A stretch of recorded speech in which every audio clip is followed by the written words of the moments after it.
discovery. He's going to get it down, but they're actually going to be able to take out Shala behind him as well. Bolo for 2. Bolo 3. Bolo's clutching it out. He's got the pistol. Bolo, the hot-handed young blood will get it done. We are Dark Zero, and we are the hungriest, most hardworking, talented Rainbow Six Siege team in the world.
Thanks to each and every one of you who supports, follows, and cheers us on. みんなの応援がとても力になっていて、レインボーシックスシージコミュニティにとても感謝しています。La connexion que nous partageons va au-delà du jeu.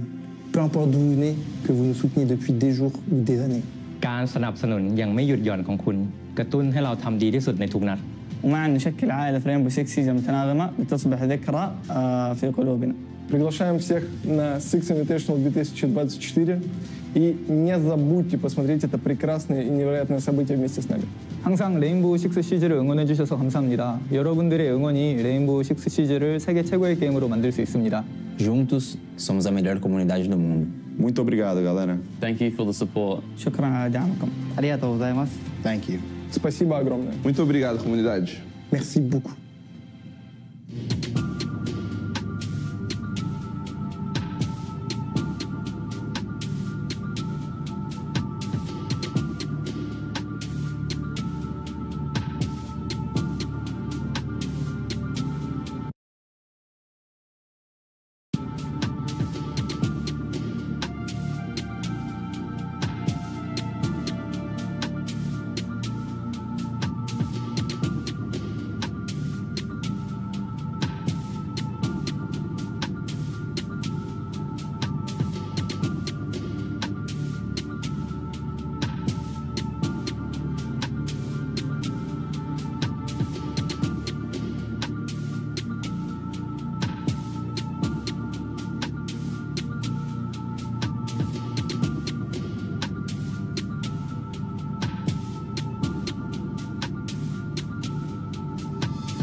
Now hand me the hammer.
Boa noite, Brasil.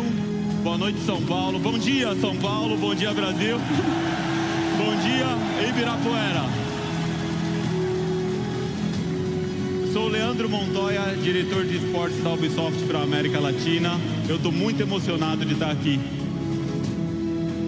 A paixão de vocês, da comunidade do SIG, tem sido simplesmente lendária.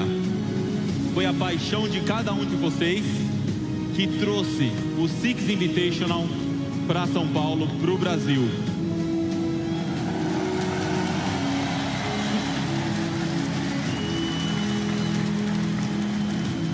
Esse não é só um evento competitivo, essa é uma celebração para vocês. Durante os próximos 3 dias, eu como brasileiro, convido vocês a fazer a maior festa que o esportes do mundo já viu. Então mostre a sua paixão, mostre o seu coração, esteja aqui conosco, tá bom? Muito obrigado.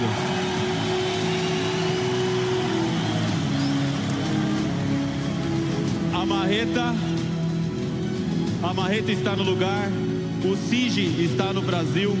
Muito obrigado, nós amamos vocês. Muito obrigado. Valeu. Let's go, guys.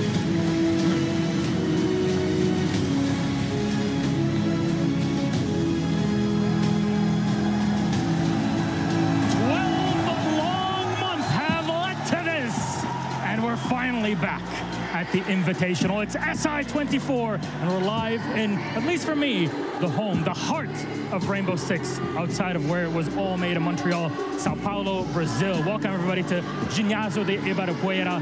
I'm live, and we're all live here together. I'm Immerse, your host, and with me on the desk are my 2 experts to kick off this pre-show. Fresh and Fabian, 2 gentlemen that have been at many SIs in the past. Gents, this is incredible. How are we feeling today? The crowd. I mean, the amount of sound we've gotten from the crowd already, and we've just arrived. It's the first day, the first hours. Oh man, this weekend is going to be incredible. That's the thing. We can't hear ourselves think. We've been told this is a sellout. Obviously, still people are still arriving.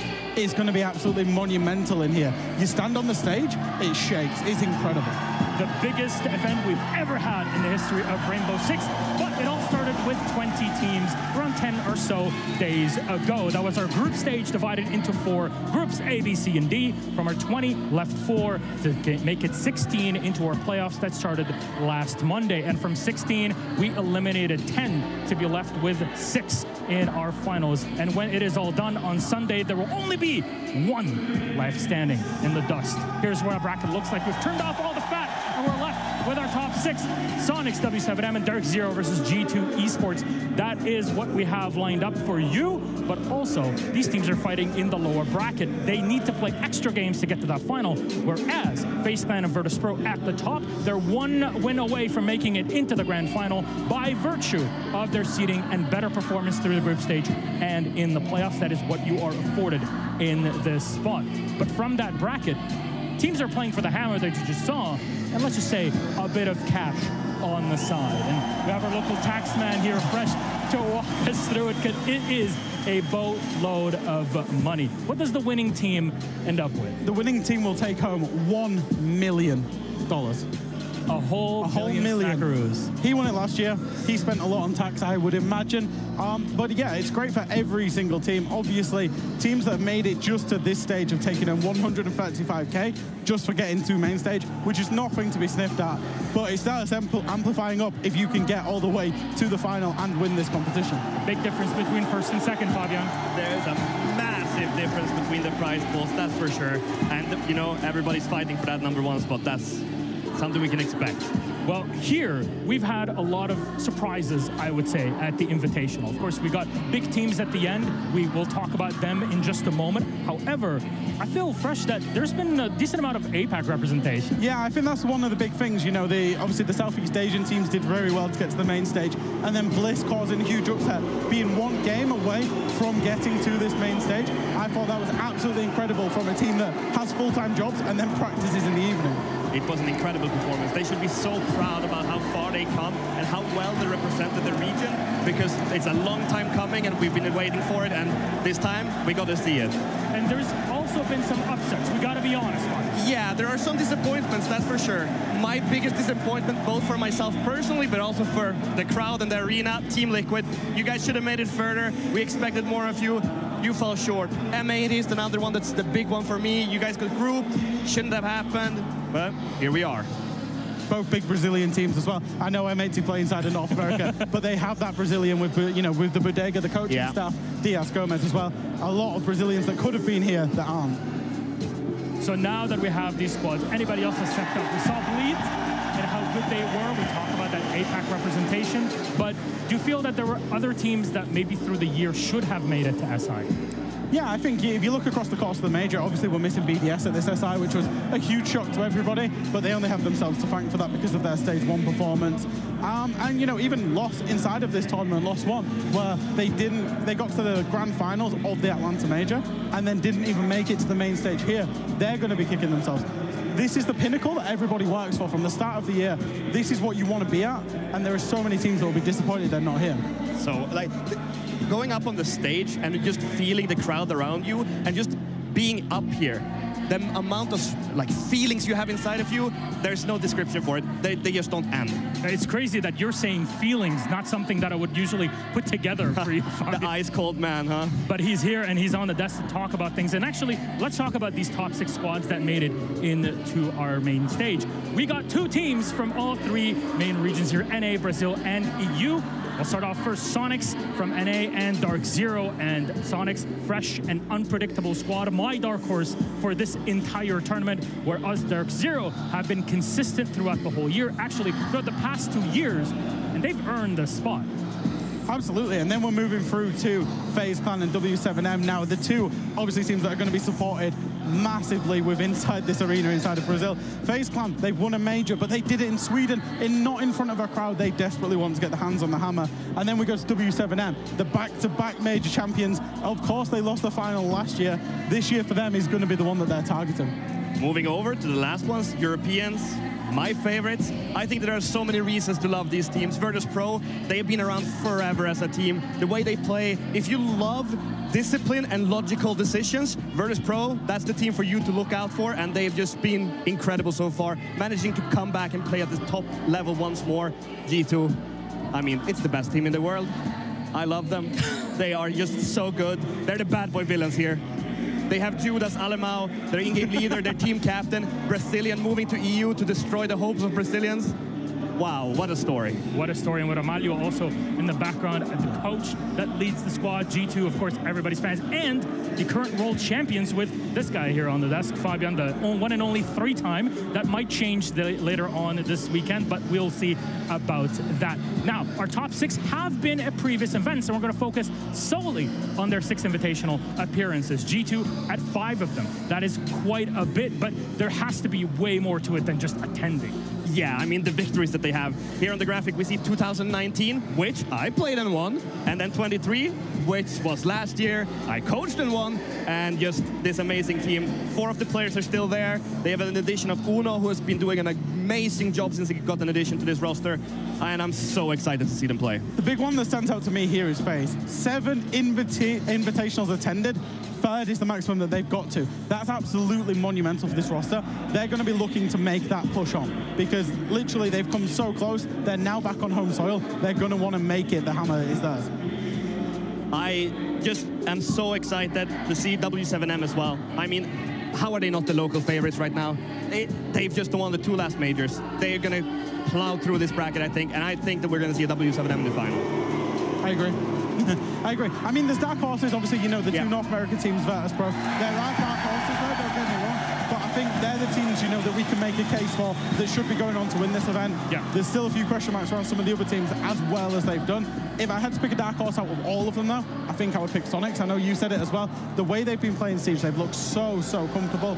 They've a couple of things to work on, but they look great. They look like a much more balanced roster now. The next piece is, how do you handle pressure when you have fans all around you? Because a lot of those SIs, at least over the past few years, have not been with a crowd, and not everybody's made it to the main stage, Fabian. How do you calculate for that? So the way that I worked when I was playing and when I was coaching is you focus on the screen in front of you. You feel the vibrations everywhere. Like the amount of people we have here, it's more than we have at most events already. So the vibrations that you feel underneath you when there comes a kill, or when you win a round, if the team is cheering for you, everything is just exploding around you. I mean, you were there also. You've attended so many of these events as a fan and as a talent and also as support around teams. Yeah, I think it's just the ability to zone everything else out. Like you say, it's like there are going to be fans that are probably against you if you're not a Brazilian team. Even if the fans are with you, that obviously creates pressure. What you want to do is focus on you. When you very first started and you was back home in your bedroom, you know, playing online Siege, you want to get back to that place mentally. Stay emotionally stable. Don't get caught up in the whole event. And then that's when you can play your best Siege. But the worst thing is you don't want to get called an onliner when you're here on the main stage. If you've made it this far, you're never an onliner because you have proven throughout the group stage, throughout the playoffs, that you should be here. And honestly, all these 6 teams that we have here, they truly deserve to be here because they have played phenomenally. Like, they are one step above everybody else that's not here, and I think it shows quite clearly if you look back through the entire event. Yeah, they're all very different. They're all different in their own way. They've got their own unique styles. However, objectively and subjectively, these are the best 6 teams in the tournament. We couldn't have asked for anybody else that's here today. Yeah, it's unfortunate we only get to have 6, but at the end of the day, we're going to go down to 1 winning the whole thing. So with only a few moments left, I think it's time to celebrate my favorite thing about the Invitational, which is you, the community. So how about we go to the stage with Ian and Leo and celebrate you.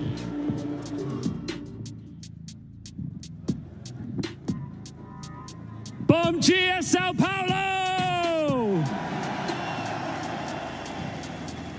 You have waited 5 long years for Siege to come back to Brazil. Since we were last here, history, legacies, and champions have been made.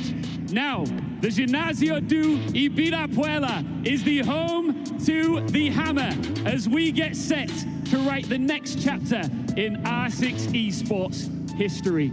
My name's Ian Chambers. I am joined here by the amazing, the handsome, the wonderful Brazilian stage host, Leo. Leo, this is incredible.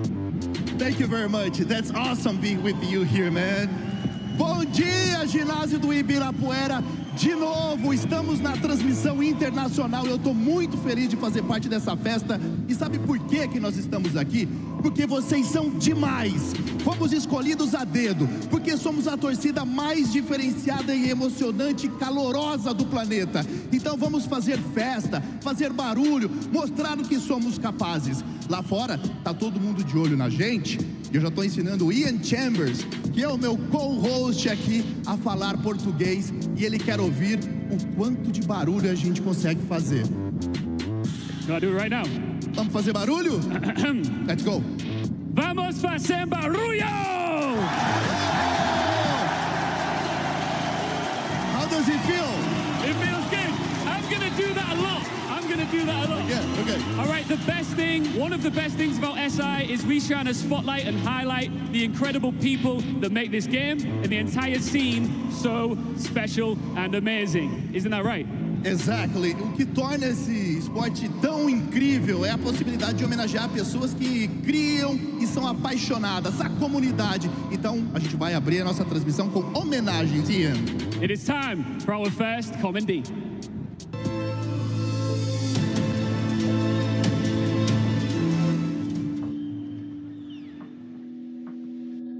I was introduced to video games pretty early in my life, but when I really started playing video games, I was about 10 years old, something like that, and I was playing Call of Duty in a cyber cafe.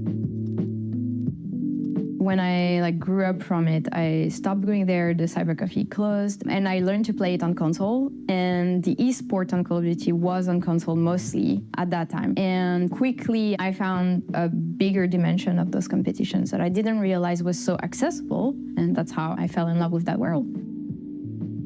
When Siege was announced, all those people were just waiting for it since years. They were so excited. The amount of possibilities, the depth of the strategy on this game, I fell in love right away. And then quickly, I got closer with the players from Vitality at that time. So I was basically the substitute in Vitality for my first year.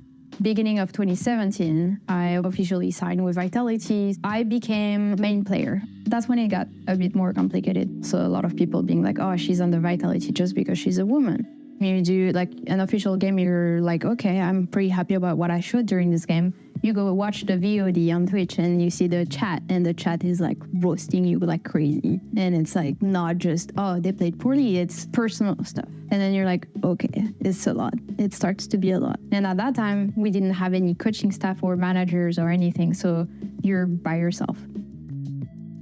If I want to solo queue, I can't even do that because of the toxicity of others. If I ever play solo or anything like that, I make it a point to not use voice comms and only use text chat. Dès qu'il y a une erreur qui est faite, la faute retombe immédiatement sur nous parce qu'on est des femmes en fait. Feeling like all the men are watching you and you're responsible for upholding all the women in the game. It's a lot of pressure in just one little game. There needs to be a signal sent that it doesn't matter what gender you identify as. There is space for you here. The more that we have women in these roles and showing up and being great leaders, the more women are going to be involved in the esports community. We want to make sure that everybody feels comfortable and can have fun in a game like Siege. And we're not there yet. And we have a long way to go, but it will get better. At that point, I wanted to just take a break. I even had told people, I was like, I'm still here. I'm going to help the current team, but I need a couple of months to breathe and build a shell. I needed time to process all of that and decide how I wanted to live with it, you know? I feel like for her, it's less about her being a woman or about her being a symbol for women in esports. I think she just really wants the competition to be good, and she wants to teach her guys to be good at Siege, and she wants to win. The months go by. As an analyst, I'm going to the Six Invitational with Vitality with the team they have at that time. And during the event, I was looking around and I was realizing, okay, yeah, they really can have an impact on the results of your team. And I started to have ideas, and I wanted to work on these ideas. And I'm thinking, I feel like strategically speaking, I'm more advanced than I am mechanically speaking. So I'm like, I don't even have to think about it. It's just the decision is taken for me, I need to become a staff. And the main switch was I want to coach. She's been so consistent in her team's standings and her team's performance throughout the years, and also been such a focal point for Wolves management. There's not many coaches who can achieve that, and it is just phenomenal.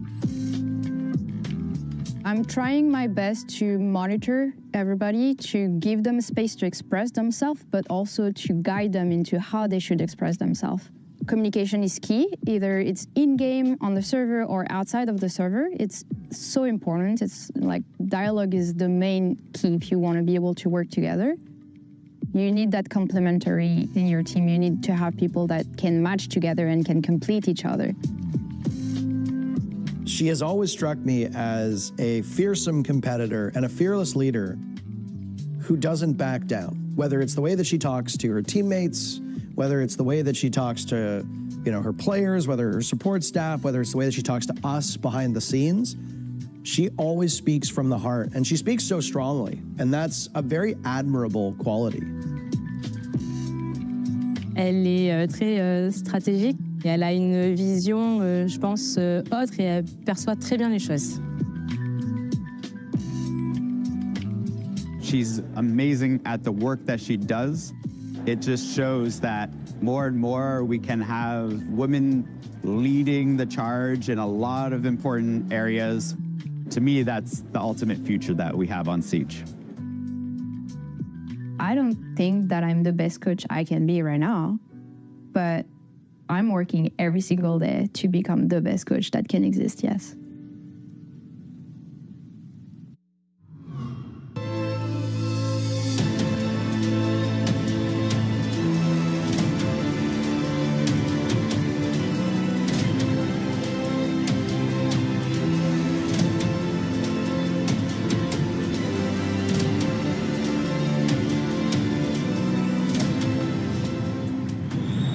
Please welcome onto our stage the recipient of our Esports Commendation Award, Wolves Esports coach, Liloon. Uma salva de palmas para ela, rapaziada. Congratulations. That's all award. I can already see the tears in your eyes, Liloon. Like, we just watched that video package of your incredible journey. Talk us through what this recognition means to you at a Six Invitational in front of the fans that, has been such a part of your journey throughout your entire esports career.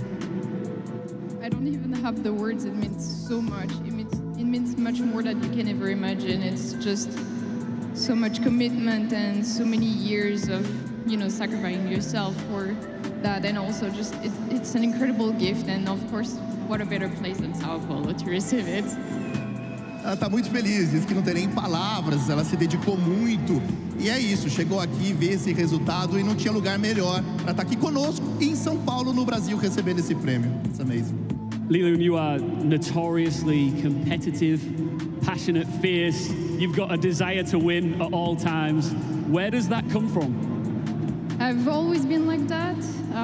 As a kid, I've always been wanting a challenge, challenging myself in every discipline I've been trying, so I don't know, I just want to be the best and I want to win everything.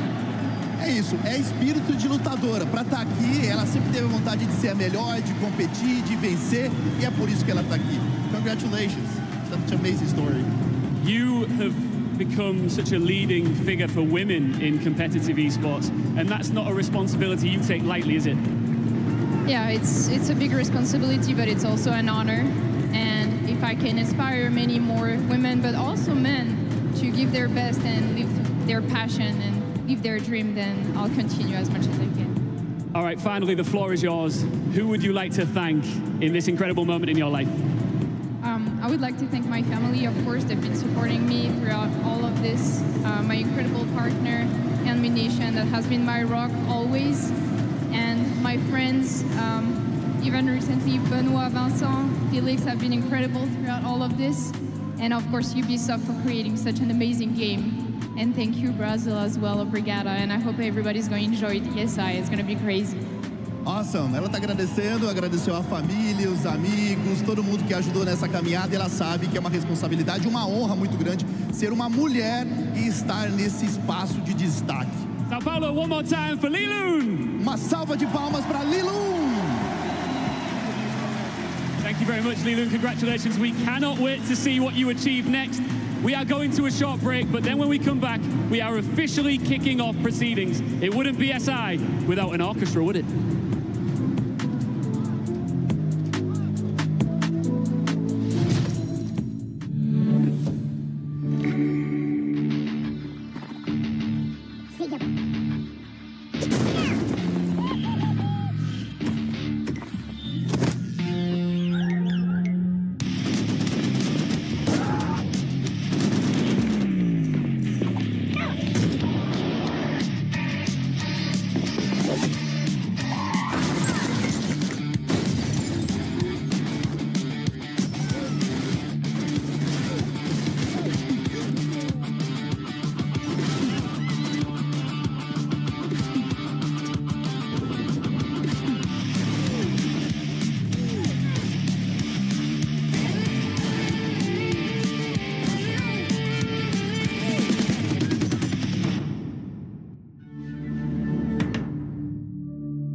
Rainbow's leader has been murdered.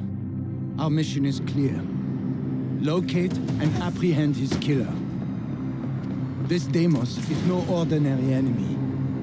In Brazil, when we had him in our sights on his money plane, he found a way to best us. Exploiting our humanity as weakness to get away. He's ruthless, willing to kill his own in pursuit of new weaponry. Rainbow is not like that. When one joins us, they gain a squad who will defend them to the death. He attacked us brazenly at Tower, the youngest among us, our recruits. Now, we come for him. Enough defense. We are on the attack.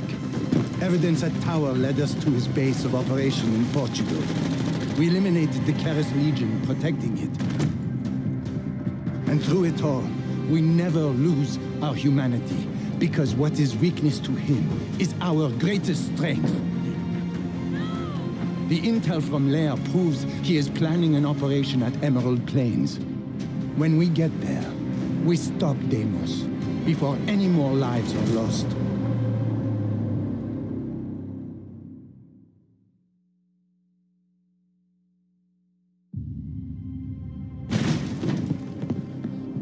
Clear. Start setting up. What's the meaning of this? Monsieur Secrétaire Général, we are with Rainbow. This location is compromised. Let's get you to the evac zone. My security detail? It's too late for them now.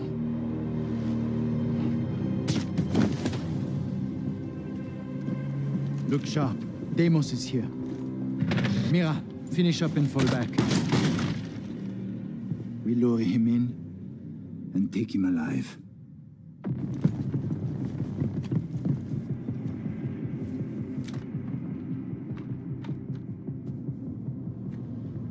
Hold.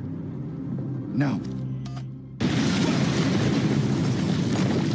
Tree still standing. Lie down, cabrones!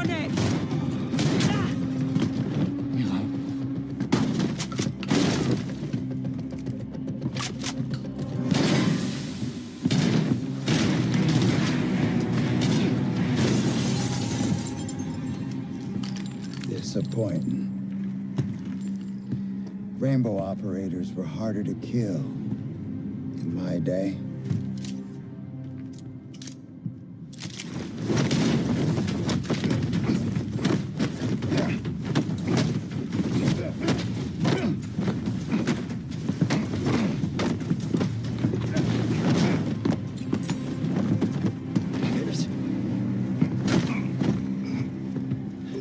Samuel Fish. Say hi to Hereford.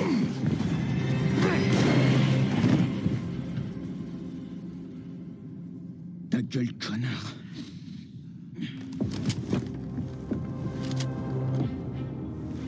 What are you waiting for?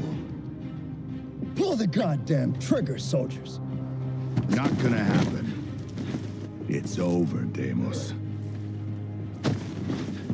And you will tell us everything.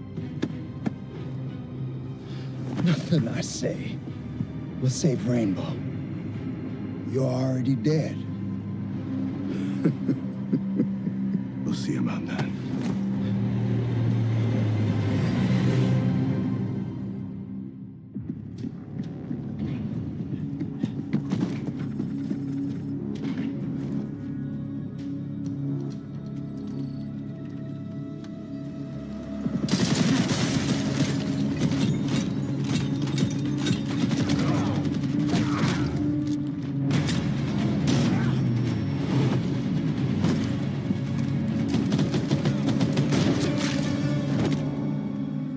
Basement.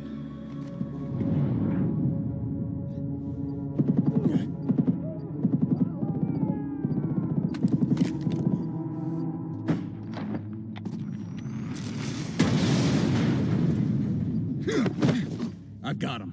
You go make that stop. Same C4 remote used in Bratislava. The building with the nursery.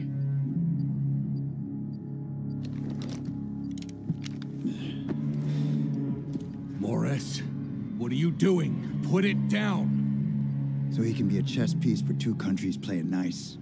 All that blood on his hands, but in 2 months he'll be on the beach drinking mojitos. You know how it goes, Bogart. Our orders are extraction. God damn it, Gerald! You finally did it. Throw your career away. Rainbow doesn't matter. This, you and I, doesn't matter. I'm fighting for something greater now. Shame I can't take you with me.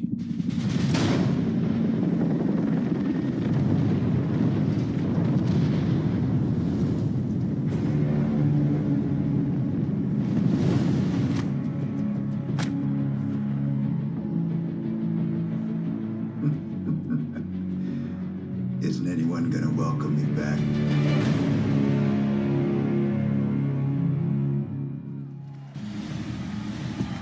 I had no idea that I needed to see Sam Fisher versus Deimos to kick off my day, but here we are, hyping it all up before we start. Fabian, you're here, you've been here 1,001 times, how's it feel? You know, waiting for what's about to happen, the feelings and the emotions and just the adrenaline kick that you're gonna have when you stand backstage there, just waiting for everything to kick off. There's no, it's not the same. Like when you're on stage, you feel one thing, back there. Especially when it's played by your very own orchestra. You know it's coming. I see you shivering with anticipation.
Welcome back, everybody. What an introduction! Everybody's here at Invitational in Sao Paulo, and this crowd is like nothing you've ever experienced before. And I hope that if you're not here with us, will be joining us in the future at a future Siege event coming near you. We'll see more about that later on. Welcome back, everybody, to the analyst desk. We are ready for game number 1, so let's break things down for all of you that want to learn more. And with me, Milos, Fresh, and Fabian, with so much experience here to talk about Dark Zero versus G2. Let's get into it straight ahead. Gentlemen, we've already done the hellos and the thank yous and all, but this matchup has a lot riding. We already played G2 in our group. We weren't so happy about how we played there. Honestly, just excited to kind of get a rematch with them. They're a good team, and also defending champions, so potentially being the team to be able to take them out, that's an opportunity we want to take. We played them already in our group and we won 2-0. I think it's going to be a repeat of last time. I don't think it's going to be too difficult of a game. To beat G2, I think we just kind of have to stick to our strengths and stick to our game plan. I think the last time we played them, we kind of strayed away from that and fell into their game, and it kind of came back and bit us. A good strategy to beat Dark Zero, I don't think is anything so special. Maybe just do nothing, and then you'll win. They're really slow. Carl, be seeing you when it matters most. Hello, Knife. I know for a fact that you don't want to play G2, especially not in your first game in the main stage.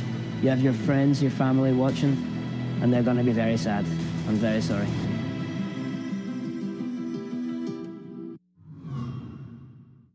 We are all ready to go. G2 versus Dark Zero.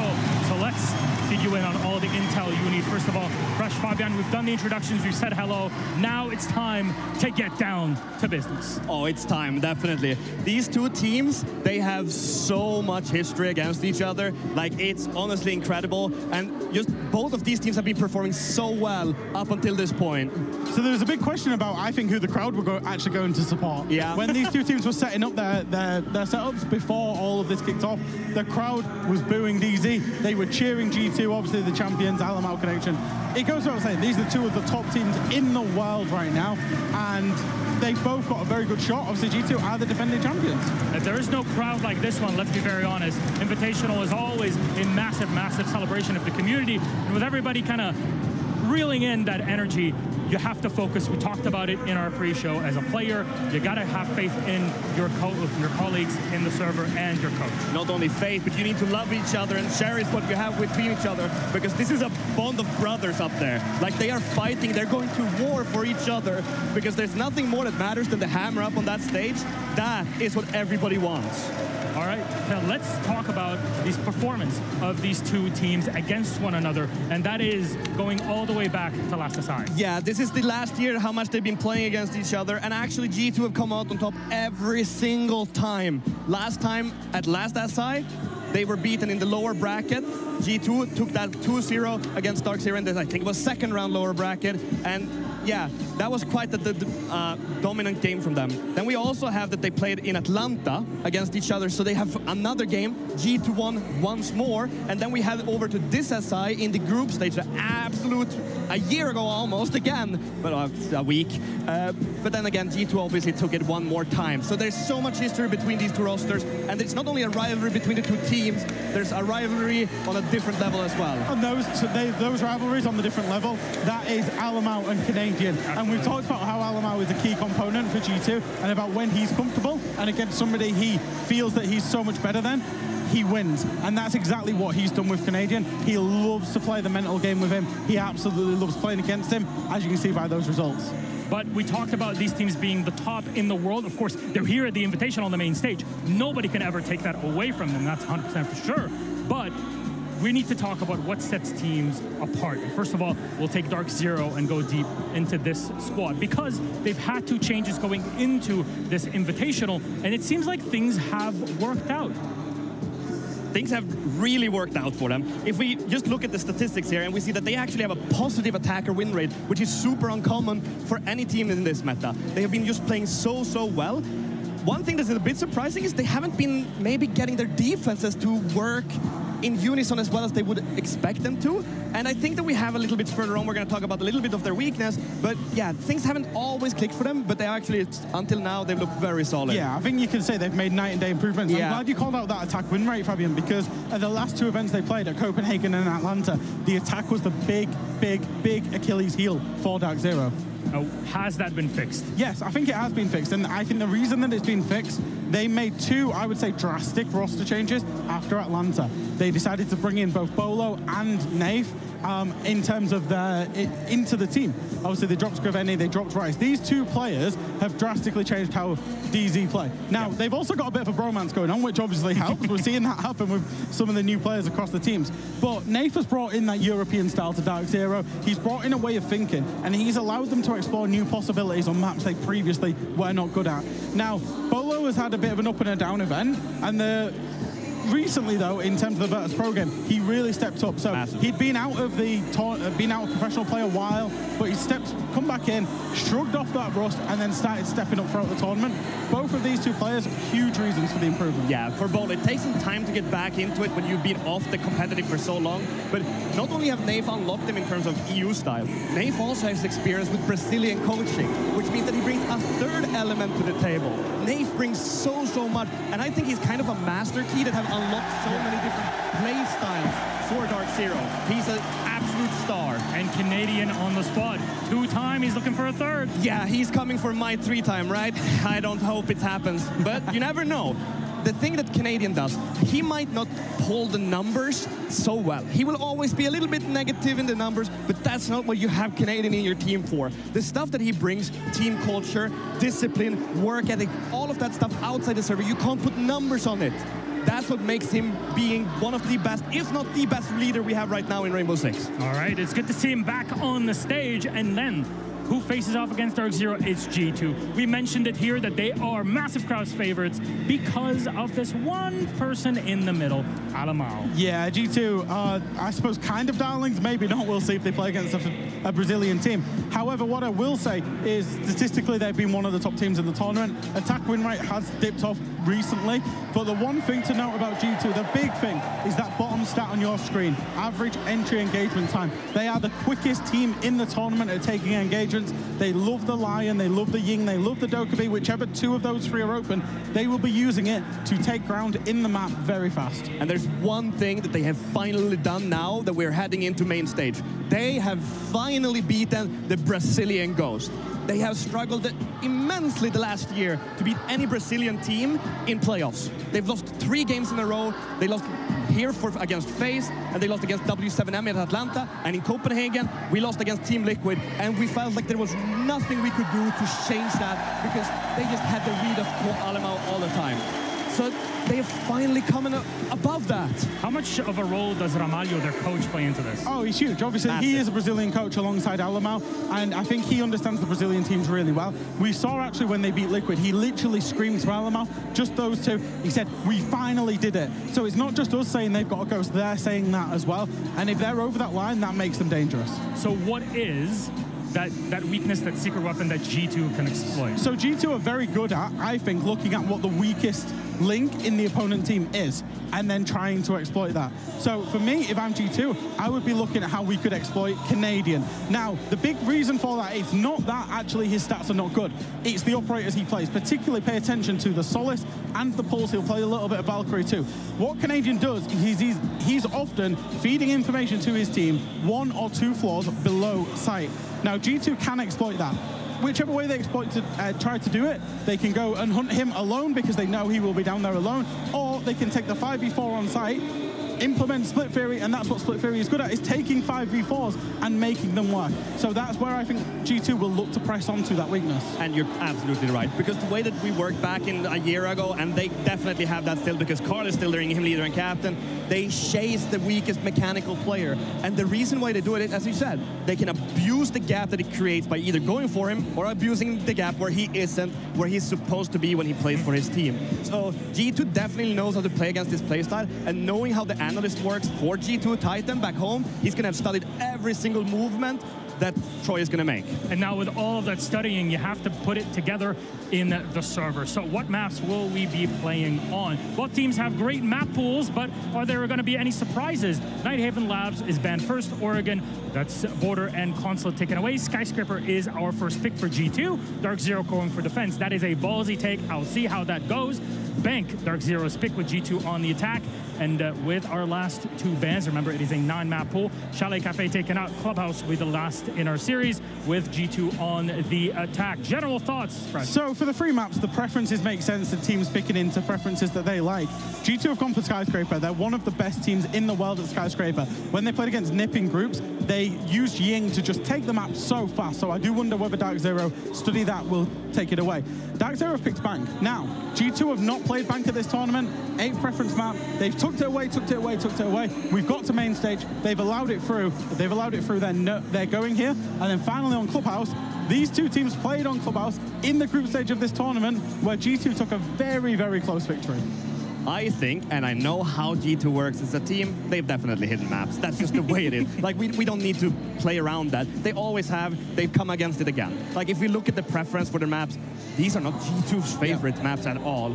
And that's why I know they've got something up their sleeve. So what can Dark Zero do? What's their secret weapon for this? The thing is, because they have so little information on how G2 will play this, they kind of just have to go with their own playstyle. Take what you can and do what you know. And then when you have played around on a specific bomb site or with a specific attack, that's when you adapt that and you figure out what is the key for the next round, and then you have to go with that, which Troy is really good at reading. I agree. And I also think the bans as well. You know, as we head into Skyscraper, Doki was saying it. He said, when we played Skyscraper against NIP, I was just yinging everything. I was just taking control, and they were giving it me for free. So actually, G2 looked so dominant on Skyscraper against NIP, and it was because of that one factor. I can see a world where Dark Zero actually take that factor away from G2. So who takes map 1 real quick? I think that G2 does it because G2 loves Skyscraper, and they will win maybe 3 attacks just because of the way they play. I'm going to say Dark Zero. It was very close when they played VP on this map, and I don't know, I've just got a feeling that they're prepared. All right, thank you very much, Fresh and Fabian. For all those watching at home, let's see what your predictions are. We'll take a quick break, diving right into the game. I'm Jack Robertson, also known as Doki, and I'm the entry fragger for G2 Esports R6. Not a single mistake can be afforded. Doki finds a triple kill. I would say my main role is focused on getting the first engagement. Super aggressive, super in your face. I actually do play literally everything. I can kind of do it all. In G2 Esports R6, you have Alamal, who is our captain in IGL. He is a complete psychopath in every meaning and description of that word. You're gonna crumble! That's the difference between an SI champion and a normal major champion, okay? He's always like energetic. Alamal looking to seek an engagement. It's over! G2 make main stage! He plays flex, plays literally everything, so really flexible, and he's one of the best players in the game. And then we have Virtue, Jake. He is our second support. Again, flex, plays type of everything. Virtue holds the perfect angle to take down Red Shiro. He is kind of like the dad, I guess, of the team. He's the oldest. Everyone looks up to him as that kind of father figure in the team. We then have Benjamaster. He is like entry fragger, but again, plays everything type of role. Like he plays whatever you need him to. Benjamaster, the Dane, holds on, falls back, repicks, finds one. He manages to do things that aren't explainable, like you can't replicate. He is the best player in the game, and I'll happily say that. We then have Uno. Alexei, he's our newest member of the team, but he's kind of like the backbone of the team, like right now. KZ has pulled off not quite the impossible, but a bit of a worker got there. Can't get the next, and G2 will take round 1. He's adapted to the roles really well. He helps out Alamal with IGL and shot calling a lot. Everyone that goes to Invitational, right, of course you want to win it, right? But not one team in the world can go there and be like, oh, I'm gonna win it. And if people say that, then they're lying. Everyone can now do everything if needed. Like all my teammates I love to bits, like they're my brothers pretty much. 3, 2, 1.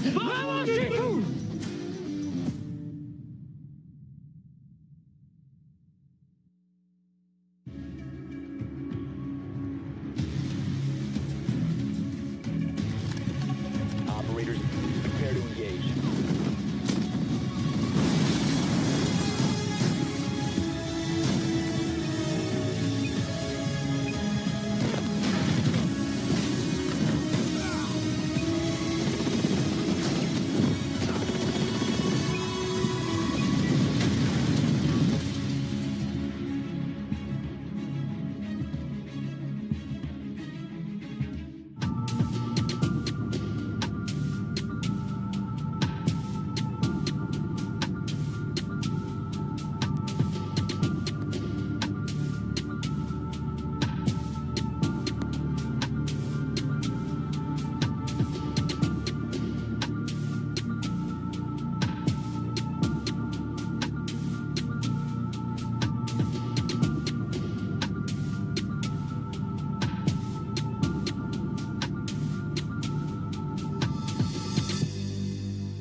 Welcome back to the 2024 Six Invitational here in Sao Paulo, Brazil.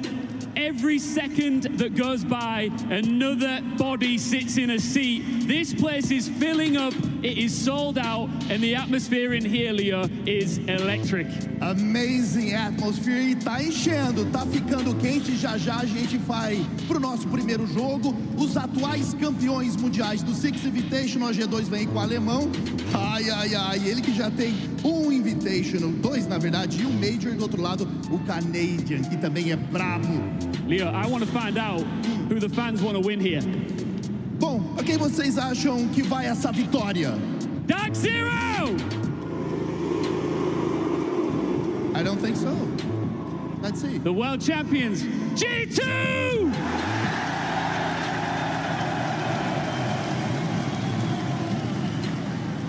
The R6 rock stars are back looking to reclaim their crown, but there's a certain NA team looking to turn their lights out. It's Dark Zero versus G2!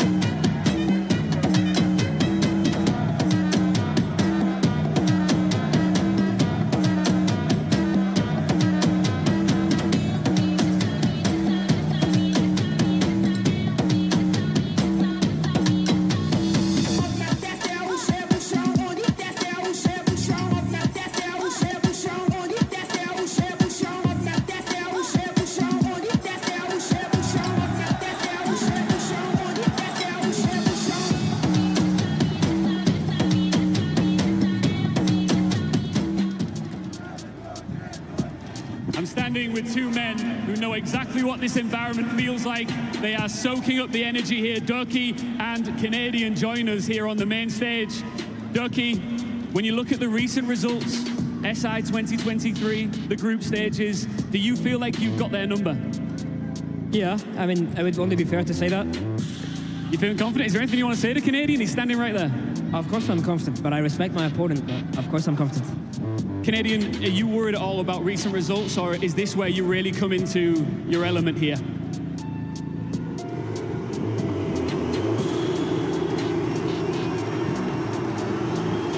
A little louder. Pedir para vocês gritarem pouco mais alto que ele não tá ouvindo. The pressure's on. This is what I live for. Ai, ele disse que ele vive por isso, por essa pressão. Any last words? I have no idea what he said. I can't hear. Vamos, Brazil! Say something? See you after the game. Whoa. This is what I love about SI, Leo. It is now time to get into this one. Let's cross over to our amazing cast. I have ever been in. It is an absolute party where we're at because they're so loud. There's people with drums just making music happen, people chanting. It is absolutely insane to be in here. I mean, breathe it in, right? I think the crowd has quite an obvious favorite. I think G2 is the favorite. I think G2 might be the favorite. Barely. There is a bit of booing, a bit of energy, a little bit of back and forth, but I think that's the joy of what you want here. This is only half full as well. Yes. This is going to get louder. That's the thing. I was looking at it, it's like, it is getting full, and when there was only 5% of the... It is absolutely insane. Now, the focus on the game that we have ahead of us, well, it's a little bit historic. Not only in this event, obviously, these two teams from the same group, it was a 2-0. You know when else it was a 2-0? Last time they met at SI 2023. Hey, Hap, do you know what maps they played? SI 2023 didn't really have that right now, but what Fabian said before as well is like every single time these two rosters have played, it was going towards G2. It was Sky. Oh. It was Bank. Oh, what are we playing now? We're playing Sky and Bank. 7-1 was the last time these two teams met at an SI playing Skyscraper. G2 swept it. Then they came back into Bank afterwards. Maybe it was because they were demoralized. Maybe it was because they didn't expect the hidden game. All we know at this point is they're going to make a statement at mean, Canadians got 10,000 Brazilians he wishes to silence. Oh, he said, give some more sound. It's like, it's a bit quiet out here. We need a bit more sound coming from them. But I think we'll have that as we go over for the actual game. And they live for this. All these players live for this. Just the amazing atmosphere we're in. The biggest stage we've ever seen as well. I mean, it is absolutely beautiful talent. They are the best. So full of love.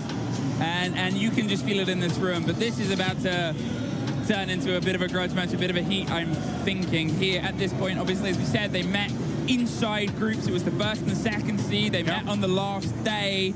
The games couldn't have been longer in regulation time, 7-5 and 7-5. So you have two teams that, sure, they're in the lower bracket. Sure, it is do or die. They are making sure every game counts right now. No, for sure. And you know, they have to. There's no backing out now. And there's so much experience on both these teams. We said it when they met in groups. There's the most hammer holders in a single lobby. Yep. Compared to like what we've ever had so far. And then they go for the rematch out now. Yeah, I think that's the sort of split of things right here is you take the context of the tournament. You take the context of a lower bracket versus an upper bracket run. G2 have lost one series so far throughout this, and here they are fighting for their life. DZ, outside of their loss to G2, they have lost one series. They're really sort of playing on that game. DZ's had a bit of a longer run, a couple of more 3-mappers rather than the clean 2-0-2-0 sweep that was enjoyed by G2 outside of their one loss. If this goes to 3 maps, it's technically experienced territory for Dark Zero, but at least they're not going to overtime as much as they usually are this tournament. That was one of the main feelings of the Dark Zero fans, with the new roster coming up. Oh, we aren't headed to 8-7 every single time we're playing a map anymore.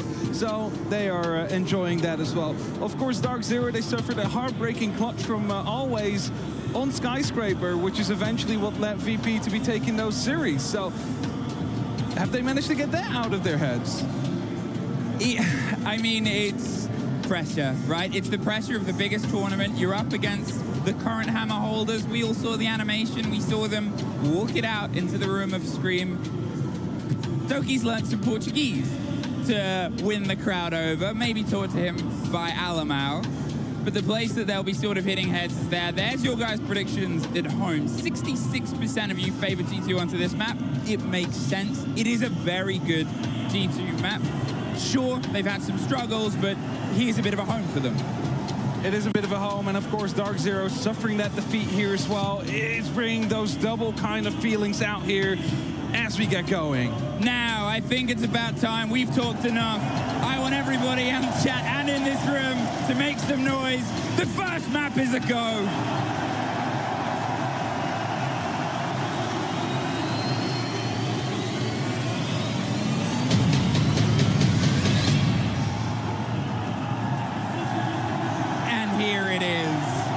The Six Invitational live stage begins with two teams that have made their mark in this game across the years. Now, we can probably predict these bands as Dokkaebi and Azami coming outside from Dark Zero. G2, that does free up the option of a Ying that was talked about by our Death team. Fresh Fabian and Milosh is something that was very good on their strikes on Sky to break apart NIP's defenses.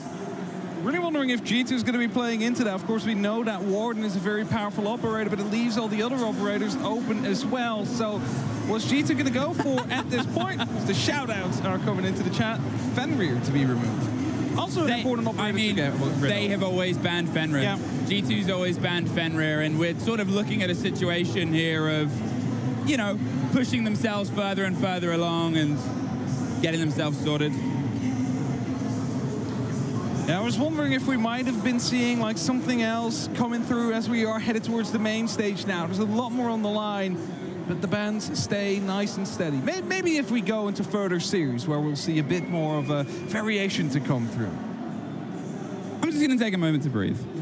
I'm just going to take a moment to breathe this in, to breathe the energy of the room. Obviously, I'm sure a lot is coming through at home. It's very hard to put into context usually how loud a room is because of the audio engineering that goes into our positions, because of the balancing that goes in the many, many tests. I do not have to say how loud this room is. And I mean, it's incredible. I'm sorry. I just had feel to say. every single bit And in there, my chest. there they go again. It is so just, you feel the vibrations even up in the roof where we are. Let's feel some Rainbow Six. Canadian on the role of Solace. It's been a bit of a back and forth, but the man loves a decent intel operator. And Alamau on the drive of the shield. The Blackbeard, so you're assuming with this setup, they're going to go for a bit of the take onto the top black back stairs, see if they can get themselves onto the karaoke window and try and lock a plant in the corner. Yeah, we've always seen that to be quite important. There's basically two real approaches you have from this. Either you go for your majority near Geisha and Drum, or you're trying to take the back stairs under your control, leverage yourself into the side and try and get a plant in. But of course, as we find ourselves on the exhibition side of things, you know, it is quite easy to take control of this top floor, of the restaurant area of the side, because, you know, it shouldn't be as heavily held as it otherwise is. And you instantly see that from the side of G2. They're realizing there's a lot of safe space to take, instantly starting to move through. There's even pings coming in on some of the G2 players out now, though, so there might be something waiting for them. Again, to throw the context towards the last time these two teams were on this at SI 2023, DZ only managed one attack round, and it was their map pick, I believe, as well. It was flipped onto the other side. Here is that top take I talked about. The player on towards karaoke window, Canadian. He'll be reading all this. Now, at some point, the Solace can and probably will rotate with the support and structure to make sure that they have it locked in, just to try and play against it. There it is, but with the first trade down, Benja gets one, Canadian gets Virtue. There's the double down. Benja, boy wonder, the previous SI, is able to get himself into a bit of a strong arm contest here. Alamau taking control of Shrine, taking control, pushing along again. They've led in onto the black stairs, with NJR just pushing them back. That is how you take across the second story, almost like, as we said many times, securing Old Villa. Yeah, for sure. And as they're trying to push themselves through from Dragon out, as the complete G2 team stacked up, concussions being sent out to NJR, who's had an incredible tournament so far. Pushed back as the rotate comes down underneath from the side of G2. NJR might find himself in some companions soon, but aren't you aware of the fact that he's out there? Zuno uses the impact. I don't think they know about Nave and MPR both being down here. I mean, this is going to turn into a moment. Now they know. There's the reveal. Uno with the swing round. They're being pinched. The shield's up and down, and Nave is down. Finished off by Alamau to the roar of the crowd, and NJR's going to see if he can creep his way as Bolo hangs on for dear life inside the side, dancing either way. Bullied by a shield. The C4 gets the kill onto Alamau. Uno round at the back. The 2 versus 1. NJR. You talked about his importance as a player. He cannot make it count in round 1. G2 starting off strong here, of course, lost the entry with Benja from the window, finding 2 instantly, a perfect response.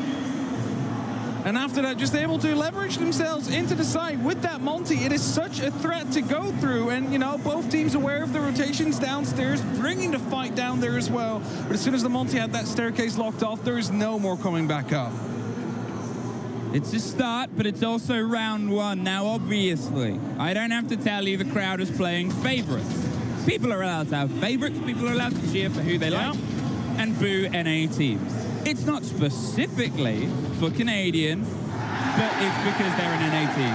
And it's because there's a Brazilian on the other team. Yeah, I mean, but also it's G2. You've got 2 Brazilians. You've also got Ramallo as well behind the team. They have the momentum and the energy of this room. You know, I can only imagine the pressures in the center of this theater in the round. I wonder if they did like a similar kind of practice as M80 did. Have Kino slap on like the drum, pretending to be the Brazilian crowd as they get themselves ready. How well it worked, eh? Well, sadly they weren't able to get to the stage. It's what it is. G2. They lead themselves here onto a second attack, and there is that Ying that was mentioned, as I said, on towards the Jets, the ability to get themselves in. Now, you can sort of do the reverse take, and that's the sort of default for a lot of teams, where you go across the other side, start on Trophy, and push your way across this sort of middle ground of Shrine and the wonderful little drum. But here, instead, it sort of smells of the idea of let's find engagement, shepherd the players, then go for something a little bit snappier. You can see Uno already on the cut-off window, the double window that screens all the way across what is a no man's land, almost forcing these rotates now before Pamba gets shot from one of the many angles or even underneath. It's always the difficulty when you're playing here. There's so many angles you have to worry about as NGR goes down. Not quite killed, but as the E1D pops, it's basically locking off any rotation. Pamba goes down as well as the second player. And then it's Uno that just wasn't able to connect on the third one. They're going for the pressure here, keeping it hot and ready. Bolo at least pulls one back with Alamau. Continuing the trend, you can see the deep rotate. Once again, Bolo alone on the side. Canadian trying to get there as quick as he can, but the E1D will pause his motion. Has a C4 to try and play in this situation, but look at G2 circling all around. They've got control of the main stairs. They've got control of the side 2-0. Such a strong start for G2, and again, just isolating these players and being quick with the entry engagement. This is the second round now where it comes in around the 1 minute 50 mark left on that clock. And then just people start dying left, right, and center. And the good use of the E1D there, we have to also say, because people started rotating back as NGR down, instantly following up with another injury coming up, and G2, well, now facing the tactical timeout from Dark Zero, as they see things are going south quite quickly here. I mean, you got to stop this before it becomes bad. It's loud, it's early, it's echoed, it's G2's map. But you can see things are sort of peeling away here from Dark Zero, just getting their heads on. Remember, this is a crowd that nobody has an experience playing in front of, really. You have played crowds. You've got a lot of crowd experience in countries that maybe support you more, or countries where it's in, or venues, you know, Place Bell is what? 3,000, 4,000? Yeah, it's nowhere as near as big as this. It is the biggest stage we've ever had, the most amount of attendees. It is just getting fuller and fuller the further we go, and I mean, it is already so insane. I do not envy anyone who has to play against a Brazilian team. How do you mentally prepare yourself for the boos that will come out every single time you have success? Good luck later. But G2, great start. First two sites are theirs. Now you do expect a bit of a back and forth here. You don't expect such a good lead on the attack. It's Skyscraper. Even without the current meta, we put that to a side, and the statistics of the tournament, it is a map that holds itself very, very well to sturdy defenses. Something Dark Zero were very good at. Something even before the roster changes, they sort of got themselves locked in. It's their attack that's improved and got them to this state in the tournament. So them going away from them is why they've been such an early timeout. They're setting their rotations and keeping their rotations back towards the opposite end. See if they can keep a lockdown here just a bit longer. All right, go for some aggression early on. Uno bringing it back as well as he opens up the window. Again, it was mentioned, G2 the quickest team to make an entry engagement happen in the tournament, so they're looking to get that very first again. And sometimes it goes away from them. Before they started this, it was only a +9. Alamau on the quick breakthrough, but he's instantly broken back. Nate with the kill on the cover. They're trying to get the blitz close, but it's a shot from Bolo, and Uno, at least with that glass rifle, stop some of it, but we find ourselves in an awkward pause. There's players inside the site itself from both teams. They've got the kit there, but they want to cement this. One more kill from Benja tucked over. There goes Virtue. NJR at least gets the trade out of 2 versus 2 with our first attempted plant. But at this point, it's because everybody has died so early. Canadian, the solid, too late to activate and stop it, but they do get the pinch onto Benja. 2 versus 1, 2 over the top. They've gone to decide to go for the straight fight. The Glaz is a very terrifying opponent to hit on range. They're dancing, but they find it. Dark Zero. The timeout has netted a first round. A quick play attempt coming down there from G2. Not really going according to plan, losing those first initial pigs, losing your shield as well. That was, of course, able or meant to cause some chaos. And they almost managed to bring it back. The plant went down, suddenly it's a 3-on-3 situation. But Dark Zero showing that resilience that we know they have, but they need to show that a little bit more. And it's great that right after the tactical timeout, you managed to get yourself with that round win, because G2 went quick. And they might have done that on purpose, considering they just got into the tactical timeout. What better way to counter that than to speed up your game even more than usual? Although it didn't work out this time round. So Dark Zero find themselves with a round on the board. That means the first side is locked off for the next couple of rounds. And T will probably be up next again. Okay, G2. It's not entirely flawless, but I think they'll be more than happy with the opening that they've had to this map. We know it's a great G2 map. That's sort of that position here. And the greatness that they have on it is kind of a couple of different steps. It almost is because they play against the expectation, because they know how to attack it, because I'm going to be a little bit EU biased here. I think we were one of the regions that first started getting properly strong on Skyscraper because of the plays BDS were putting forward, because of the plays G2 were putting forward. We had to learn how to attack it quite quickly. It's demonstrated by a world-class team here how they can get themselves in, cause themselves troubles. Because even then, you know, it's a plant. They're playing what is essentially a sort of pocket play alongside the blitz, the glass over the back end. And they're going for a very quick bout of pressure. Again, look at the rotation of operators. Look at the different take. We've had this side however many times, and we've had as many different takes. Yeah, they were seeing the Ossa coming out right now together with the Ying. Also the line, of course, being out there. We have the Grim for area denial, so this might just lean into becoming a quick round as Nave can spot it out. Know roughly where he is. E1D didn't really spot him afterwards, so he's still around the main stairs area. He's getting a spot down onto the line, though. Benja looking to take a fight. Needs to make sure he's leaning into it at the right time. Nave misses the opportunity to get the trade. The flashbang comes. Benja takes loads of damage as the E1D pops, but he stays alive most importantly. 2 minutes left. He knows about the one player on the main stairs. He's just calling out that information to the rest of his team, whereas the rest of G2 is looking to take control of Geisha. One false Doki traded out, though. Ducked and dived all the way. The battle of banging the drum is something that is louder. Here is Uno. He's hit the floor. The Pulse is just going to get themselves a little bit more time as they're going to see if they can find a stick. In the meantime, they have the window for support. Alamau doesn't stay with it because of that. Bolo gets the triple on the backboard, holding on towards Geisha, top of the stairs. They're making a lot of noise, a lot of time, but you go into a firing line, and it's manned by that man there, returning to form, Bolo. Tier 2, equalize the score.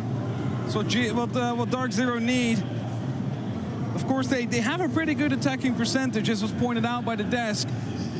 But their defense was a bit weaker. And in this meta, where Skyscraper especially, 70% of the rounds go to defense over the tournament so far, you want to make sure to at least get that 3 rounds in, possibly even 4 if you can help. They're starting to step in. I mean, Bolo activating, you kind of need it. We've had him a couple of plays in the past few days, but remember, before he sort of came into this, his history in this tournament, as well as winning it once, was when he was one of statistically the best players in the whole tournament. I don't think he was MVP, but he was EVP. Yeah. And you sort of find that as like, okay, superstar sub, sure. He's been on the bench for a bit of time. He's been watching, making fun little videos for Twitter, and living a bit of a chaotic life. Became so unhinged. But look at, I mean, it's almost 2 different Bolos, right? The expressions, the intensity that he is bringing to this stage. He knows what it means to play here, and it's almost activating him. It's like a secret agent for North America. It's like getting his head on. We go down for the first time towards barbecue. Ground floor, the kitchen site. See if it can sort of play against the rotation. If Dark Zero get this, what a huge swing of momentum it would have been.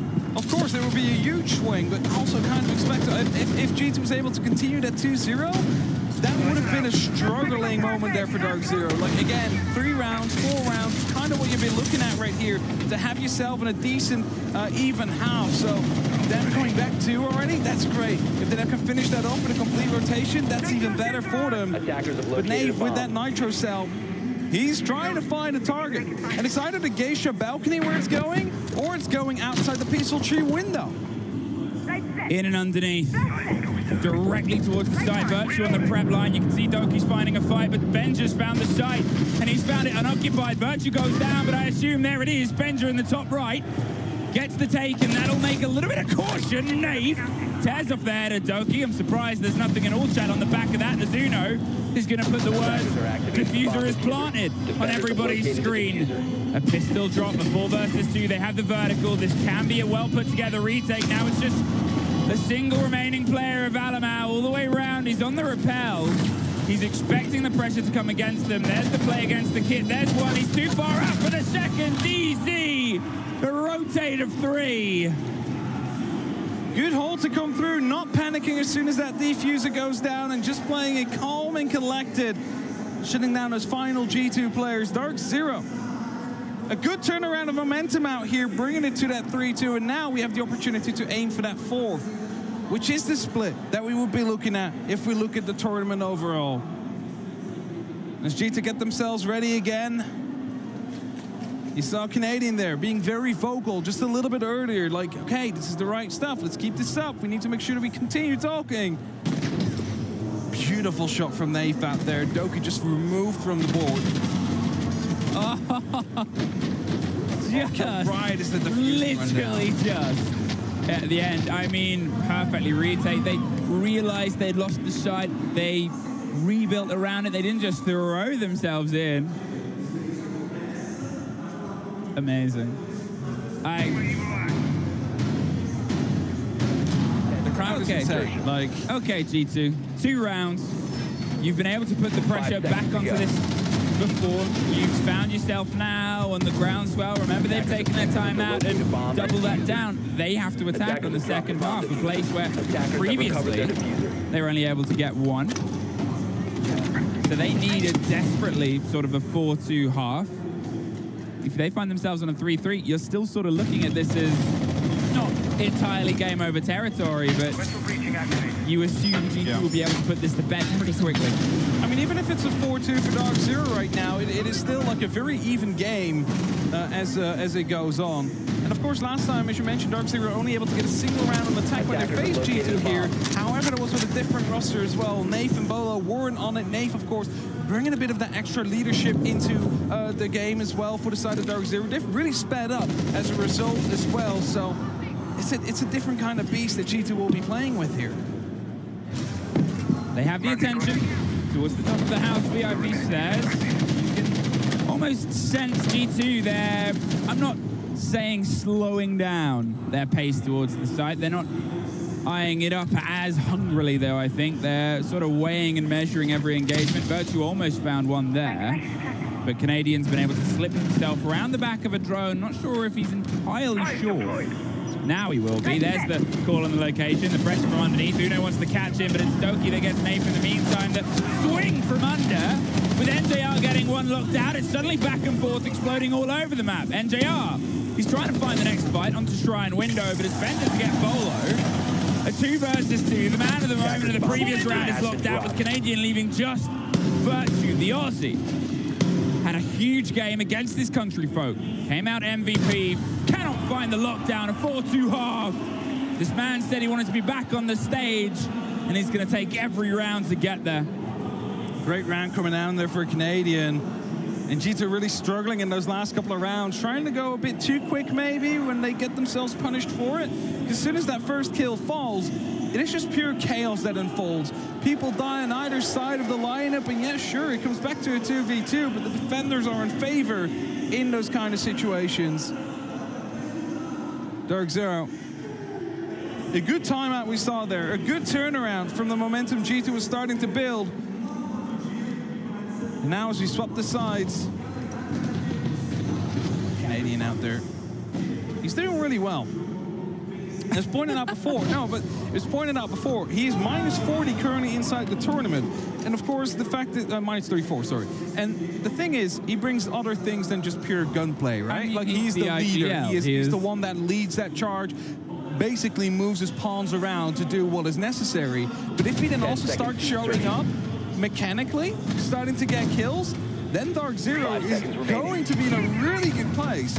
So if Canadian can keep this up, G2 are going to be struggling for the remainder of this game. I mean, it's cited by him statistically the most successful IGL in the game, currently still playing against them.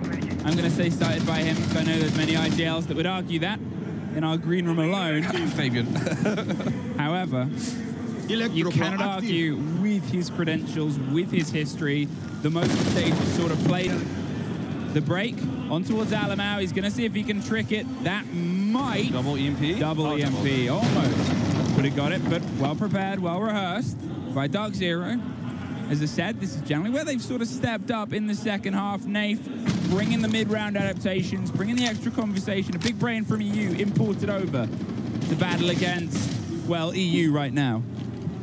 He knows him through and through. Doki hears the repel. Knows someone's going to be out on the balcony. Almost gets tagged up. The Nitro Cell believe. Yeah, missed out there. So Doki having to go for a bit more aggression.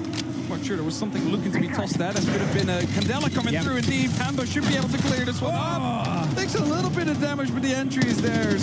Very clean take there from Pamba. Knew the role of the Ying, knew the role of Candelas. You can hear that sort of echo, the cacophony of just noise. Symphony of destruction, and unfortunately for now, Doki is the first person to find himself on the wrong end of it. Alamau's trying to retake the territory. He wants to make sure that Dark Zero aren't comfortable, that they're always sort of losing in mistakes, because that was classically the best way to punish this Dark Zero team. Although aware of the fact there's another person inside, but the rotation towards the drum is going to be there. A lot of damage! And the kill from Pamba shuts him down with the second Candela. Really making some good work out here for Dark Zero. They're both stacked, keeping each other covered. NJR might not know that he was only a flick away from the first fight, but he's hoping he gets that one. The second hop over, but there's the trade out. Uno. He'll probably be beating himself up. He wasn't ready for this engagement now. Venge's got to be ready for all of them. A 1 versus 4 with 40 seconds left. I know where he is. Done before. Has a C4 in pocket. He's trying to lead into the first engagement. There it is. The kick goes cold. With 30 seconds, he just wants to get one more kill, you assume. Here it is, the rotate underneath. Play the C4 potentially on towards the doorway. It gets himself a little bit more security. Remember, they've got to get that kit back, and they've got to try and get the support onto the strike. The last Candela just catches the wing of a man who could get rid of it. The C4 ripped and ready to be loosed. They've got to try and take this as a bodies problem. They're not able to see him, but they find! Just at the tail end of it, that was almost a double collateral, which could have entirely changed the face of that round. It definitely would have changed the entire round out there, but it's such a difficult position to play in that 1v4. And even if you got one kill from that staircase and they wouldn't have stacked up, you would have been locked out of rotating back into the side whatsoever. And G2, 5 rounds in a row now lost.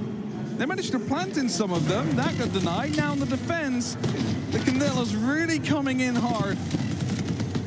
I mean, Pamba, hell of a gunner. And as demonstrated there, it's sort of the Pamba story. When he came up in a region around the height of, you know, Nurs having huge games. We've always obviously got superstar players like Bolo was at the same time. That old Astralis into MAC roster and all the American guns that were on it.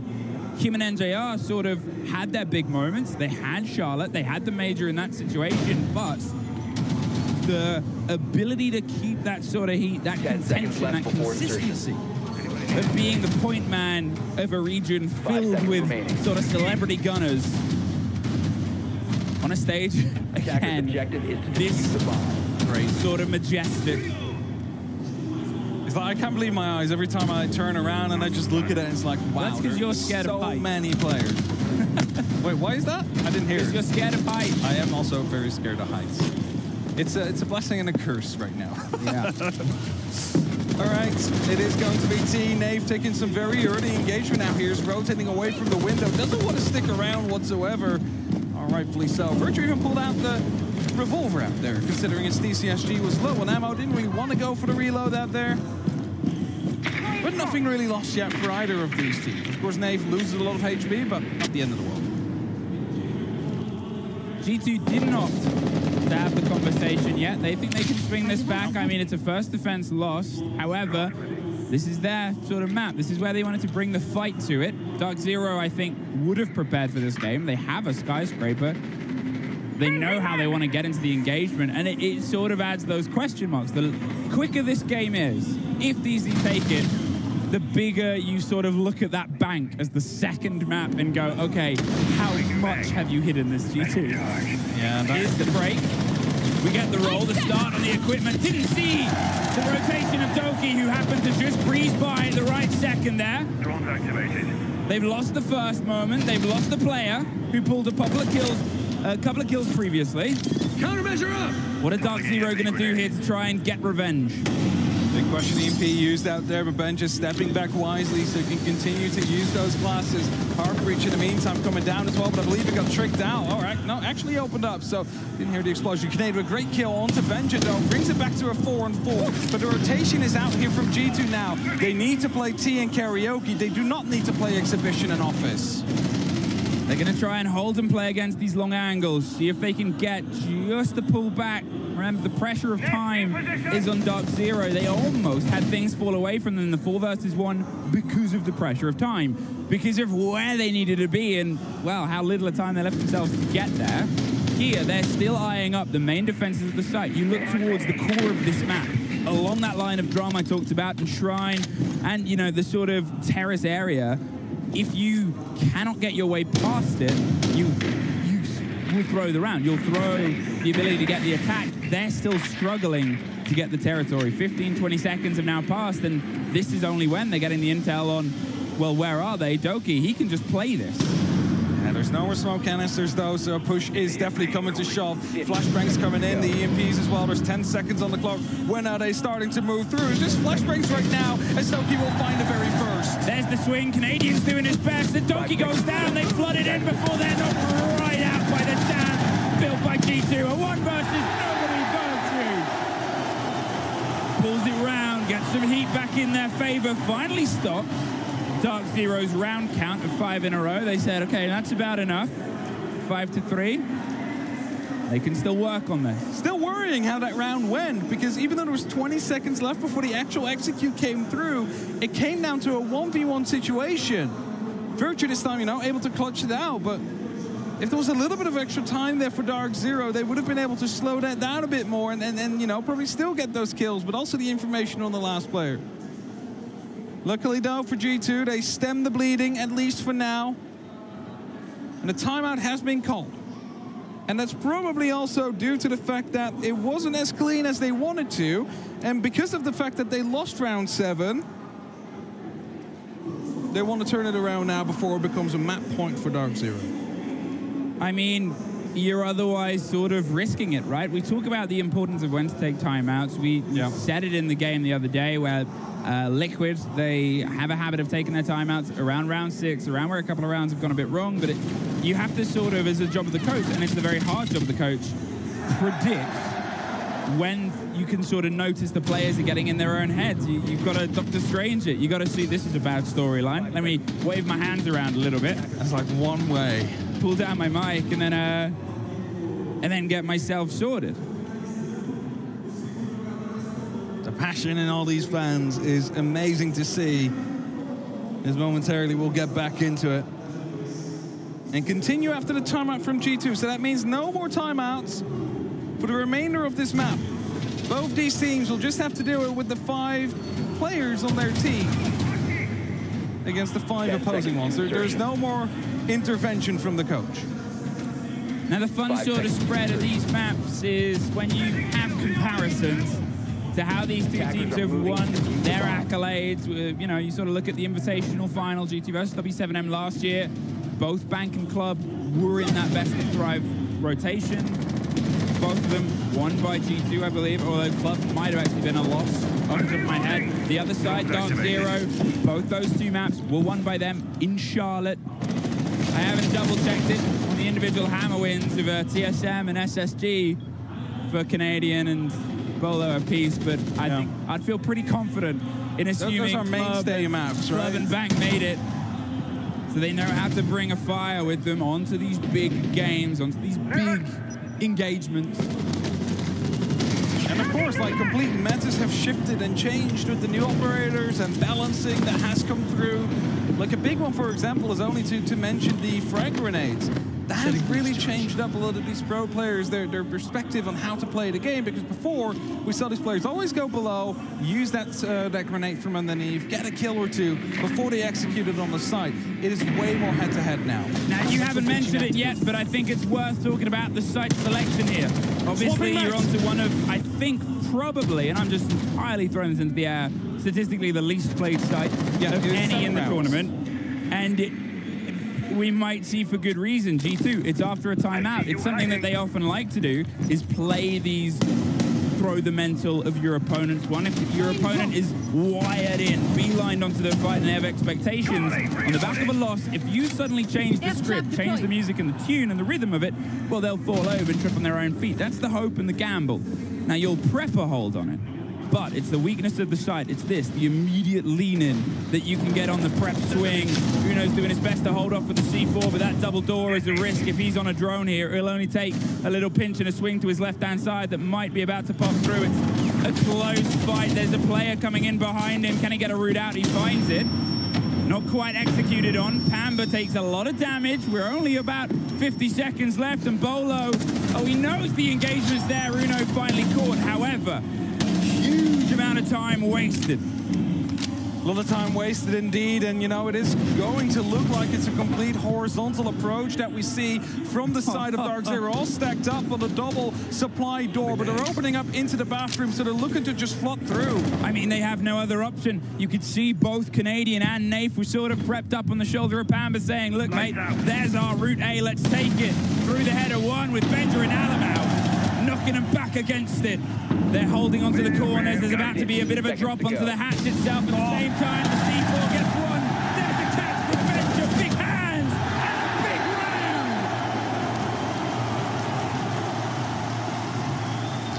round. The 8th time that side got played, and the 7th it got won. And it's one of those offsides that we don't really see, as you just mentioned before, but it has this tendency of just being won by the defenders, and it's probably because of the fact that the attack hasn't been tested on this. And it just keeps coming back, and G2 find themselves 4-5 now. A single round from equalizing the score. I don't need to say it. I don't need to say it, Dark Zero fans. You know that this team sometimes has a habit of when games get close, it gets even closer. Now, they've been pretty good at keeping themselves out of OT. They've been pretty good at winning rounds. Remember the last series these two teams played against each other? 7-5. It's Canadian stat just now. Hello, Wally. There they are. Love Wally. It's always good to see parents get involved with esports. I mean, he's been all around the world with his son. For him. But, as I was saying, I mean, he'll know it very well, this is the moment here where Dark Zero, you'll prep against it, you'll bring your sort of mental coordination against it, but you know how rocky it can get when you sort of find yourself going, here's that same story, here's that moment again, 5-5. If it becomes that, is a terrifying place to be when you were 5-2 up just a few rounds ago. Especially with how close these rounds have been. It could have been over at this point. Could have been over. Honestly, could have been over already for Dark Zero. As Benja hunts out, sees it come up, just denied that information instantly. Hoping to not be hunted down, but you see Bolo instantly firing some shots down with a C7E. Aware of the fact that he fell back through that staircase. I mean, you see Bolo going onto the Jackal here to try and pick up and control some of the space. It's not that G2 is entirely running around the map. However, they keep finding these little pocket corners. There's a very boxy design to Skyscraper, and the ability to not have to check every single 90. I mean, it's a bit of a blessing. You can utilize the gadget in two ways. One is the one that is the default, scan it and see where it is. But two, if you look at and you see some green footprints right next to a corner, you can be pretty confident you're going to have to swing that holding your click down. So the ground floor is being prepared now by Dark Zero, as you saw there, just cleared out, cameras being removed, just removing any bit of information that G2 might be able to get from it, whilst at the same time the horizontal approach from the restaurant or top restaurant era is starting to come through. There's some shields they need to get rid of, and openings are being made as well, but it's going to be the Tuberau that would freeze the exothermic on the opposite side. It's just going to slow things down just a little bit. Actually, heartbeat charge. I mean, it's the pressure of time. I talked about it before, the pressure of time. This will open, that gadget will activate. It doesn't destroy it. It's an electrical on it, though. But the Zozo buys you that space. There's pressure underneath Alamau and pressure in front of Alamau, but a bit of a missed moment there. They weren't entirely locked down. He's looking for a second fight, and he finds it. Alamau, 2 stories, 3 bodies. He's hitting them every single distance and direction from within about a 5-foot space. And what an execution of an execution here, including the take onto the Jackal. NJR gets one before getting a fate handed to him. G2, what a climb back. And suddenly we find ourselves in 5-5, and Dark Zero, after 5 consecutive rounds, have lost their momentum completely, have lost their lead completely. And of course, some of these rounds have been close. They're just like an inch away from potentially finding one of these rounds and at least force overtime. But G2 over the course of this half has been starting to grow, has been starting to get more convincing in their round wins. And Alamau with an amazing 3K to come down upon Dark Zero there. I mean, swapping in between guns as well for the distances. 2 with the SMG, the 3rd on the MBX. That's his backup gun. Yeah, you know. Who needs a primary? That's for special occasions. It's great play. You go to that because of its quick rate of fire. You don't need the damage drop-off distance. You're playing narrow angles anyway from within about, you said, a 5-foot radius. The knowledge of swapping in and out, the knowledge of having control. It pulls it well together. 5 seconds remaining. And as we go closer and closer towards map point. Barbecue is up next. Humber is using the Amaru, the Canadian, onto the Montaigne. This might just be... And as G2's just setting themselves up again, I'm just wondering, what is the plan that Dark Zero is going to be executing here? Is it just going to be a quick push? I mean, there's a plan here. It's the Monty. I know. That's what I said before. There is a Monty, there is an Amaru, and there's a Grim. So what you would expect is the Grim to start shooting those Bs, Amaru cause some havoc, and the Monty to go for a plant. But will G2 be ready for it? Will they respond before it can even get going? They have the Tubber out to slow things down and bring some pace, but to be honest, over the rounds, it's these pocket situations. I said they're finding corners, making things challenging. Oh! That is just poor timing. Alamau, huge round before and a missed one this time. NJR gets Benja of 5 versus 3. Now, Pamba with sight within a bit of a blink of an eye, especially with that supernova shotgun. There's a bit of the rotation, the motion. They know that they have the 5 versus 3 body advantage. They know they were 5-2 in round advantage, and that has slipped away. They have to ensure this doesn't as well.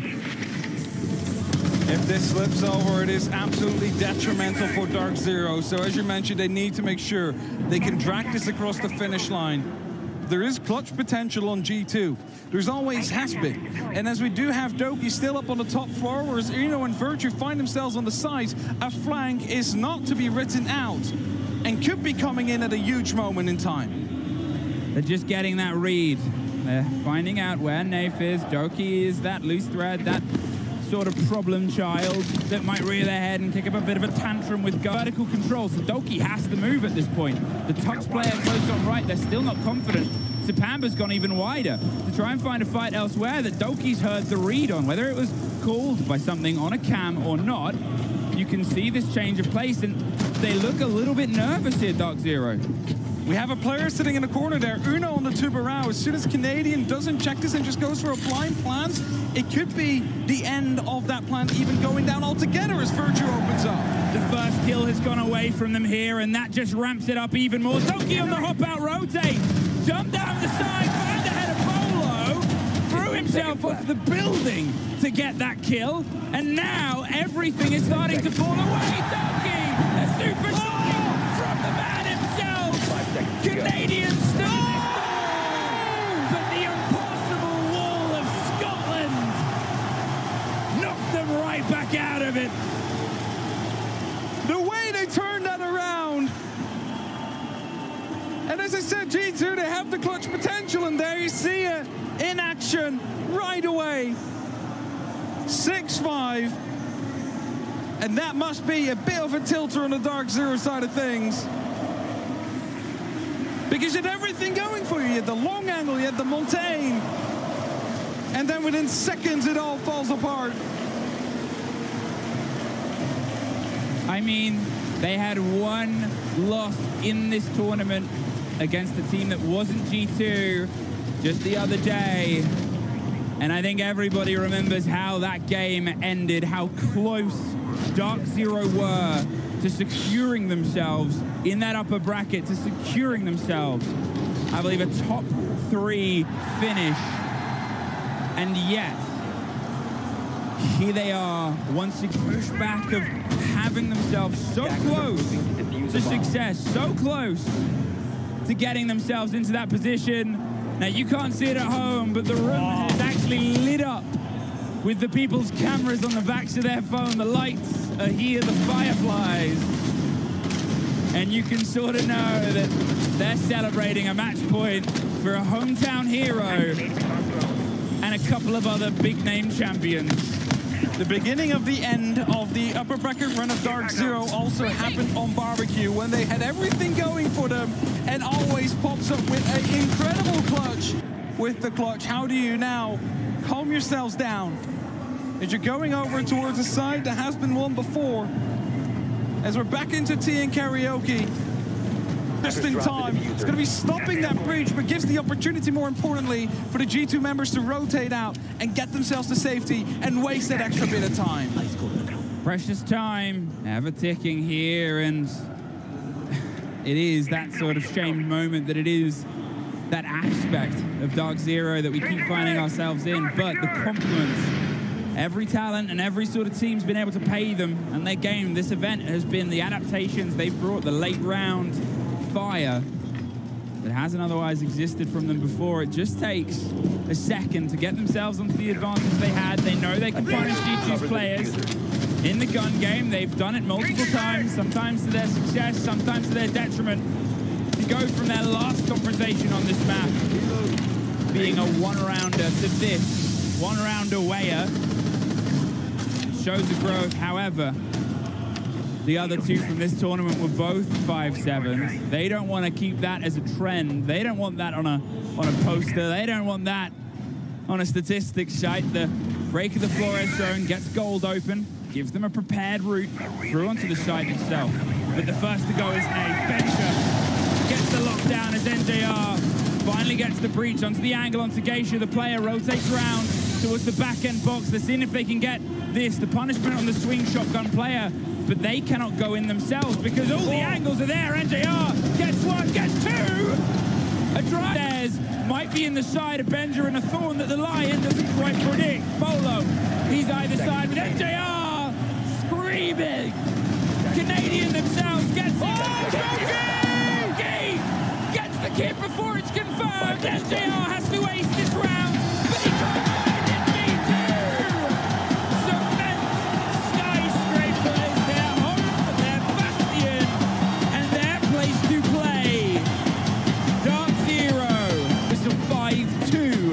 For them for a long time, this was their map to lock in. Imagine the energy into the second map here. It is the reigning champions to take, but we still have a series on our hands, so we'll toss to the deaths to have a breakdown.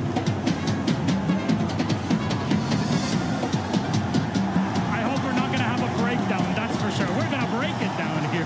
Thank you very much, Fluke and Hap, and yes, Melosh with me are fresh, Fabian, and we're going to break this round with more details to come in a sec. G2 bringing it back. What a massive story.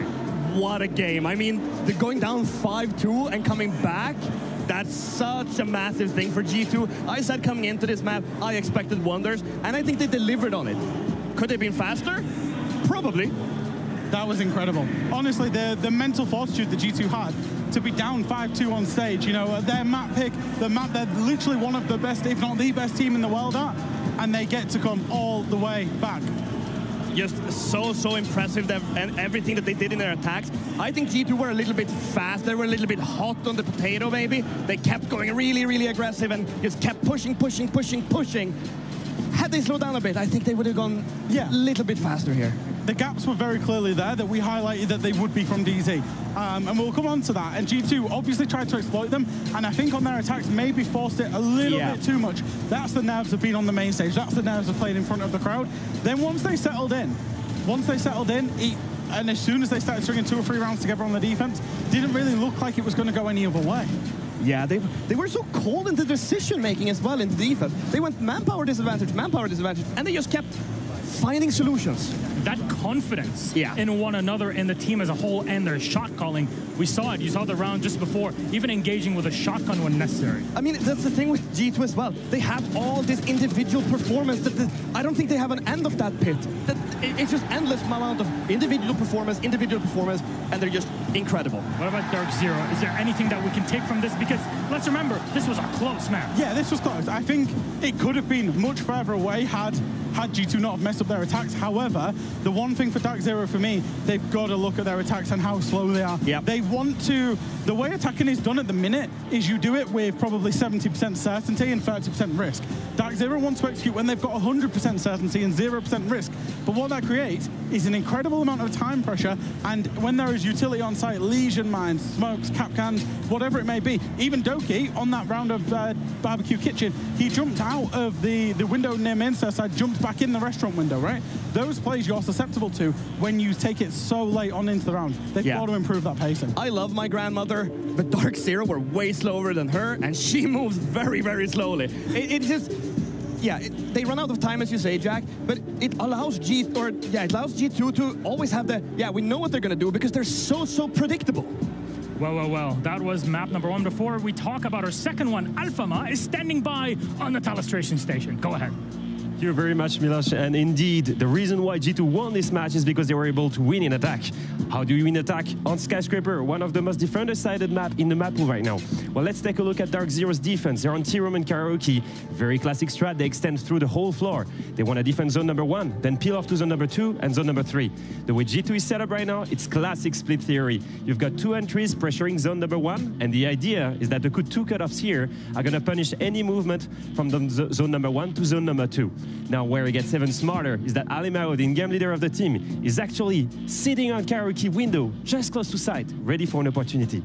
Now, let's take a look at the real footage. Doki, Benja on entry right now, ready to pressure zone number 1. Virtu, Uno as cutoff. But Virtu is not only a cutoff, he's also pressuring site, and he's going to get the pick on the anchor on site. And that's based off Alimao's intel on the drone. Alimao sees this, uses the Lion, rappels in, and gets the second pick on the second anchor. After this, honestly, site is open. They've done very well, and that's how G2 is winning rounds. If you want to see more of G2 versus Dark Zero, it's coming after just a short break.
Welcome back, everybody, to Six Invitational 2024. Map number 1 is done between Dark Zero and G2, but we potentially still have 2 more to go. We're here on the analyst desk to set you up for our second map. That will be Bank. Dark Zero will start off on the defense. We got some info just for you. Hello, welcome. I'm Elosh, with me are Fresh and Fabian. And now with Dark Zero on the back foot, losing map 1. A close map 1, but a loss nonetheless. They start on defense on Bank. Is there something that we can compare it to when Sky? So Bank and Skyscraper play out quite differently, because the split theory that we saw Alphama explain to us from G2 on Skyscraper doesn't work as well or as often on Bank as it does on Skyscraper. So I'm expecting to see slightly similar, but at the same time very different. What I'm expecting of G2 in their attacks is a lot of window repulse for almost every bomb site, because that's just the way I know they play. Yeah, a lot of split theory can only really be applied on the top floor when you're trying to take control of the top floor Bank. Then you've got to play defaults. However, G2 did bring in Uno when they brought him in to help them with their defaults. This might be why we've not seen them. We've seen them perma-ban away Bank for quite a long time. I think that's why we've seen them bring them out, because they're now going to be comfortable on 2 defaults. What I want to see as well that changes up from Dark Zero here is that, first of all, their attacks, they need to have that unexpected execution in a way where it's something different happens. Because every time they've executed on the last map, it was last seconds. How unpredictable can you be with 20 seconds left? Well, you know you're going to be pushed. So you have your gun up and you're expecting everything to happen. Take some risks, literally, because the solid safe approach has not worked in map 1. You've been basically reverse swept. Take a few more risks in Bank, because if not, you're going to be going home. Could we see more shield play? Because I know when it's match point and you're bringing up a Montaigne, sometimes it's kind of like, okay, this is desperation. Would we see Clash would be slower gameplay also from Dark Zero in defense? If we're going to see any shield play, it will be an attack from a Monty, because there's so many things you can do with a Monty on Bank. If they're a server, you come in through dirt and you push the first bomb site straight into it. You can even go without taking anything else off the map. Top floor, you can come up the spiral staircase, you come in through heaven. There's so much you can do with Monty in attack. Clash, not so much, just because of how spread out the players can be in attack. Although for G2, that it actually wouldn't be a bad idea. We saw it like 3-4 years ago. The Clash on the server stairs might work really well for them if they read more into the fact that DZ are so slow. I mean, Buck on the attack. Also, we've talked how important the operator is for attackers in general. Great on the entry. Great to use on Bank. Yeah, I think Buck overall, because of the hard breach gadget, especially together with the vertical gameplay, he can be used for so much. I'm also expecting to see Ram, top floor, anything that's on the middle floor, because of how much vertical you can do super quickly. I think we'll see a lot of Ram as well. Fresh, who needs to show up here from Dark Zero? I think particularly Nath. Nath is one of the players that we highlighted in the pregame. We expected more from him. He's shown us more within this tournament so far, but he had a very, very quiet map 1. Don't know if that was his roles or not, but hopefully he can bring it up on map 2. Let's see if we get a map 3 or not. Fresh, Fabian, thank you very much. Our casters are ready. Up to you, Fluke and Hap. Thank you very much, and it is very much up to us. We are as high as possible in this building, and, well, that was almost... See, I have a fear of heights, so as soon as I see a little bit... What I want to see? In the bank. I like how that was on camera. I was going to say...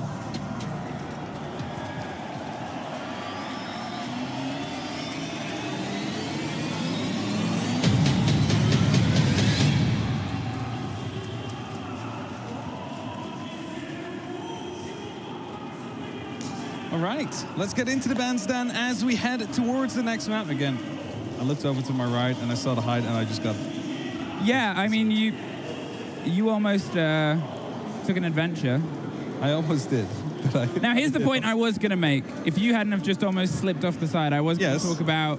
I was going to build up some hype, talk about the deposits made at this bank and the history of these two teams. Talk about their... We can still do that. Ability. Well, I mean, we got time. Now we're going to see a Dokkaebi and an Azami ban come through. We're going to see a Fenrir ban, and a Monty is the change. Now, Milosh, all the way down there, did say, are we going to see more shields play? No, is the answer. Azami, Z. To be fair, yeah, I mean, they've only not banned Dokkaebi Azami about twice or 3 times. 2 of those times they lost the map. One of them they banned Jaeger, one of them they banned Valkyrie, and they lost those maps. So the success rate of banning both versus not banning Azami is in DZ's favor. It is, But I was also expecting, like, the further we go into series and the further we go into a tournament, you kind of want to see these teams swap off their default bans if possible. Maybe lean in a bit more towards the opponent they are facing. Maybe that's why, like, if anything, it was going to be a Monty that was going to be played. Well, no longer there. So how is that going to be answered upon is, of course, that big question. Hookers up first.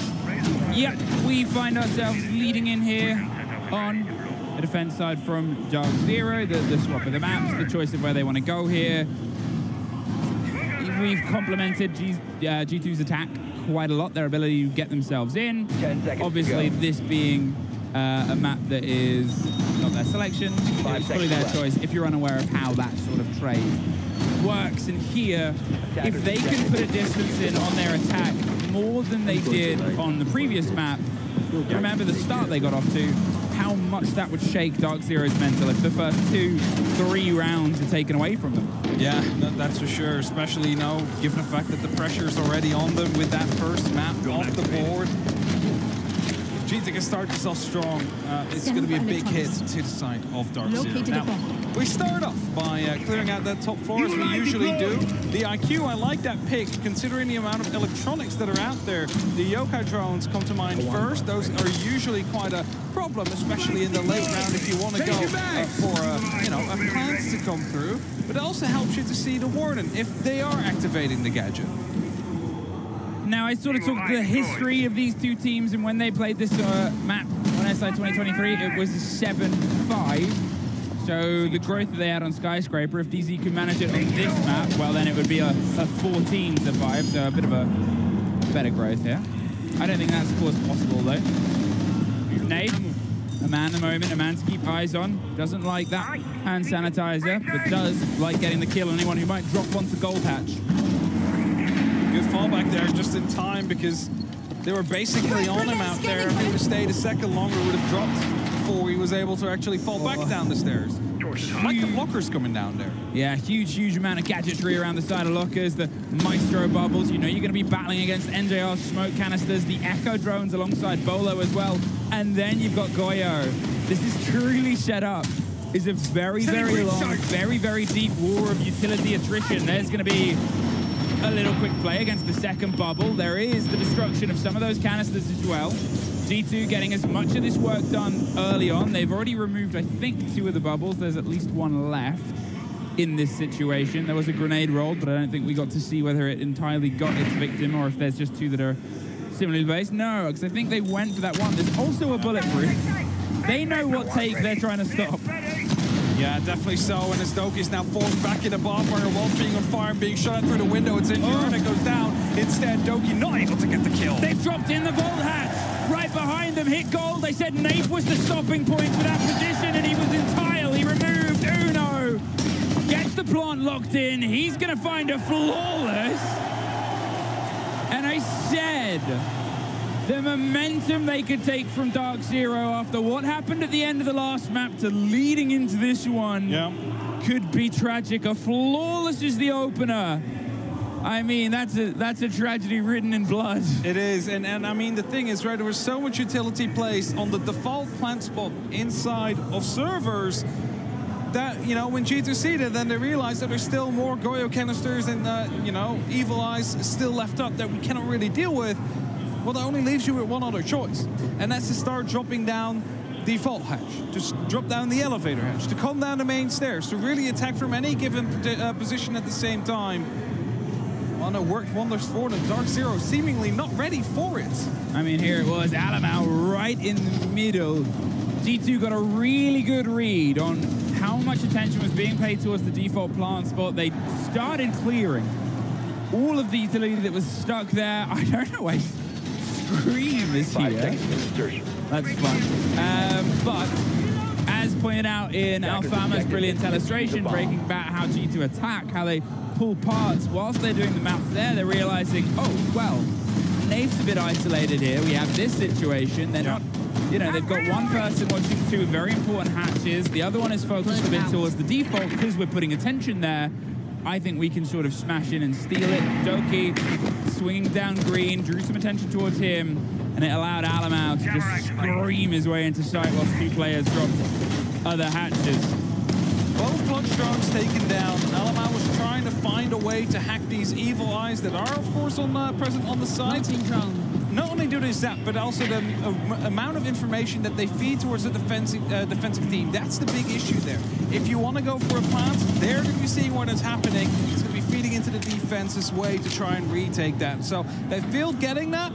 Now they're going to have to play without it.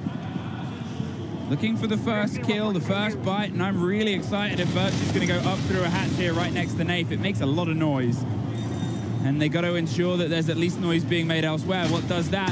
A boogie drone. Nothing can be blamed on you missing it. If you're entirely surrounded by this, they are not hitting the hatch directly as of yet. The rotation onto the procs, the play on beepers. You can see someone's coming above him onto the top wide. Uno is trying to force the players further out. Nafe goes down.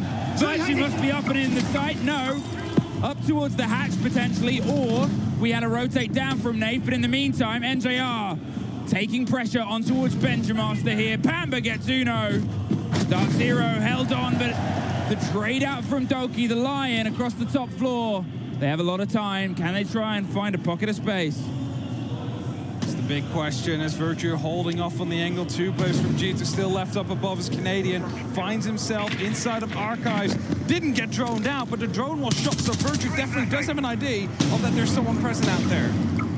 Another E1D pulses out, and everybody finds themselves, unfortunately, stationary, apart from NJR, who's sent to the station of hell.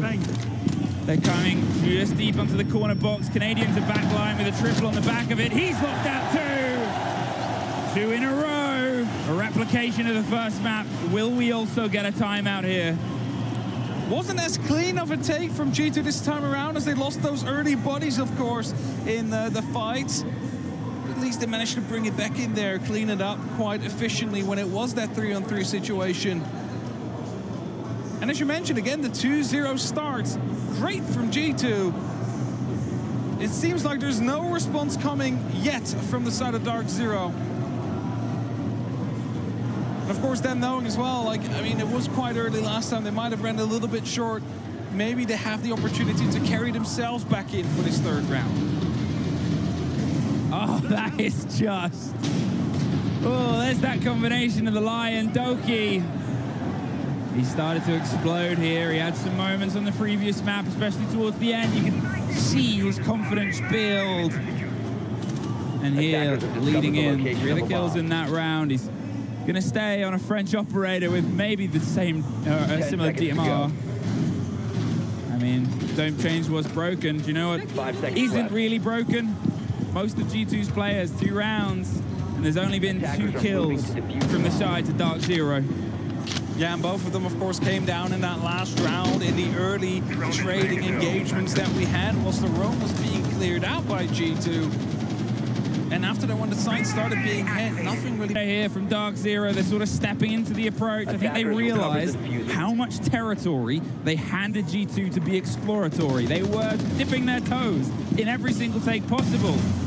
And there's some toes that are absolutely torn off. Alamau caught in the back, and this is a bit of a sort of wake-up for both teams, I think. As I said, much better change of pace. Nafe just misses an opportunity onto Virtue, but as he saw the rotation, he's almost guaranteed to call that out to Bolo, he saw playing around these positions before. Still on the hatch, though they've actually just opted to retreat. Yeah, there's only a single player, Dark Zero, on the side before Canadian dropped down, so I think they're going to be focusing more on the actual side itself now. Nafe on the hunt, going over to the top floors, going to see if he can do anything vertically, whilst Virtue waiting patiently near the elevator hatch for a potential drop or a misstep of one of these players. Canadian got quite close there, just kept himself out of range, however. I mean, I appreciate more this approach here from Dark Zero because you have Nafe on a Solace. Virtue takes the drop. Zuno gets MJR. Virtue might get punished by Canadian and is.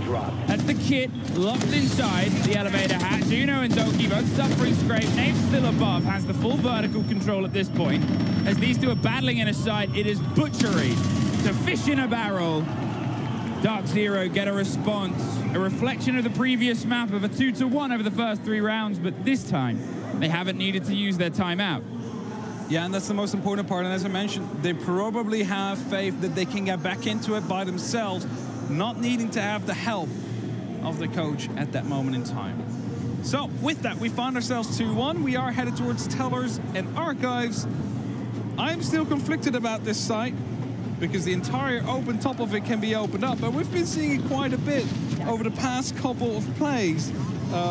9 times now to come through, but it's pretty 50-50. It's one of those sites where, it has a long history. It has a lot of problems in the current meta, as a lot of sites do, just how easily it can be opened up vertically. You lose a lot of control, and you can't control it from underneath either. You cannot get yourself back in as you can on a lot of other sites. And, you look towards the rotations you can do on hatches across open. You look towards just how much of it this turns into a total of about 5 or 6 total rooms for an entire take over the 2 stories. And it becomes very, very tricky to either survive holding into that space when they're above you, or reclaim it in time if they're able to get in the room and they got to play below you. But as long as they can do what they did in the previous round, Dark Zero, take the players, push E2 to this sort of width of bank and give them the full stretch, and see if they can deposit a couple more bodies. Now the way this usually goes is pretty similar to the actual CEO side. We'll have people present near stock, as Bolo is, an aggressive quiet there as well. But we also have them inside the Janitor just to block off any of the repels to come through. Good use of the gadget out there. And JR's inside and JR's outside. Alamau has the lockdown and the pinch on the player. That means now that Bolo's rotation is gone. So is Doki. Nave gets a bit of revenge for the fights and the kills these two have had over the previous map. Fun fact, when G2 was in an SI final last year, he actually typed "shout out Nave" into the all chat.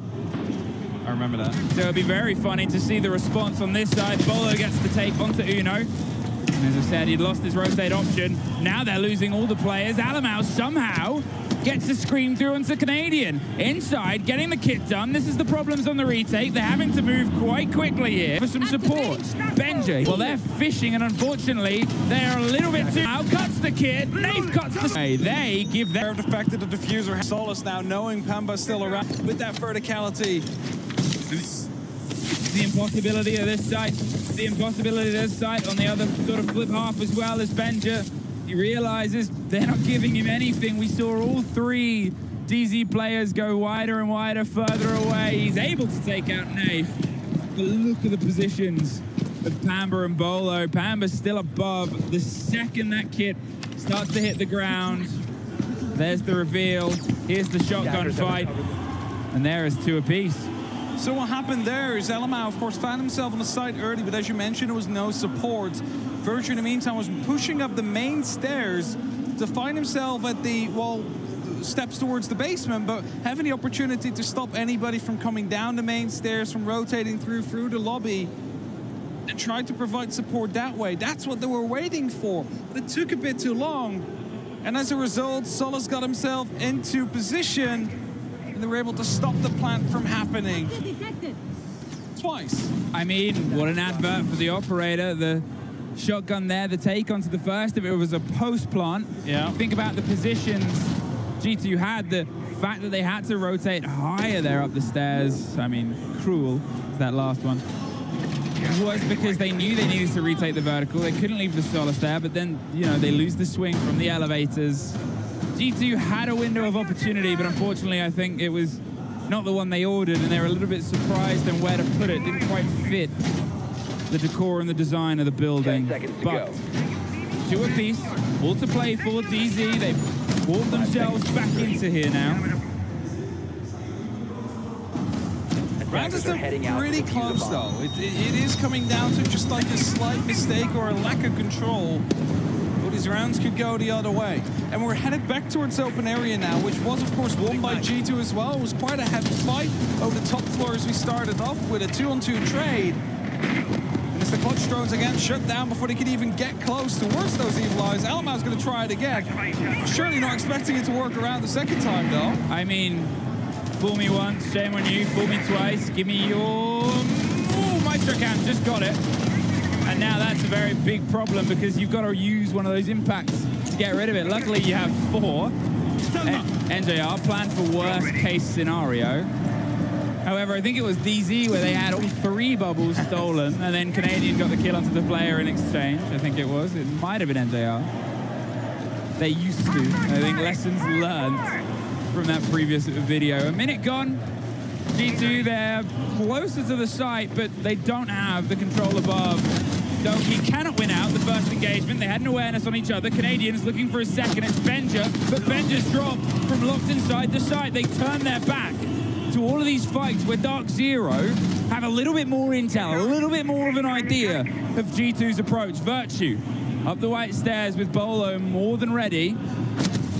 There's the demonstration. A bit of a slip, a bit of a snafu out on the back. I'm assuming that was from a gunfight. Loading new mag. But Alamau's now on a sliver of health, and you're still looking at, you know, a side of one of those impacts, the C4 itself. And that'll be the end of his life this round. Yeah, and it should be a Dark Zero round. They have complete control of the site. They have complete control of the top floor as well. And even though there was a mid... Alamau dropped to his death. That happens, you know. The joke's coming out. Now, Uno is in a 1v5 situation. Has to go for an ace clutch. I mean, mistakes happen. There we go. The ending is there. Didn't want to extend the suffering for more than it had to be. Whoops. Well, that's definitely a whoops. The Clown Prince of Rainbow Six gets his moments here on his home turf. But luckily, he's full of... He's as deadly as he is funny. Dark Zero, 3 rounds to 2. They have themselves an advantage that's very similar to how it was before, but it feels very different statistically. They're getting themselves into this as more sort of tight engagements. There's less of a sort of, it's G2's game, now it's Dark Zero's game. They had a lot of fire and a lot of fury on the fight back of Skyscraper up to 5th point. Here it feels a little, give a little bit more respect to Dark Zero's game there. I think it also helps that they haven't called in their tactical timeout. It just gives you a bit more like control feeling, that is, because you've done it yourself. You brought it back yourself. Of course, the coach is part of your team, but you only have one of them. One of those call-ins that you can do with them for 45 seconds. And as Bolo, again on the Yokai, this time there is no IQ to stop that. Nope.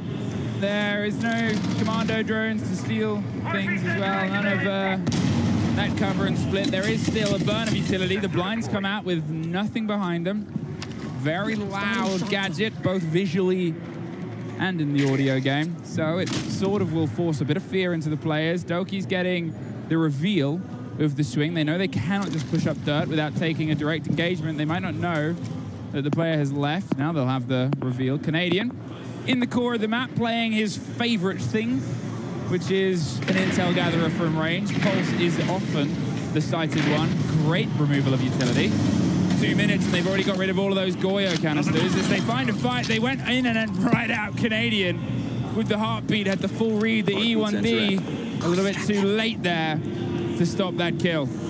Yeah, a bit of an unlucky moment there for G2 that Alamau met with Canadian, but at least the trade comes in. Benja, however, gets pre-fired, and that's a diffuser now dropped in the hands of Nave. Who didn't opt to drop as well, stayed on top of the hatch. You can see he flirted with the idea for a second, but I think he saw the kid hit the ground and said, I'm going to stick around, see what else I can do. 3 versus 3. Virtue, he's sort of caught in the bit of a middle here. He needs to go and recollect that kit. He's the closest man, but with 1:30, they can rotate, and the pings are still on him. You wonder if it's a Valcam. You wonder what the read is. Hope it's not a default, but as they opt to go for a slightly longer engagement, Virtue, he's expecting the fight, the swing. It's Pamba that just sort of says, I'm here, and then heads off, wastes a bit more time, wastes a little bit more of this precious sort of utility that Dark Zero struggled with last map. A minute left, and I still think both those Yokai drones are on the board. One of them was in lobby. That must have been the intel that was being fed about Virtue's positioning, closing in on the player in elevator. And there's 55 seconds left. You just see G2, they're preparing themselves, they're preparing angles. Uno is looking to go for a point. No, actually, it's not Uno. It's Virtue that has to go for the pickup, because Uno is going to be probably jumping in after those Candelas to see what he can do. Now, as Bolo rotates the Echo drones round with the amount of time left, they have the charges to dictate the story. of this, put themselves onto the 4-2 split, 30 seconds, and Uno, he's dicing and dancing around a drop that you assume Dark Zero are going to pay a little bit more attention to, but there's a rotate coming up the stairs. The Valkyrie's gone on an adventure. They're going to see if they can find an engagement. If Uno gets caught here, it could all be over. The long throw, the play, they've gone 2 stories up. Bolo, he's alone in the site as the pressure goes around. Nave, he may as well be in Narnia. The 2 versus 1 with 5 seconds. He's quickly rotating. Round onto the back, but Donkey had it watched. G2 keeping things level in the first half. I love the little bit of game sense out there where they don't plant right on the first site they open up because the hatch above has been opened. That means that if that roamer is still out there, you might find yourself caught. So what do? You dig in deep, you get yourself in the middle of the lockers, which are just so much more difficult to retake, especially coming from above. And the kill on the Echo, so important as well. If they were to be able to fall back into goal and use those yokai drones, to say welcome to hell. Welcome to hell. Now I feel less bad that I cited a call earlier as being sent to hell. Because, I mean, they're welcoming them here. There, the coverage. They knew Nafe was going on the long play. Whether they had it on a read or said there was a lot of reads coming against them. There were yellow pings onto the locations of the players towards the top of the elevator shafts, towards where Nafe was able to get his first kills. And here, G2, where the game sense, whether expectation or information, turned it into the problem child here. 3 apiece. Still both timeouts on the board. Still both bits of attention here. G2, they've not played this map in a very, very long time. As Fabian rightly predicted, they will still have a game here. Now it's the test of Dark Zero, because whatever game G2 have here, they very likely, outside of scrims, have no idea what the holds will be. That's for sure, and you know, this is where it really starts coming on into play. There's a quick push attempt going to be made. Virtue completely blinded, but no one follows up on it. The drone was giving away the intel. Canadian still is around with that drone, but Cadella's not finding anything now. They're in, and they're off to the races here. There's the cover, and there's the kill. There's a drop in the hatch in the middle. Do they know there's a rotation round? There's a player right on the hatch here as well. This is a surrounded situation. Alamau, he's holding on. He isn't too far away from a fight with Pamber. He really desperately wants to take it. The smoke canister forces Pamber out of position, and there it is. Beautifully played, with Benja getting one of his own. Bolo's gone. The refusal to hand over open area, the refusal to give up the ground, leads to a little bit more success here. A very long use of the exit Kairos to get the hatch open. Only 2 more pellets left in pocket there. I think that will open up the hatch, yeah, nicely. But that means that if anything else is going to be closed, well, you are not going to be opening that because you only have those 2 pellets left. So that is a concern for potentially later. Think of the mirror windows, for example. Those are going to be in play. You're going to have to worry about them one way or another. And with 1:20 left on the clock, it is, you know, a 4 and... There's a player on his left and a player on his right. Where are you going to go, Nafe? You've got to find a fight either way. Benja gets a big scrape onto the Habana, who's just going to try and angle themselves forward and at least put a wall to their back. The break on the hatch, the break on their face. Leaves Canadian inside the site alone with a kid. They retake it aggressively. 1 round closer. Oh, it's not Scream, I'm sorry. Oh. It's G2's death they've brought along with them. The Executioner seems to be hanging over this arena. There's the play from Alamau I talked about. He dropped this hatch instantly. As soon as they lost that first engagement, he was down here to try and get a response. The pressure on. Sad, sad moment, though. Painful NA fans in the crowd who are... Love it. G2, great round to come through. And of course, they haven't played Bank recently, but they've definitely played a lot in the last 12 months, like 14 times or something. But it's all mostly... Is that an Alamau t-shirt? I've not the Alamau fan base. I don't think I've seen player t-shirts before. No, actually. I've not seen player t-shirts before either. Amazing. I've seen Intero t-shirts. Yeah. Well, he wears those. Yeah, we weren't supposed to tell that. 4-3. Still, both timeouts. If this round goes to 5, you pretty much guarantee Dark Zero are going to take it, but it's been traded back and forth. G2 threaded 2 rounds before DZ found 3 in a row. With how the first map went, you want to try and keep G2 as far away from map point as possible. Virtue suffered a bit of a scrape. Not entirely sure where that was from. Maybe stopped window side, or Bolo is above skylight, so he could have just caught a wing and a clip on the top of white. Either way, it forces a bit of a rotation here from G2. They're going to sort of keep themselves a bit further away from these immediate engagements and let Dark Zero do a bit of structural work. But that's the thing, right? They don't need to take these fights right now. There's a little bit of pressure coming down, but nothing directly too threatening onto the side. There's like 2 players or 3 players on Repel even. What they're going to do from there on? Sure, they can, you know, fire in some Excaros and open up onto Kento, but, well, again, like, it limits your movement just slightly. It isn't the end of the world. Pamba now finds himself entered and exited in the building within a second. Another pulse, another hold, and another section where the players are forced to think about the actions that have occurred, and that's the problem here for Dark Zero. Every moment they have to sit in a deficit is devastating. Doki has the perfect read on the player, slightly hidden behind that speaker. You know, it's only going to be a moment before Nafe's under a bout of pressure he didn't expect. As Benja's surrounded, there it is. Alamau gets Nafe inside stock. Benja's sitting, holding, wasting time and attention and a body. Benja gets one. He's been revealed this entire time. He's about to have a second swing from Canadian. They're looking for the sliver and they sort of shoot across the bow. And he started it on those big windows on a fight.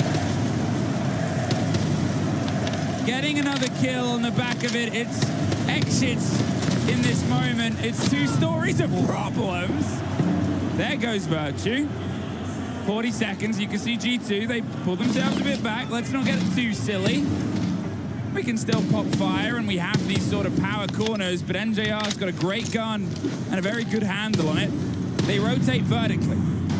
G2, they've headed towards the top floor. Not entirely sure where the kit has gone down, but it's not in the pockets of NJR right now. Ah, yep, tellers. So NJR, they're just not giving him an engagement at this point. I said they sort of had fun with the fights. The beepers go off, they know exactly where he is. G2, 3 rounds in a row, 5-3. And Dark Zero really no control that round.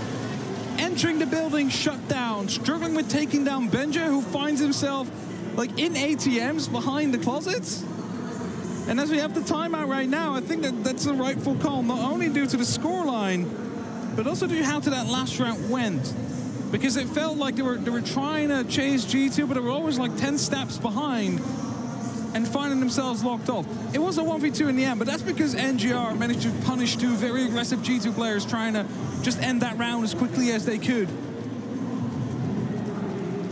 So, after the last time, you managed to get 5 rounds consecutively through your timeout. Let's go, G2. Clap, clap, clap, clap, clap. No, those weren't in there. It's just let's go. I mean, the claps are implied. Look how energized they are.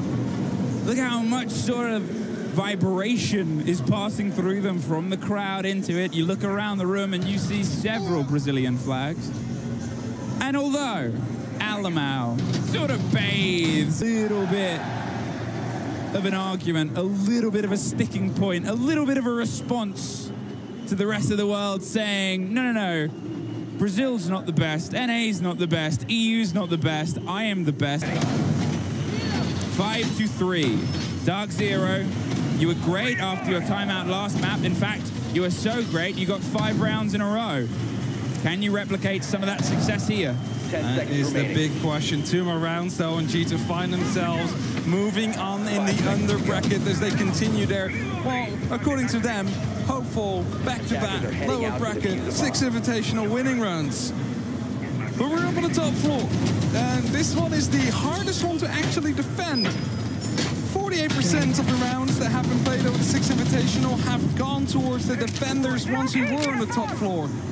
So Dark Zero, you got to prove you can attack.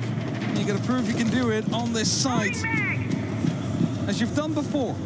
But of course, G2 haven't played it yet during SI, so there is a lot of uncertainty in what they'll do, in what they'll bring, and how you need to face it.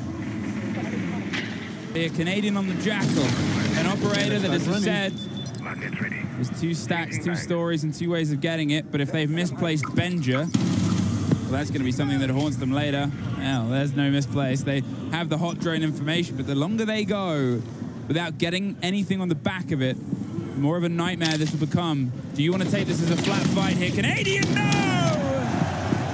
There's one, there's 2! Fucking believe it! A return to where he was. He's on the third. Can't quite get it. He's surrounded. He's able to get nades. Swinging either side. The pendulum of death bouncing back and forth amongst the grenades is finally stopped. But all the time, all the bodies, all the places, players and utility wasted by the boy Wonder. The teamwork there, not in order from Dark Zero. The first of all, the solo fight from Canadian. You know them out as they pop up. It's a cleanup. G2 map series points. And I mean, what a well-earned grin. It's not the point like last round as well. Engagement takes the head off of one.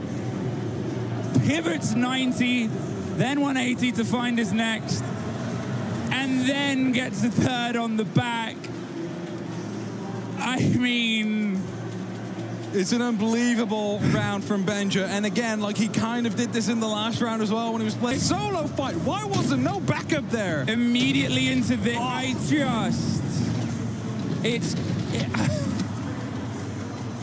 mean, come on.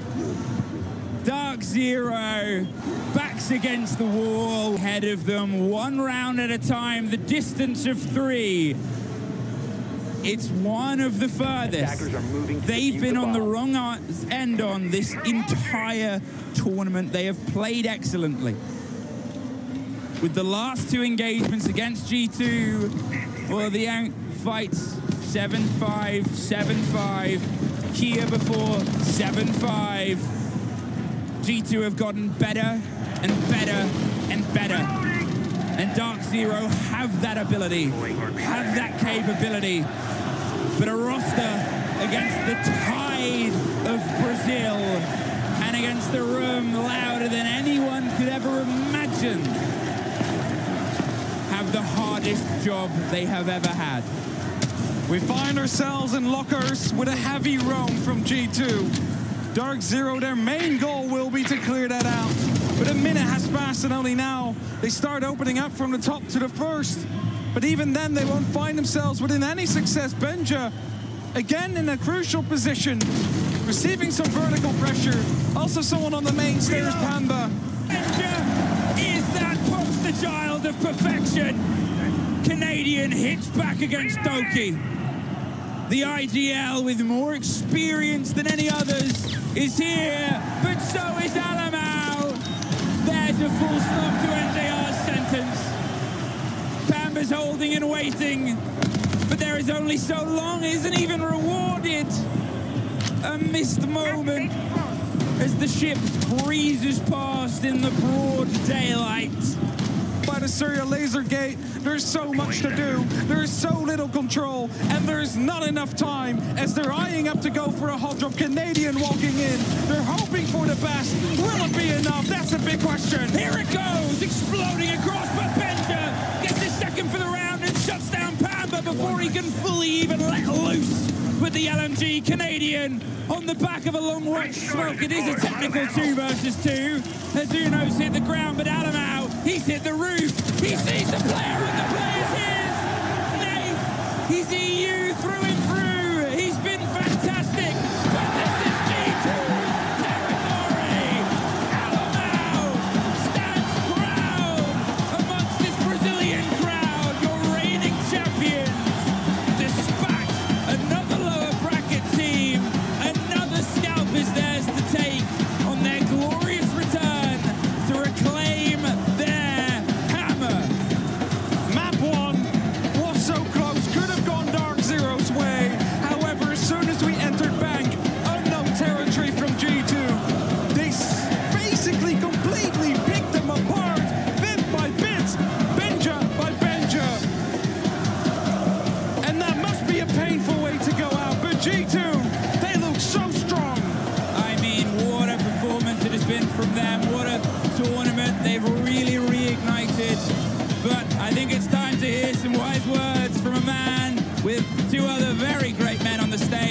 Shavers, please take it away.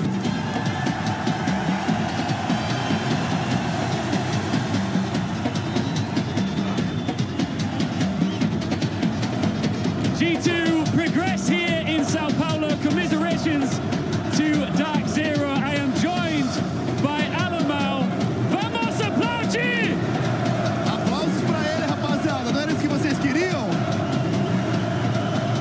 Alamau just... Tá com moral, hein? 360, ó. A arena toda tá com você, ó. Lá, tem pra todo lado. Alemão, senhoras e senhores. The crowd surround him. Yeah. This must be amazing for you. We will talk in English just briefly. Alamau, just come a little bit further forward for me, and then we'll do some, of course, interview questions in your native language. But bit of a love-hate relationship out here. How does it feel to be back in front of your own crowd? Tava esperando por esse momento por muito tempo, né? Acho que todo mundo queria ver esse Invitational no Brasil e agora a gente chegou aqui para defender a marreta. Gonna do it in English? Just to run it back to Map 1, 5 in the team. No Sky a gente sabia que eles eram muito lerdos, né? Então a gente só jogou para execução e eles se perderam todos os rounds. We just waited for the executes because they are so slow and can just win by not doing anything. So that was how we came back on Skyscraper. Just finally from me, Sonics, W7M, wait for you next. Any preference there? Aqui no Invitation é outra história. What was that? Can you repeat that? Ele tá dizendo que aqui no Invitation é outra história, né? Você tá quase sem voz. Tá emocionalmente diferente jogar aqui? Não, pior que eu tava meio doente, eu acho, anteontem. Acho que é por isso que a voz tá meio rouca, porque eu nem berrei tanto nesse jogo. Tá bom. Parabéns, então. Você quer enfrentar os touros. Tem certeza que você quer essa galera contra você. É isso que você quer. Quero pegar os touros. Just finally from me, before you go, any message to your English G2 fans watching at home? Guys, thank you for the support, all the G2 fans. I want to see you guys back in Europe, but here in Brazil. Preciso dizer obrigado a todos os brasileiros aí torcendo por nós. Minha família aí, tá todo mundo ali, ó. Minha família, meu pai, minha mãe, minha irmã, minha tia, minhas primas ali, tudo ali. Então, obrigado por tudo, rapaziada. Tamo junto. Alamau, thank you very much. You can make your way back down, and congratulations once again. Listen. The entire family's over here. Yeah? They're all out here watching? Yeah, watching. Well, G2, the reigning champions, take a step closer to reclaiming the hammer. Will they go all the way? They've got a lot of hurdles in front of them first. Back to the desk to pick it all apart.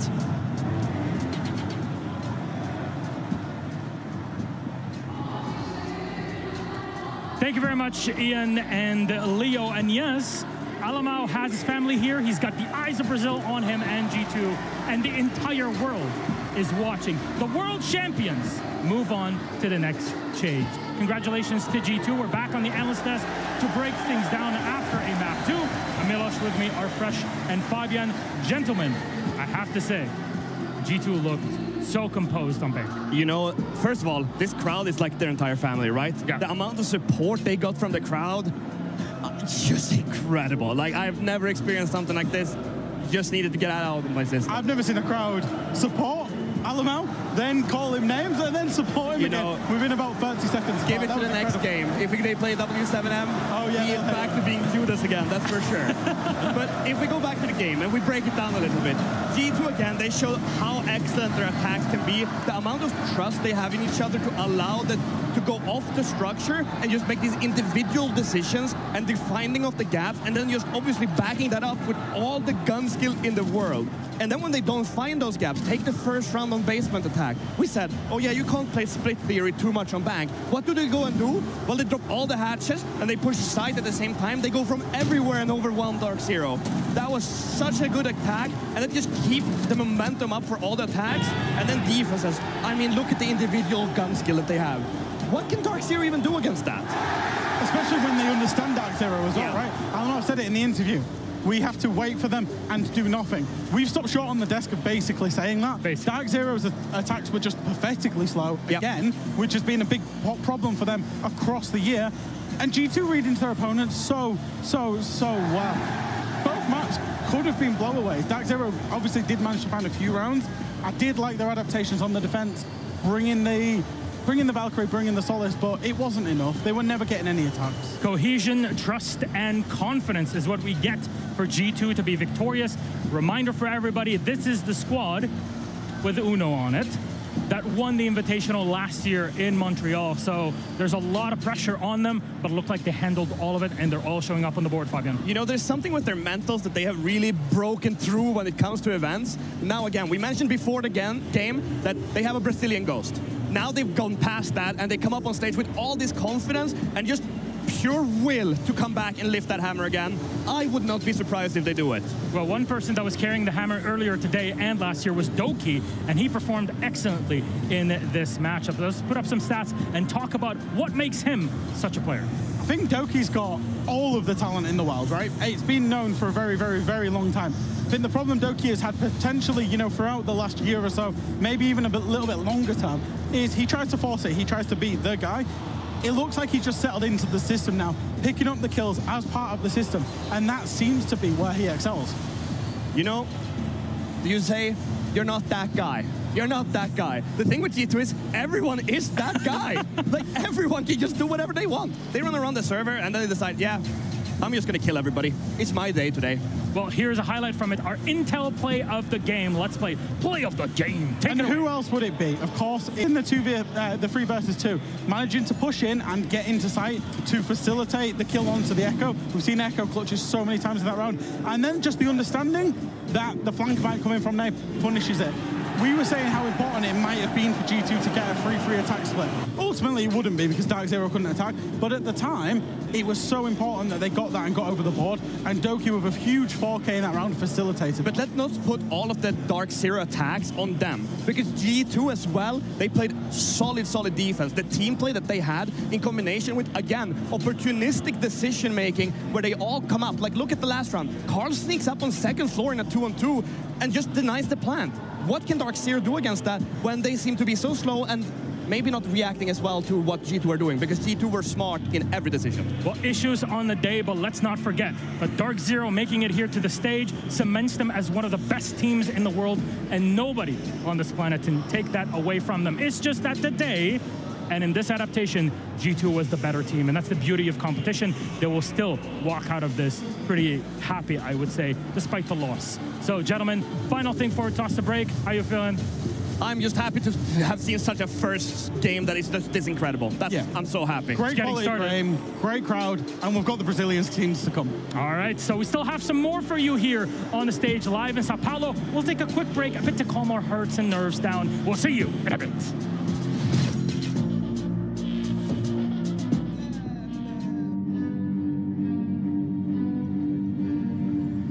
I got problems on problems on problems on problems on problems on problems I solve them. I run through the money, the pressure be calling. Left on my blessings, I feel like I'm falling. The birdie is back, tell me I'm garbage. I'm going through something, that's why I ain't calling. Phone and progression is all that I wanted. The phone and affection, I summon and dub it. Cause I got problems on problems on problems on problems on problems on problems I solve them. I run through the money, the pressure be calling. Left on my blessings, I feel like I'm falling. The birdie is back, tell me I'm garbage. I'm going through something, that's why I ain't calling. Phone and progression is all that I wanted. The phone and affection, I summon and dub it. Why you be all on my line about nothing? Why won't you go get you $1 or something? Don't hang with it who line for nothing. I see that we different, you riding, I double. I don't do discussions on bragging about hundreds. Don't go to your places, I know that they sunken. Don't call me your brother, I barely could trust you. I talked to a shorty, she bagging the bugging. And I'ma need all of my dollars on corporate, so hand me the money, I divvy the pie. I'ma give all of my people a portion to build them a fortune on flipping the ride. I can't be mixy when iffy the vibe. And 40 on 50 is really the time. Why is you all on my phone like you want me? Like you wasn't pushing the kid to the side. I run through the money, the pressure be calling. Left on my blessings, I feel like I'm falling. The birdie is back, tell me I'm garbage. I'm going through something, that's why I ain't calling.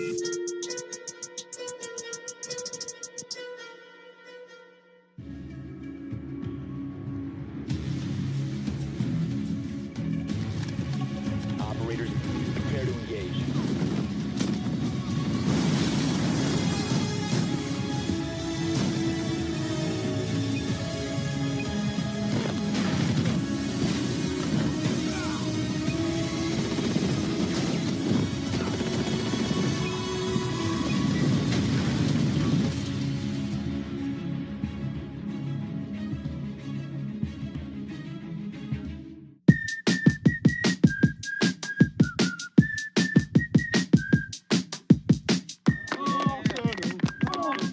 you running? What? None of them, right? Rampy. Oh, he did win MVP.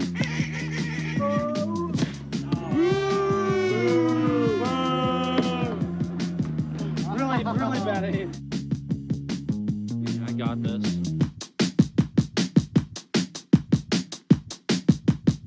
Fnatic.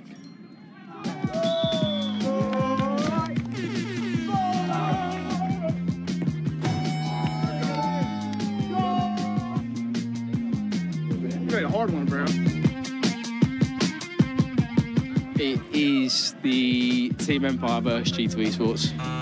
Empire and G2. Okay, what now? For England. What? Like an American. USA! USA! Goodbye.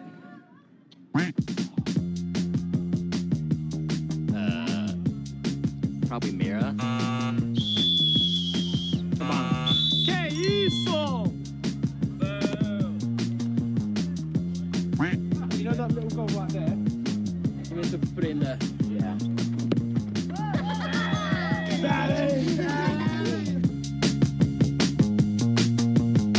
G2.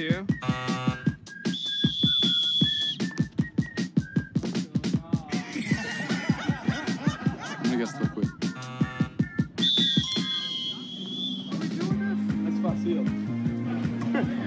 His dad's too big, gave it time like That's good. Oh, there's a bit wide left.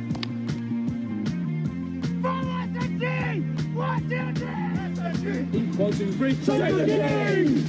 Oh yes.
Welcome back to the Ginásio do Ibirapuera here in the beautiful, vibrant, and of course very loud city of Sao Paulo. This is the Rainbow Six Invitational 2024. My name's Ian Chambers, and this is our amazing Brazilian stage host, Leah. We are off to a good start. Yeah, it's amazing to be here. I'm so glad. Galera, que jogaço que a gente acabou de acompanhar. O alemão segue vivo, junto com a G2. Na sequência, tem Sonics e W7M. Será que a gente vai ter um brasileiro avançando, enfrentando o alemão? Será que a gente vai ter uma final brasileira?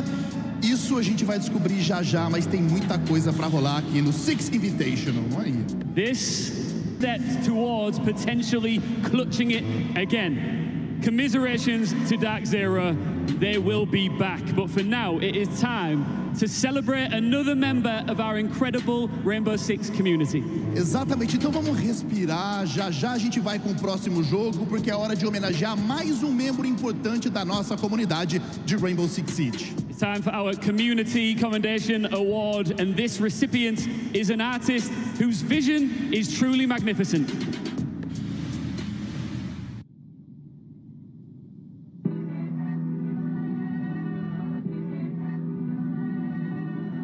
All of my art has this moving component. Never have a still image.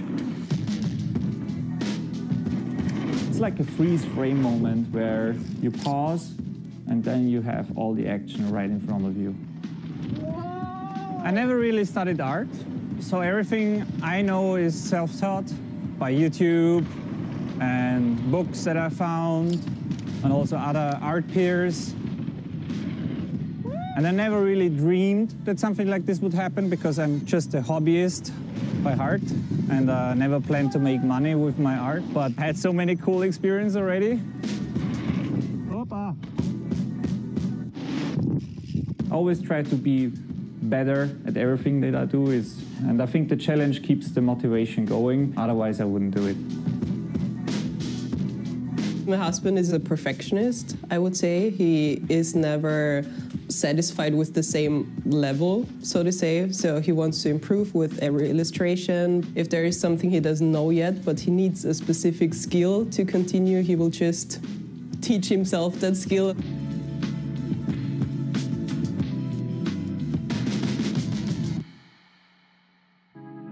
I come from anime and manga art. So most of the stuff that I drew was with katanas and ninjas and samurai. So when Ubisoft released For Honor, I was so hooked into that. And I mostly started to draw game art at that time, For Honor fan art.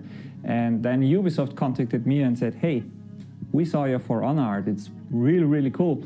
How about you start drawing Rainbow Six Siege? So at that time, I was already a big fan of Siege. When they asked me that, I was like, I never really thought about that, but it was a cool thing. It was a cool opportunity, and I said, of course. Anime has a big influence on me. I still love to watch anime. And translating that style into characters that we enjoy in the game in Rainbow Six Siege is something that I always try. Sometimes it's harder because characters look so fancy realistically, and then putting them into manga and anime art is a challenge. But it's a fun challenge, and I really enjoy that about making art for Siege. If you go through Vienna with an open eye, you can find art everywhere. And that's also a very inspirational factor for my own art. You have the statues there that are very lifelike. They feel alive even though they're out of marble or stone or whatever. And for my own art, it's very important to me to have the same kind of sensation that I feel when I look at the art in Vienna. When I'm in a game, there is so much happening, and in my drawings, I kind of freeze frame those things because I want to have it in action. I want to have the mood, I want to have the flair, and then I think, what is Siege? Siege is the action of the moment, this situation where you find yourself in and you're like, will I make it out of this? Usually you're shouting to the microphone, I need help, or they are on me, or they are coming. It's very important to have this kind of connection with the game to keep it relevant. And a cool thing to experience is when somebody looks at my pictures and points that out. He says, oh, I know that spot. Oh, I just recognize this whole situation. So all of these things going on, They come into my pictures, and I think they make my pictures come alive.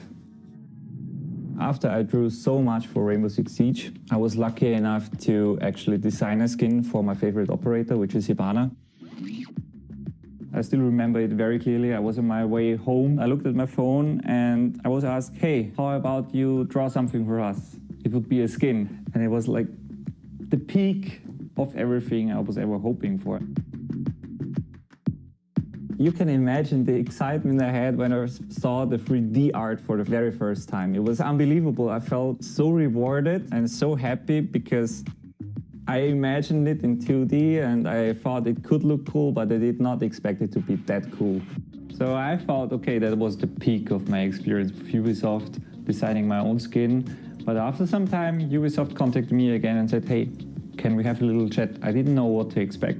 So Ubisoft asked me to join 3 other amazing artists to work on an exciting project. And it was to draw the Siege Invitational promo artworks. It was my chance, this was the moment to leave a mark in a game that I spent so much time with, that I so dearly enjoy, and it's something as a hobby artist I never thought would happen. I think my hobby really changed my life. I never thought I would experience so much cool stuff with just drawing art, just doing what I enjoy, but here we are. I'm curious to know where we'll be in the future, and I can't wait to see where all of this is going.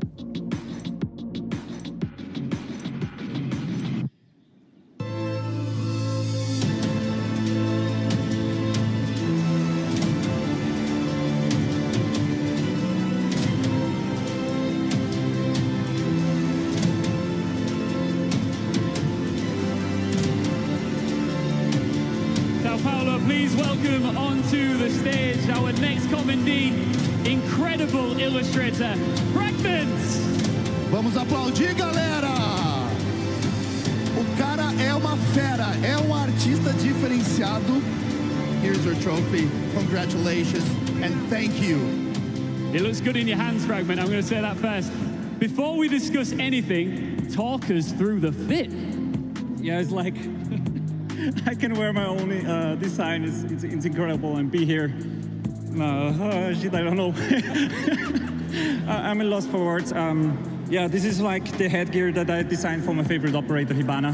I hope there are many fans here who love Hibana. Yes? Vocês gostam da Hibana, galera? I'm liking the crowd work. I'm liking the crowd work, Fragment.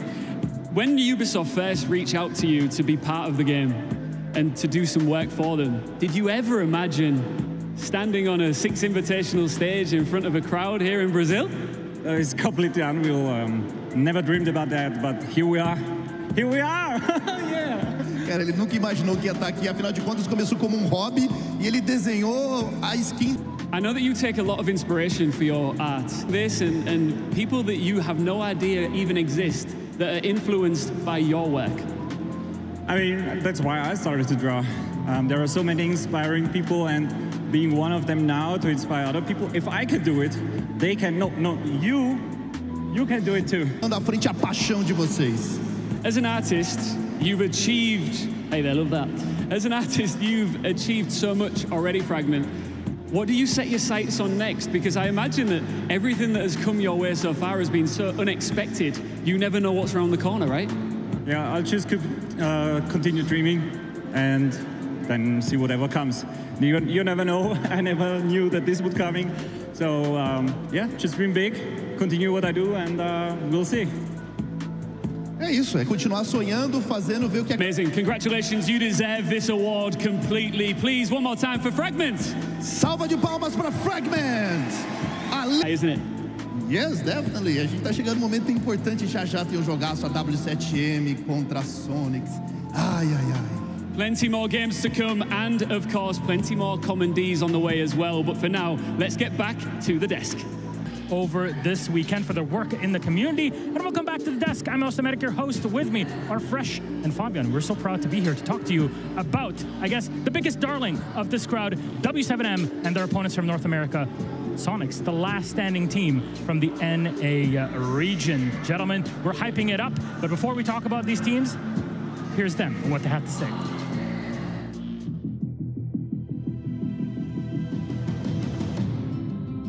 facing Sonics in the first match here in Ibirapuera is going to be a great match for the public. To play W7M, you know, it's going to be a challenge. You know, they're the best team in the world right now. The mindset is just to be confident. The only way we lose is if that we beat ourselves. You know, we just come out with confidence and we can beat anybody in the world. We have some things prepared against them, but I think our main goal right now is to improve our mistakes because we're doing a lot of them. And if we just play our game, I think it's going to be a good game for us. Hey Sonics, we are coming for you. And Emmy, you're going to choke in front of our home crowd. Herds, you're really not that good, might be overrated, and we're coming. And there it is, our two teams, Sonics and W. I know a lot of people are looking forward to W7M versus G. Does that still stand? Yeah, I think it does actually. I think, you know, when you look at people's expectations for Sonics into this tournament, it maybe wasn't high because of the way that Atlanta went. But they've changed their roster, they've brought in Ambi. That Ambi Citizen bromance seems to be working really well for them. Now, how does W7M and Sonics face up and match up? So the matchup in itself, I think the teams are very evenly matched. I do think that W7M have a slight edge themselves. They are a new team. Honeymoon period is still around, and they're feeling really good. I think that the teams are very evenly matched. The statistics said Sonics are slightly ahead, but Sonics has had a little bit easier matchup so far, I think. Well, let's talk about Sonics since you're mentioning them and we're talking about them in detail. There's their roster for those that do not know this NA giant of a squad. Fresh, how are they looking going into this game? Yeah, so obviously they ran all the way through their groups, then they ended up in the lower bracket and have had to work their way through the lower bracket. And as I said, maybe expect a relatively weak group to this roster has really given them an edge over their previous selves, because that's what I want to compare them to. When they had Gunnar, they didn't look super solid. They seemed to be off in timings and everything just seemed to not work for them. Having Ambi into this roster has enabled other players to shine and be better at their positions, especially Citizen.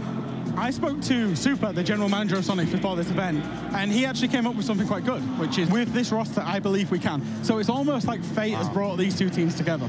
All right, and second-rated team as of last invitational. To an extent, this is where it begins for W7. Absolutely. You guys heard, and I think people at home, they heard how the crowd just went absolutely wild when W7M went in. I was expecting that for FaZe. We got it for W7M. They are the new darling, and it's clear-cut that they are. Every single player in their team is here. Yeah, and just to pick up on that, we saw it in the map graphic there, in the graphic, 7 maps lost at this event is basically unheard of for W7M, who lost, what, 1, getting to the point of the execute. Where the round is them playing for gun kills and winning in that way, they're fine, but when they're executing, is where they've fallen. KZ, Fabian, started off. Yeah, if we look at Citizen's performance as an individual, he's been put more in a flank watch position lately, which, honestly, he is shy outside of game. Because the way that they act towards each other and the way that they are next to each other, we've seen them walk at a hotel, we've seen them walk the mall around together, getting cheeseburgers. Moving through to KZ, though, I think, look at that EPS, despite the fact that he is negative on entry, obviously broke the kill record. Yeah. You know, nothing's getting taken away from him. An unbelievable player in terms of just the raw mechanics and FPS element of this game, where he, you know, you see time and time again where he picks up 1 kill, then he picks up another 1, then flicks back, picks up another 1. He plays into crossfires and beats them as a one-man army. Absolutely incredible fragger. Yeah, it's that big question of, do you have the confidence, but also do the play styles fit? And we actually have a graphic just to talk about that. What operators do we expect to play, and what is comfort picks for these two squads, Fabian? So, looking at the different operators here that they have the most played at, let's start with W7M.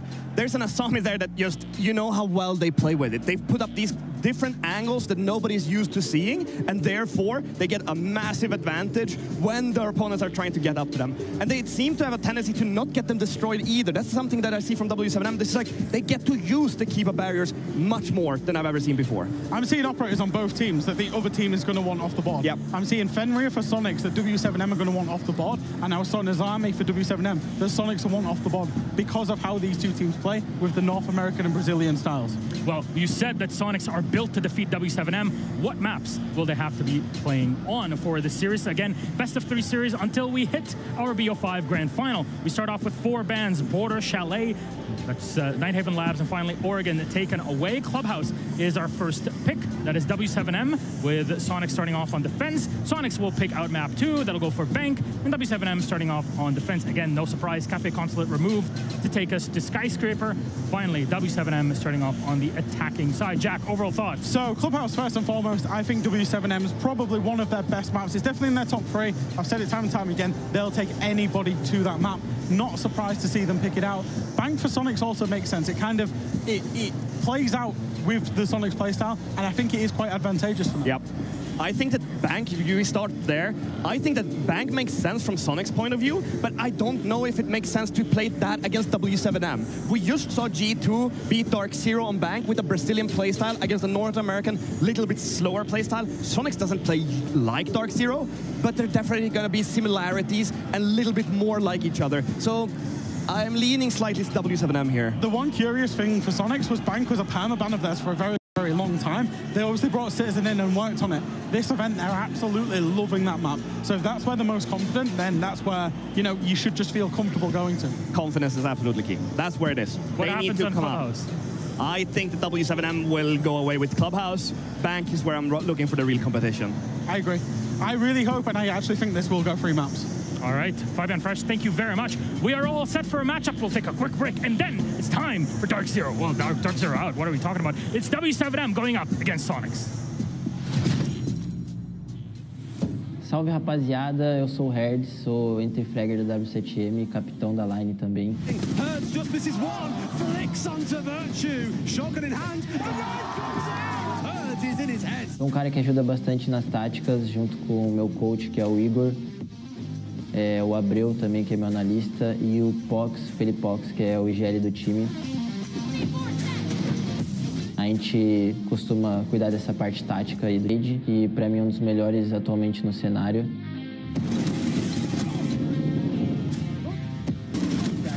Tanto em skill individual, quanto em ser um cara que ajuda no clima do time e tudo mais. Pô, o Casey, que ano passado foi o melhor jogador de R6 do Brasil, o melhor jogador do mundo há tempos. E o 9-2, cara, que é tipo a peça que tem que ter em qualquer time, que é o cara brincalhão, o cara que deixa o time num clima suave. Bateu o cabelo, essa criança! E pra mim também o melhor Sup 2 que tem no mundo atualmente. Rapaziada, a gente já ganhou 2 Major, acabamos de ganhar um aqui em Atlanta. Mas a gente quer a marreta, a gente vai em busca dela, porque e tem dado resultado. E, bom, é isso. Isso é a W7M.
Thanks to each and every one of you who supports, follows and cheers us on. みんなの応援がとても力になっていて、レインボーシックスシージコミュニティにとても感謝しています。La connexion que nous partageons va au-delà du jeu. Peu importe d'où vous venez, que vous nous souteniez depuis des jours ou des années. การสนับสนุนยังไม่หยุดหย่อนของคุณกระตุ้นให้เราทำดีที่สุดในทุกนัด ومعا نشكل عائلة رينبو 6 سيزون متناغمة لتصبح ذكرى في قلوبنا. Приглашаем всех на Six Invitational 2024 и не забудьте посмотреть это прекрасное и невероятное событие вместе с нами. 항상 레인보우 6 시즈를 응원해 주셔서 감사합니다. 여러분들의 응원이 레인보우 6 시즈를 세계 최고의 게임으로 만들 수 있습니다. Juntos somos a melhor comunidade do mundo. Muito obrigado, galera. Thank you for the support. شكرا على دعمكم. 아리가또 고자이마스. Thank you. Спасибо огромное. Muito obrigado, comunidade. Merci beaucoup.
Welcome back to one of my favorite cities on earth, Sao Paulo, for the Rainbow Six Invitational 2024. Chegou a hora, rapaziada, o melhor time do mundo. If you thought it was loud in here already, you are not ready for how loud it is about to get. Our next series is a big one. I want to find out who the arena is backing here. Vamos tentar descobrir para quem vocês vão torcer a seguir. Sonics!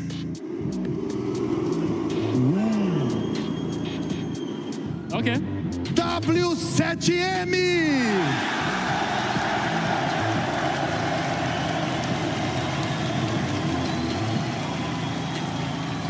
All right, it is the NA boys looking to crash the party against the best team in the world. Sonics versus W7M!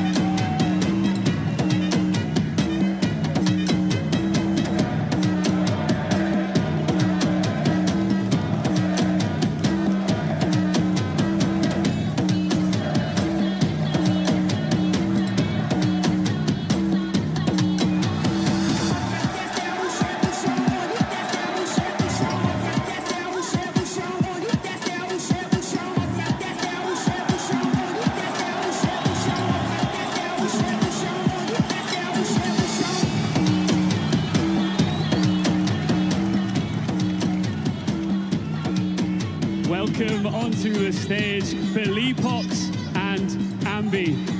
I've got to start off. Ambi, you are the youngest player ever to step on a Six Invitational stage at just 18 years old. With a crowd that don't want you to win, this is a lot for you to take on. I mean, yeah, and I'm ready for it. No, they're booing, but it'll be very quiet. It'll be very quiet today. É o jogador mais jovem do Six Invitational, mas ele tem personalidade, hein? Diz que não tem problema, que vai aguentar. E aí a pressão, todo o barulho agora tá a favor de vocês. Isso impacta? É, a pressão tá pro lado deles. A gente não tem pressão para jogar. Certeza. E é fazer nosso jogo, a gente jogar feliz, jogar leve e a gente vai ganhar. You wanna do it in English for the American and global crowd? Eu queria agradecer todo mundo que veio aí, é um sonho estar aqui jogando na frente de todo mundo e bora pra cima dos gringos aí. Just Felipox, while, you know, we have been on many stages together now. You are back-to-back major champions. For our English-speaking audience at home, you have waited a long time for this moment. It is finally here, your home crowd. What does it mean? It means a lot for me. It's been my dream forever to play in Brazil in front of the home crowd. So it's just amazing. One thing that is amazing, before I let you sit down, Ambi, I was so impressed with you coming into this, and now I'm even more impressed because you love to talk back to your team that are up against you here. Any last words for W7M and the crowd here? Good luck. Boa sorte, suas últimas palavras? Vamos acabar com eles. Let's finish him. Guys, go and take your seat. We've got a little bit of time here to have some fun with the crowd, all right? Yeah, oh, I love it. So let's just ask them again. Okay. Who do they want to win? Vamos tentar de novo, galera. Quem vocês acham que vence essa partida? Ia. Try. Sonics! Vamos lá, vamos mostrar pros gringos agora, ó. Eles estão bem aqui, ó. Eles estão sem fone ainda. Será que dá? W7M! Wait. I need to try something. Do you mind? Okay, go ahead. W7M! Whoa, you're a fast learner. I'm trying. This is something that Brazil has waited a very long time for. 5 years in the making, and the fans here are so incredibly passionate that it is finally back in Brazil, right? Exactly. Desde a Pro League que a gente teve no Rio de Janeiro, a gente não conseguiu sair com o título. Mas a gente está ganhando tudo. E vai ser muito especial se a gente conseguir sair com o título. Para isso, a gente precisa desbancar a Sonics. Tem a VP depois, mas... Sonics versus W7M is right now. Over to our amazing casters. There are two signs in the crowd that you could see from home. This is Brazil, and welcome to hell. The two-time major champions back-to-back find their way home, going up against North America's final hope in Sonics. Firstly, can I just say, Ambi up for the interview, the 18-year-old, his first SI, first time on the main stage.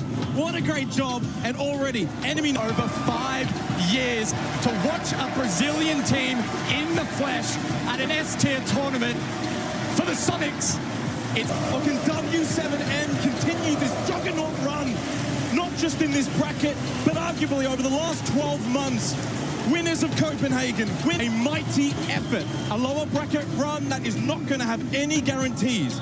We will be heading to Clubhouse, first picked by W7M, and boy, will they need to make a stand and a statement early. Do not give Sonics any hope in this hell environment. Well, we had the interview with Ambi. Huge storyline for the Sonics, turning 18 only 2 weeks ago. And talk about a trial by fire. He's had an awesome tournament so far, but his first time in front of a crowd and a hostile one at that. He's done a great job, obviously, so far, but this is a true test of his focus. This is one of the biggest tests that any team, any player could ask for. A Brazilian team is your opponent in this hellish landscape that is Sao Paulo, Brazil. Every kill, every movement in the building, they will be cheering for W7M. For Sonics, how do they overcome this? I don't know, man. Can you hear that crowd? W7M, we're public enemy #1, both at Copenhagen and Atlanta. But as is evident, the crowd is well and truly behind them at the moment, and they have some deadly players. The Herds KZ combo, one of the best to ever do it. They've had a phenomenal tournament so far. Will they be able to do it once again? Nade as well on his SI debut. Phenomenal work so far on that support role. 25 plants, 39% survival rating. He'll be key in this match as well. A bit of history, and it was Sonics and W7M. W7M got the best of Sonics, moved on, took Liquid down in said grand final. The social predictions say it's W7M, 65%. If we were to have the same predictions inside this arena, it would be 100%, no doubt in my mind. I can't wait. Can you hear that crowd in the background? It is absolutely popping off at the moment. Let's send us to Clubhouse. W7M are making their entry known to this wonderful statement.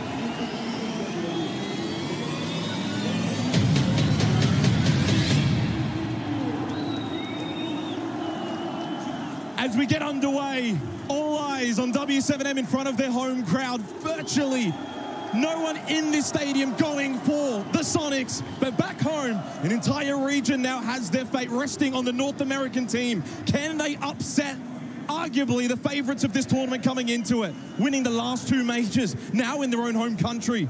Sonics, can they be the villain in this story? So the buck band out, that will limit the verticality available to the attack, and that's where W7M will kick things off.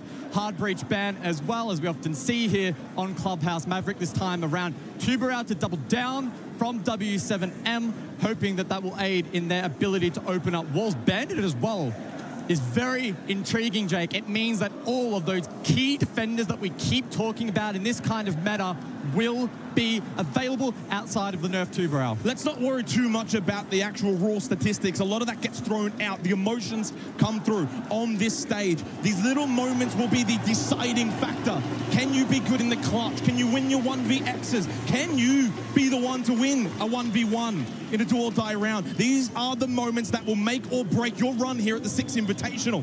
It's plain and simple. You lose this series, your time is done. You will be heading home W7M would love nothing more than to play in the grand final in this stadium in front of this crowd. Who will get off to the best of starts? It's looking like Sonics will commit to a small roam here at the moment. Valk in play, so info available. Fenrir again has snuck through. Azami as well. So the expectation should be in this half that the Sonics get off to a decent start. But keep in mind, this is W7M's map pick. It is, but it's defense clubhouse. And I like this early from Grixer. Inside stock, looking for a spawn pick. W7M might smell weakness if Sonics aren't going for these kind of plays, not showing presence up above. Sonics have to, whether they want to or not, show some kind of presence up above. Otherwise, W7M will run all over them. Citizen, best player really on the team at this event for the Sonics. He's over towards main stairs and already trying to cut off some of these drones and obviously deny as much information from W7M as humanly possible. But it is a slow start from W7M, opting for the droning, going for the long rotate in through Garage. Control then through Garage and the Claymore to cover the flank of KZ. Ambi contesting over towards Blue. The young gunner, is he caught from behind? Not quite. Able to scurry away back towards site. Yeah, very fortunate to get away there, Ambi, but I like this early from Sonics. They're not just bunkering 5 on site. They are very much wanting to try and get in the face of W7M where possible, but also where smart. Citizen towards main stairs. Can he find the opening pick? Not straight away. Opts to go for a spray through. The soft reach doesn't happen. Hurt has information from that IQ. It's not the fast of starts here from W7M, but that's okay. They don't need to go too fast. It's clubhouse, it's basement. But W7M typically around that minute 12 mark when it comes to the entry. So expecting them to maybe look for a peek bot main stairs anytime here. The Ying, the Capital, and that Grim will be key in the final part of this push for W7M in displacing defenders and putting them exactly where they want. The groundwork's done. The easy part of the round for the attack fulfilled. Sonics have not given away anything for free. They still have Nitros in pocket and impacts. It's Citizen to get the first, Nitro off above, and he's able to get the second. It's a perfect start for the Sonics. And it's a quiet crowd right now. Nothing to get excited about. Slow push from W7M and a double kill from Citizen, the top-rated player on the Sonics to begin. 60 seconds left in the round, and suddenly it becomes a recovery operation now for W7M. No real foothold down below. Suddenly time's a factor. KZ, what can he do with the Quan Hive launcher in terms of getting those bees out, clearing out key positions? 45 seconds then for W7M, who have been stalled out massively in this attack. Can Philippox on the Ying unlock it? Candelas go out, looking to clear out this blue position. Citizen close by, doubles in, one in towards third as well. Grips is also clean, and this is super clean from Sonics right now on the verge of flawless to begin inside of the arena. Grips is knocked down, but indeed it is flawless. North America cannot hear you right now, Brazil. And the boos echo through the stadium. A perfect start for Sonics. The groundwork from W7M solid. The timestamp as well was also good, but the execute faltered, and it was all off the back of the entry from Citizen. Able to pluck 2, bringing that back in. Out of all of the teams that are still remaining at this event, Sonics are the second best defensive team. On a map where obviously defending is quite strong. Clubhouse, that is. And so therefore, we have got expectations.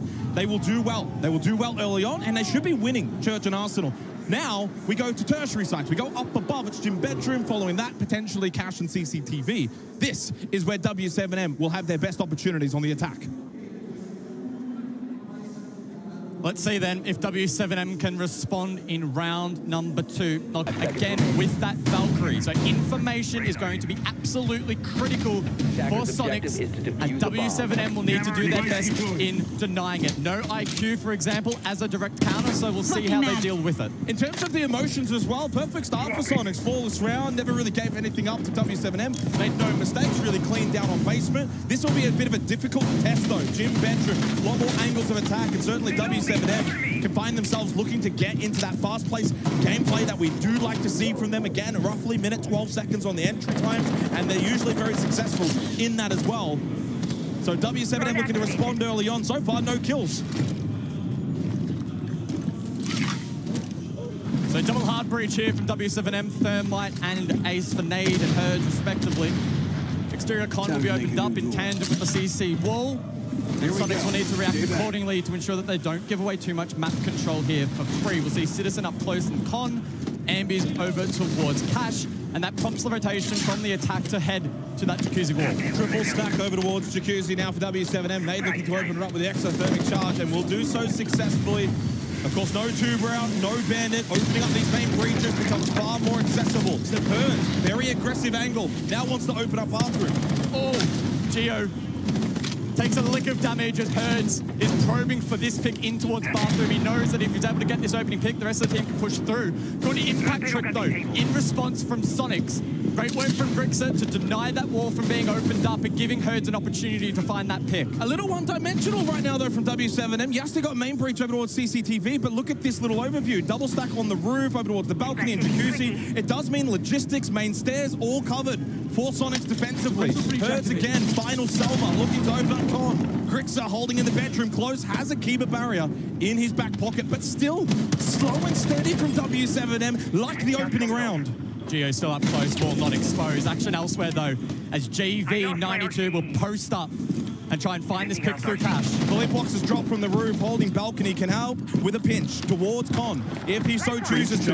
JV opening up the rotate, top red in towards Karen. Ambi holds, Ambi doesn't get out, Ambi wants the contact. It is Nate though that gets the burst, and Ambi does take down JV92. So the 18-year-old can make his way through Con, in through logistics. One to keep an eye on as Grixer holds this gym window. Geo with a double pick, there he is, Ambi, can he get it? Oh, shot by Nate! Shot through the heart as Grixer's the only one alive. He gets a second, 2 in the round and 2 more to go. 20 seconds for KZ. Gets W7M on the board.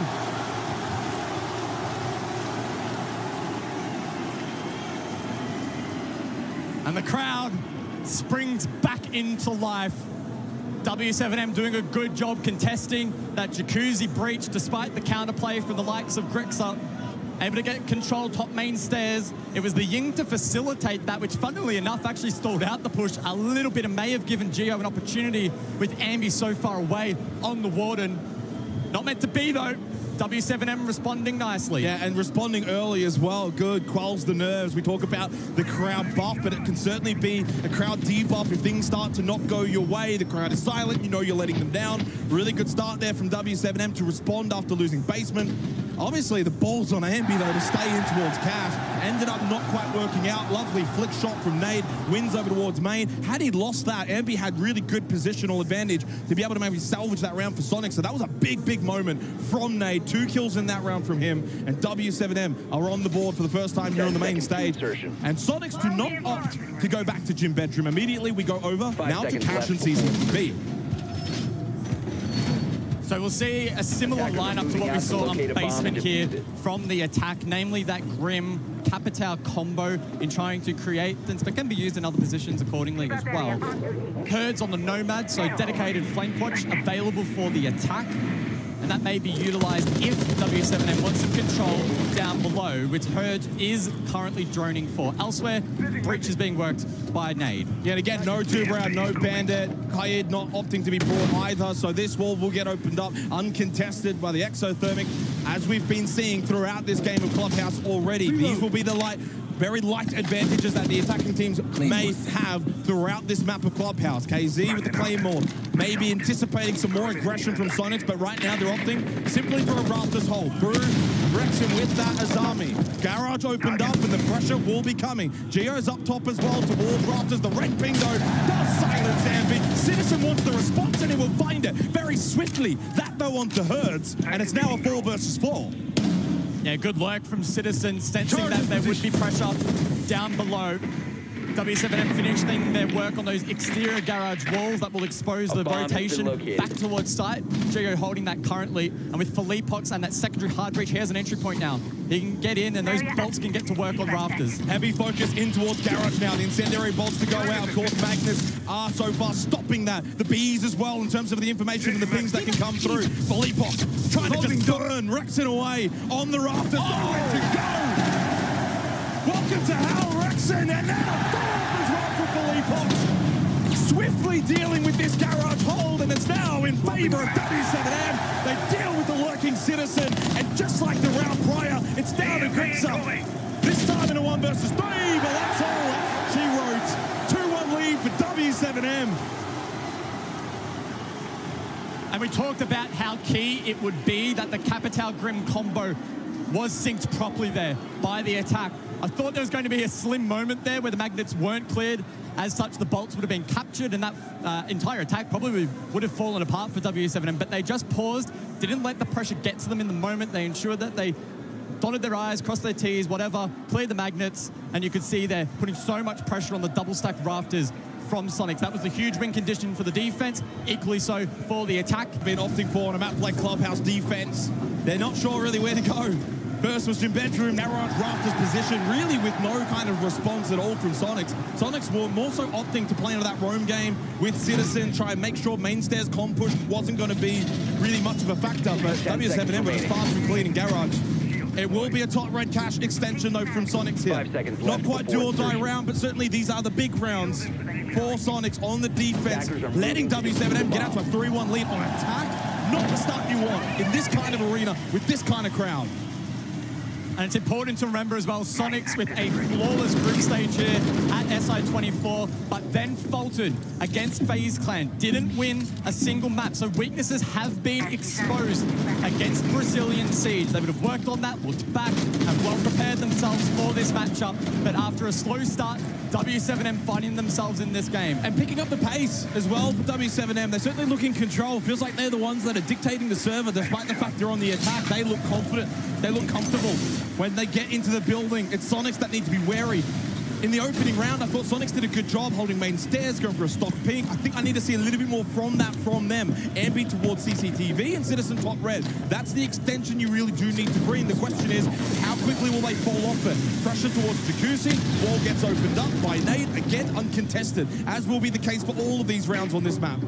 And it's Gio again to hold this power position. It's his 7th consecutive Six Invitational appearance, and he's hunting down the hammer for a second time. I mean, what a storyline. Not many players can say that they've been at the height of Siege for as long as he has, and he'll be a key player throughout this match. Yet to find a kill so far, but in that kind of power position, he could be the man, but it's elsewhere. Ambi, good for one, but an immediate drop from Felipe. And it's a push. WZM is just going to go straight into sight. That's the go button for them. Quick and concise, but a good trade. Gio on sight, strong. 2 men holding, remaining against the 3 of W7M. Too strong though. Out of logistics, in towards Bedroom, and they say goodnight to Sonics. 3-1 lead. The dream start in front of their dream crowd. Clinical from W7M, and that's what we expect from these guys. They get that early advantage or perhaps identify a weakness, and they pounce. Hitting that initial trade onto Ambi, you don't see many teams with the confidence to go for that set play and then execute it as cleanly as they just did. Worrying signs early on for Sonics on the defensive clubhouse. So far, having only been able to win basement once. They do go back there, though, now for the 5th round. It started here, Herds completely catching Citizen off guard with that top main stairs control. The con push wasn't successful, but then the logistics drop got the trade, and suddenly from that point on, W7M had the numbers to overload those positions coming away in towards sight from top main. 3-1 lead, and a lot of proud fans right now with the way that their team has started here on the main stage. Sonics, how can they respond now? The onus, very much with 2 rounds to go in the half, is on them. 5 seconds remaining. Yeah, certainly though hard to complain if you're a W7M fan, as they battle for the perfect season. Back-to-back major champions looking to solidify that by lifting the hammer. They've been far from perfect at this event. They have shown weakness. Now it's up to the Sonics to try and identify that in this match. Look to exploit it. We head into round 5. Double shield lineup from the Brazilians. Osa, as well as the Blitz. Shock drones as well in play for JV92, IQ as well. So the counterplay here from W7M in response to that Valkyrie that is persisting for Sonics. Well, so far, at the very least, they get to go back to basement. That's good signs for Sonics. They looked very strong. It was flawless. Great way to open the round and, of course, the match in itself. But W7M have picked up the pace, and that's probably been the storyline for them at this Six Invitational. Talk about a bit of a slow start back in the group stage. Obviously, they were unable to top their group. It was the Russians that did that. But they've slowly very slowly, guys, been grinding and working their way back to what feels like peak performance. And talk about timing their run. So far, it's timed to perfection. What can the Sonics do to slow said run down? KZ expecting that swing from Secret. Ambi wants to go, but instead, he gets denied. He's not 21, he can't come into this club, and KZ will send him packing. 5 versus 4. Advantage, W7M. I'm loving the confidence from Ambi, but you can see there directly off the drone, shadow advantage as well. W7M punish that. They are the ultimate punishers in Siege. You put a foot wrong, and more often than not, they'll be ready and waiting to punish. Minute 20 now on the clock, 5v4 advantage, and it's a better start on the basement bomb site for W7M. Good news for Sonics, though. They still have that mirror up. It's still something that can change the course of this round. But here comes Philippe Box over towards Dirt on the blitz. Can this be stopped? Nitrocell available for Gio, holding that entry point. Has he been droned out? 60 seconds left in this round. Gio's getting antsy, wants to swing. Instead, probably just needs to hold the angle. Time this right. There's the denial. Says no entry here. Go another way. But it's Nate that finds another way with the kill onto Citizen from the hatch through Moto. And suddenly the defense for Sonics is scrambling. 1 in towards Dirt still for Gio. 2 towards this Arsenal side. JV walks straight in. The trade comes through. Gio from Dirt makes them 2 versus 4. But where's the clock factor from Sonics? At no point on this defense have they looked like bringing back these rounds.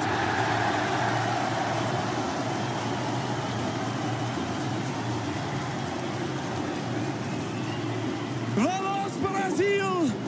Dominant so far in Clubhouse, and Sonics cannot stand the heat in the kitchen.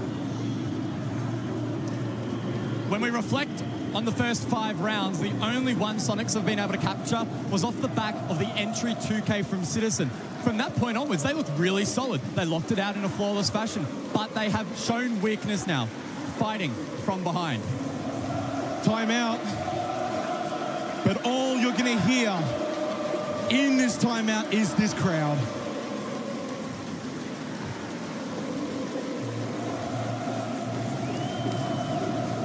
It is electric. It is a warning to the entire competition remaining. This is what you're going to have to contend with, not just for W7M, but also FaZe Clan later on. Sonics, yeah, on the ropes a little bit early, but can they find a way back? Final round in the half coming shortly. Need a second round. Absolutely desperate to find one here. Questions posed then of Sonics. Are they going to look to now double down on the aggression, perhaps really get in the face of W7M, or instead bunk it down? We are heading across to bedroom for the final round of the half, and off the back of the tactical timeout, I don't think we can understate just how critical this round is. Not only off the back of attack, but the fact it's defense and you're trailing. Sonics, if they want to remain confident and have at least some momentum in the second half, they need to lock out this round, and more importantly, silence the crowd. Seeing a lot of liquid jerseys in the crowd, mate. 4-1 lead for W7M. And surprisingly, it was the fact that Sonics won the opening round. They got off to the dream start. Flawless as well in that round. That just could never really get going since. W7M have gone to another level that Sonics so far have been unable to match. Should add the caveat one more time, though. Of course, this is the map pick of W7M, but my goodness, does this not spell good news for Sonics for the remainder of the series? If you're not able to find defensive rounds in Clubhouse, need to turn their fortunes around as Herds makes entry in towards basement and can make his way up either main or secret.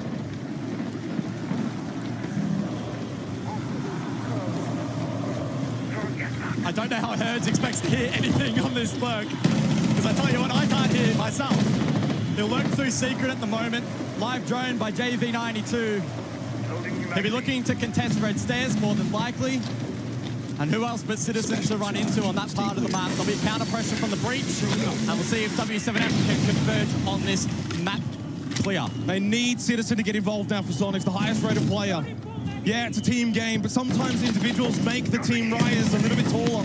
And Citizen at 3 and 4, it's not bad numbers, but he probably needs to go to another level. Gio, a scrappy fight, but he wins it against JV92. Looks for a second, understanding the pressure is mounting. When W7M push, they push together, and you can see why exactly Gio is feeling that heat. Oh, what a swing from Citizen. He does get involved, and suddenly this hold from Sonics is looking quite strong. Stalwart in the face of aggression from W7M, looking to take this top red position into cash, but they're just unable. But Geo had to be pushed out. He got droned out, but again, Citizen gets that kill from Con with the nade, falls back to sight, and suddenly things look good for Sonics. And without the tools like the Grim and the Hive Launcher, Capital and the Bolts, you could see that facilitated Sonics, and it allowed them to go for those aggressive swings. And W7M weren't quite expecting it. So some great play there from Sonics. They're not backing down without a fight. It'd be very easy to go into your shell with this scoreline, with the crowd, with the stakes, the expectation. But they're doing a good job here to lock out the half. No more logic bombs available, one drone available though. 4 fully blocks, it's at least something. And a couple of flashes still between the two of them, 5. And there's a Warden on the board in Ambi. Logistics. And a double push from Nade and Philippe Pox. Can they overload this position? No, first one falls. Strong from Rexon, and then the numbers as well for Sonics. Okay, that's something. Will it be a matter of too little too late though? In a half, well and truly won by W7M. Sonics at least get a reprieve. 2-4 scoreline, and we switch, and W7M now onto the defense. Now, Sonics can breathe a sigh of relief. They have earned a lifeline here on the first map of this, what could be grueling best of 3. An opportunity to refocus and switch up the dynamic heading into the second half. The beauty of Siege is it really is 2 halves. The attack-defense dynamic is completely different. Great aggression there from the Sonics. And we'll see now as W7M go across the defense, they'll kick it off on basement, whether or not that translates to attack. Statistically for Sonics as well, the best team when it comes to attacking win rate. 54% so far through this tournament. Along with that, almost a 60% entry successful rate as well. So statistically, they have the numbers that can back them up that maybe, just maybe, they could find a way back here on an attacking clubhouse. But so far, the storyline for Sonics, repeated over and over again by those on the desk and other talent members, is that Sonics have had a dream run. They haven't had to face many juggernauts. And when they did, they got swept aside pretty cleanly by FaZe 2-0. Now, they find themselves once again at a deficit, at a disadvantage. You've got great numbers, you had a great group stage, but now this is where it really matters. I love watching Herds on the Vigil, and it's something that the Sonics heading into this game should have expected. Great operator encountering the information gathering tools that the attack typically is leaning into at the moment. And so Sonics will need to be perfect with the default breaches, I assume, or perhaps elect to go a little bit more direct. Again, keep in mind, this is basement. Ambi, though, probing in towards garage. Well, Herds is the big one, playing Vigil. This room is something that does need to be dealt with. I'm not too sure if Herds is just going to simply hold, waste time, then go back to site. He might actually look to commit this the whole way through. So a big win condition here for W7M in the hopes that Sonics go for a bit of a miss drone, go through Lounge, try to go in towards Stock, and then Herds catches one. Instead, now he's over towards that bar position. Now, eyes trained over towards main stairs. The entry from Citizen going into very much that direction in the pool position. And Herds has got a good angle. Seems like he's got more information. Player behind, in towards left. Ampy's got no idea. Sat down again, and Herds is looking for more. And I think he might just find it. Not even Citizen can stop this man on the Vigil, roaming away for W7M. 2-player advantage. And Rexon and co need to hunt this man down. I mean, they're trying to drone him, but Herds continues to reposition. He's cloaking his position. Drone finally comes through front door, and Herds will tap away at it. So position now well and truly revealed. 60 seconds, 3v5. And Herds is finally dismissed by this attack. Makes it a 4 versus 3. Still advantageous for W7M, but not as strong as before. Only the 1-player advantage. 50 seconds left means for Sonics, there's still time to also work with. But they haven't even got kitchen hatch opened up. They haven't even got moto hatch, or they haven't even got stock hatch. In terms of the checklist, it's been completely left until just now, where that kitchen hatch has been opened up, and finally some pressure can come from above, but there's so little time left. Flashbangs from Grixer, but keep in mind, Warden in play, so KZ could be a key stakeholder in the round. No Grim available, so information here for Sonics may be lacking, but they do have 5 drones. Down to the final 20 seconds. Sonics, can they snatch one in the jaws of defeat? Shut down early, though, by KZ. Geo through dirt as well. Can't make his way in. Grixer with a drop. run, but no one else on his team could find any kills alongside him, and he's all playing lonesome. W7M running away with this map of Clubhouse. A 1.1 rating for Hertz heading into this play day. A plus 15 entry. They throw him on the vigil. They say roam around, waste time, make it difficult for the Sonics to hunt you down. He didn't just do that though, he aggressed. He got in the face of the attack, and the lack of trades there from Sonics proving to be difficult to envision a comeback here for Sonics. It would make for one of the better comebacks that we've seen in a long, long time in this game. It's what is now required. That is the difficult nature in which it finds itself for this team.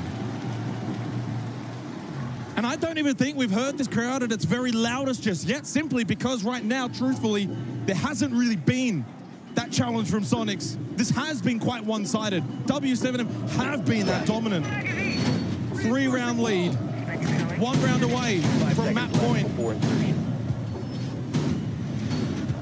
So we go over to Master Bedroom and Gym for round 8 as W7M inch closer and closer to map point. It is their pick, but it must be said, after a slow start, they have well and truly recovered. The Azami in play, not banned out. Keep in mind it was the Bandit and the Tuberal. So in combination with that Fenrir, it's going to be challenging for Sonics to break down this attack and deal with utility. Citizen responds with Flores, and we'll see how much he can get done. And look, the operator lineup as well for W7M here does kind of scream on-site defensive hold, along with that extension over towards Cash, top red example. But there's that perceived pressure. You just had to deal with that vigil in the last round. You know W7M are aggressive. They're going to want map control. So Sonics will have that perceived pressure where it's like, we probably need to clear down below. We need to do a lot more than they may actually have to do. To Citizen, 2 more Roteros remaining, and he does get rid of one of the keeper barriers. Very well, Ken. For Sonics, it's about trying to dislodge defense. Very tough with that utility facing them. Ambion Conwar will be able to open that up. So good work from him on Heart Breach. Groundwork from Sonics has been solid. It's been timely. We're only at the halfway point in the round. The next layer, though, of this defense coming into play. Nitrocell available through full epochs, but he finds himself over towards the con position. So more of a late round Nitrocell, not so much right now over towards this battle at Jacuzzi. So far slow and steady for Sonics, but they are also making work elsewhere. As you mentioned, they opened up that single con wall, but JV92 towards top red, and look who's on the stairs, it's Geo. Is JV aware of this? To win the battle he does, and that cuts down any kind of chance for Sonics on a back push from Cash, and then losing the forward battle towards Jacuzzi. It's a slaughter!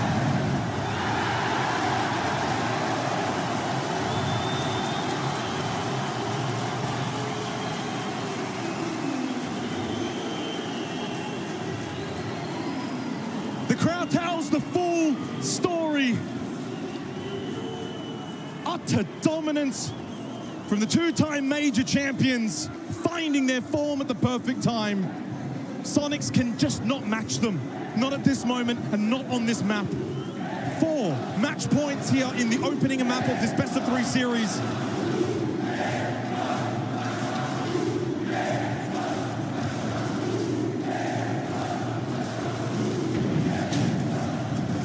As we look back at the round, a couple of 50-50 fights, probably namely the one top red going the way of JV92. That was the trigger point for the attack.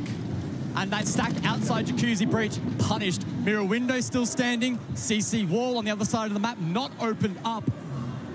So it must be said that the groundwork from Sonics, maybe not ideal. I still think though, with single con open and Jacuzzi, that round could have been a little bit more competitive. So I think they'll be disappointed with that end result. W7M though on the flip side, I mean, what a turnaround. I thought after round 1, I was like, oh, okay, don't get the jitters in front of your home crowd. They have not got the jitters at all.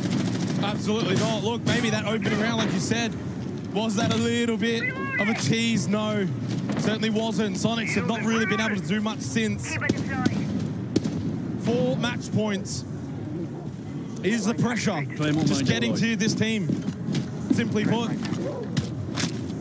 Or maybe that run that they had proves into the upper bracket, the opponents maybe weren't the strongest. Maybe we're seeing the real Sonics here at the foray in the main stage. They will have their chance of redemption on bank, but of course, cannot give up just yet. We've seen greater things happen, but it would take one of the greatest comebacks of all time from this position. So no ball denial to speak of from W7M. It's a double stack here. Alongside his good friend in JD92. It's the Magnets and the Kivas in combination. Can the Sonics dislodge? They're not playing Grim. They're not playing Capital. And that's what worked for W7M. Already a couple of Candelas were thrown out by Citizen, another one in hand as well. Rexon and Ambi over towards this garage position, but it's double stack in rafters. Not much else to say other than the Sonics have capitulated on Clubhouse. With every moment and every shot around the map, it goes the way of W7M. Candelas again for Citizen. Does the pace need to get picked up? I don't think it matters. The last two remain outside CCTV. Crixer makes his way in, only to fall.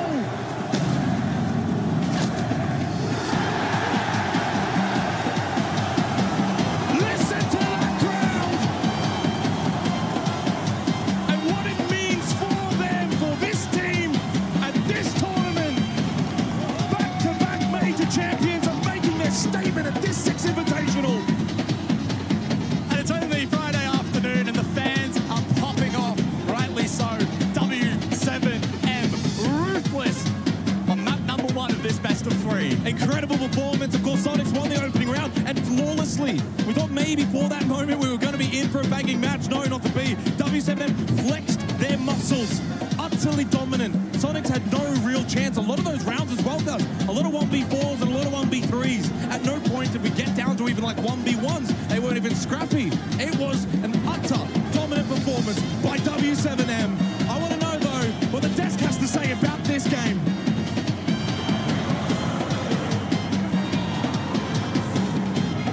Thank you very much, our wonderful casters, Dustin Zenox, and we're back on the analyst desk. I'm Milos Dometic, your host, and goddamn, hell of a crowd that we have here. And it's still Friday. People are working, people are studying.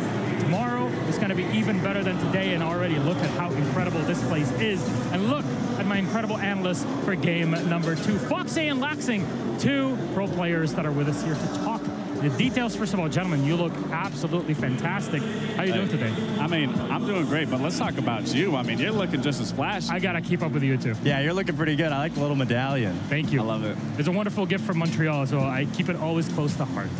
You know how it is, Fox. I do know how it is. What a game, though. W7M, with the support of the crowd, Laxing, push forward and sweep Sonics away. Yeah, I mean, this crowd is incredible, and them cheering for W7M, I mean, that's a no-brainer. But talking about this game specifically, you know, I don't know what Fresh and Fabian were saying on the desk, but what me and Fox were talking about into this is both these teams are a team of tempo. If that team can run away, set the tempo, get those initial conversions, get those trades, whatever that needs to, that was going to be the team that was going to be running away with it, and that's exactly what we saw from W7M, setting that tempo. It's all about the start of the game, and W7M, the only time where they looked shaky was when they weren't able to get a leg in the game. They weren't able to get that opening kill, but they were able to understand what was the key thing stopping them from getting that, and it was Sonics' Valk and Fenrir. And W7M from then on was doing an amazing job at shutting it down, taking it one step at a time, and then when they go to execute, there's nothing in their way to stop them from getting those flashy plays. So Sonics, they tried to slow the game down, but W7M immediately take out the operators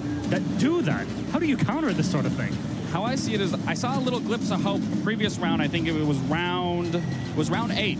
Round 7. Geo ends up swinging and taking a gunfight when the round was really coming down to it. Geo ends up getting 2 kills. They end up running away with that round. What Sonics need to do is they need to continue what they're doing, playing that turtle, but they need to know when to get aggressive. They need to know when to take that initial gunfight and not let W7M get control and then constrict the site. Absolutely. W7M was doing a great job. Sonics needed to pick up the tempo and continue to fight against them. But I think when you're at an event like this and you have the crowd against you and you're losing and bleeding rounds, it's so difficult to battle not only against your mental, but against the crowd screaming at you. So from then on, lessons to learn in preparation for map number 2. We'll talk about that in the moment, but still, What is there that Sonics can do to refocus? Just realize where everything went wrong that game. We've talked about Sonics, how good they've looked, how strong they've looked as a team, that they look comfortable. They didn't look comfortable this map, but that's the whole point of a best of 3, that you shake off that first map, you figure out what needs to be done, and it is. Maybe you need to play a little more aggressive and set that tempo for your own self so that way you can continue going forward into those rounds. Exactly. Their backs are against the wall. If they wipe that first map, at the end of the day, it's still a 2-0, even if they 2-1. So they need to bring a little bit more aggression into the next map. Well, we know how good Sonics are in terms of strategy. We look to that to be built for map 2 Bank. But we'll talk about that in just a moment because Alfama, our telestrator, is on the other side to talk details. Thank you very much, Miloš. And indeed, I just want to take a look at how W7M is not only super strong fundamentally in terms of fragging, but also in terms of strategy. They outsought Sonics, and I think it's amazing to look especially at the defense hold right now from Sonics. They're on cash on Clubhouse, and they're investing so much in rafters. They have 3 Kiba barriers to keep the 2 players here and here safe, and on top of that, they have the Wamai, throwing Wamai this to protect the Kiba barriers. Now you take a look at how W7M is set up. They have a 4-way crossfire here from 2 players coming into garage and 1 holding the door and 1 holding the breach. Let's take a look at the footage right now of how they are able to do that, just achieve that by using utility operators. Now, the first thing you have to do right now is you want to get bottom control on the small staircase here. And they will do that with a double pinch. 1 from stock. He's getting droned and pushed into garage from that angle, and Felipox kills him. Now, that's the first step because you want to get in below to 3 gadgets. Now, this is Grim using his swarm bees to remove the players in rafters. And at the same time, Felipox killed the Wamais here, and he's sending fire to remove him. That's the first player that will die from the fires. That's Strexen on Azami. He will die from it. And then second, after that, because of the swarm bees, the Wamai will also die. This is perfect utility usage right now from W7M on top of being amazing fraggers. If you want to see map 2, it's coming just after a short break.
back. Ladies, gentlemen, NBs, we are live at Six Invitational. Game number 2 is already underway, and map 1 is just complete. Clubhouse going to W7M as you see them on your screen, the local Brazilian hometown heroes. Before we square in on map number 2 in the series, that is Bank between Sonics and W7M, we'll have to set things up with a bit of information. We'll feed you all of it here on the analyst desk. I'm also Medic, your host here on the show, and with me on the analyst desk are Fox and Alaxing. We got quite a bit to talk about in just a few minutes. So, first of all, Bank. Based off communication, you're going to need to be figuring out with your teammates, coordinating on a push, and that's what we weren't necessarily seeing on that side of Clubhouse. Because this is a map where, given the roam, you're going to be separated. You're going to be apart from one another. You're going to need to be communicating, or W7M is going to find you, and they're going to keep playing that trade game. Not to scare any North American fans, but up until this point from Copenhagen, Sonics has actually lost Bank 3 times. But to give you guys a little bit of solace, a little bit of comfortability, they've actually left the map up as a decider 4 separate times. They haven't had a chance to play it, but it gives you a little bit of that hope that they've been saving strats specifically for this opportunity. And this is no slouch of a map for W7M either. They've actually won it 3 times at this event. So if we can see Sonics correct the mistakes that they brought from the first map, it'll be a nice little back and forth, and it'll come down at the end of the day to that who gets the first pick, who gets that opening stronger. And Super said that this team specifically is built to deal with W7M. We've yet to see it, but maybe Bank is the play for it. What can W7M, though, bring for it? Because they're looking like favorites. Well, we know W7M is a intel team. They love being able to control the intel. They also love being able to deny the intel. So the biggest thing there is they're going to have to be figuring out whether we're going to see a Valkyrie being shown up, which I assume we will, or maybe an Echo. They're going to have to be using whatever utility they possibly can to figure out where that information is. Also get their own information with their drones and try to figure out what SQ is trying to do within the map, because again, it's not going to be so condensed like Clubhouses. This is a very open map, so people are going to be in different spots that might be a little unorthodox compared to the others, so it's just going to come down to a lot of team coordination and intel gathering. We see a lot of unique entry opportunity, like Lax was saying, from W7M's side on the way that they're able to enter the map. And so far, from what we've seen from Sonics, they haven't been able to respond to it, like you mentioned, well enough to be able to put a little bit of a safe foot down and fight back against W7M's aggression. Who's got to show up here for Sonics to bring it back? All of them. I mean, that was a team effort. Losing 7-2 isn't a map where you can just blame on one person. That is a team dynamic issue there. And again, you just got to wipe off that first map and come together and play to your strengths. I'd love to see Grixer come alive. He's been such a lifeblood for the team, going from initially being an entry prior to this roster rendition, and now he's the main support, one of the main supports alongside Gio. I'd love to see him be put in these positions that we know he can win, and not just leaving the rest of the team on their entry to find those opening picks against W7M. We need to see the back line of Sonics fight the back line of W7M. Are we going to see a map 3 skyscraper, or is it going to end right here, Alex? Sonics have been looking good. I'm not writing them out. I think that they're going to correct the mistakes that they need to fix in order to implement that into this game. So I will say we're going to a 3rd map. Final thought, Fox? I'll disagree. I think Sonics is still a younger team with the players that they've just brought on, especially Ambi. They have a lot more mental fortitude that they need to bring in, especially against a crowd like this. I think W7M takes it 2-0. Oh, W7M are the best, isn't that? I think they're pretty good. I think they're pretty good. They're looking solid. I mean, that first map was convincing. Laxing, Foxy, thank you very much. Let's toss it back to our casters. Guts and Xenox, enjoy. Yeah, obviously a disaster of an opening map for Sonics, but a dream for W7M. Despite losing that opening round, getting shushed as well. Went too early, Sonics, but a chance of redemption here on Bank. 2 key takeaways from the desk for me. 1, Sonics, because they've only had 2 zeros thus far, they have left Bank up. They should be comfortable going to this and have stuff hidden away. That said, counterpoint from Laxing. You need perfect communication against the roam game from W7M. We didn't see it on Clubhouse, so we'll need to see it switch up here map 2. Certainly will here for Bank. Massive moment here for both of these two teams. Let's get this one underway.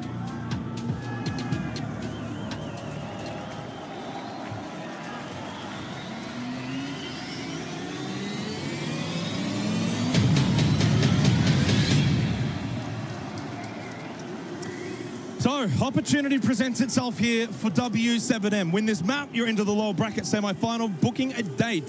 Very tantalizing one with the defending champions, G2 Esports. What a match that would promise to be.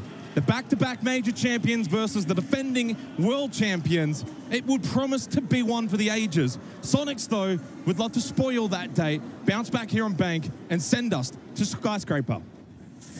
The Sonics boys looking locked in after map 1.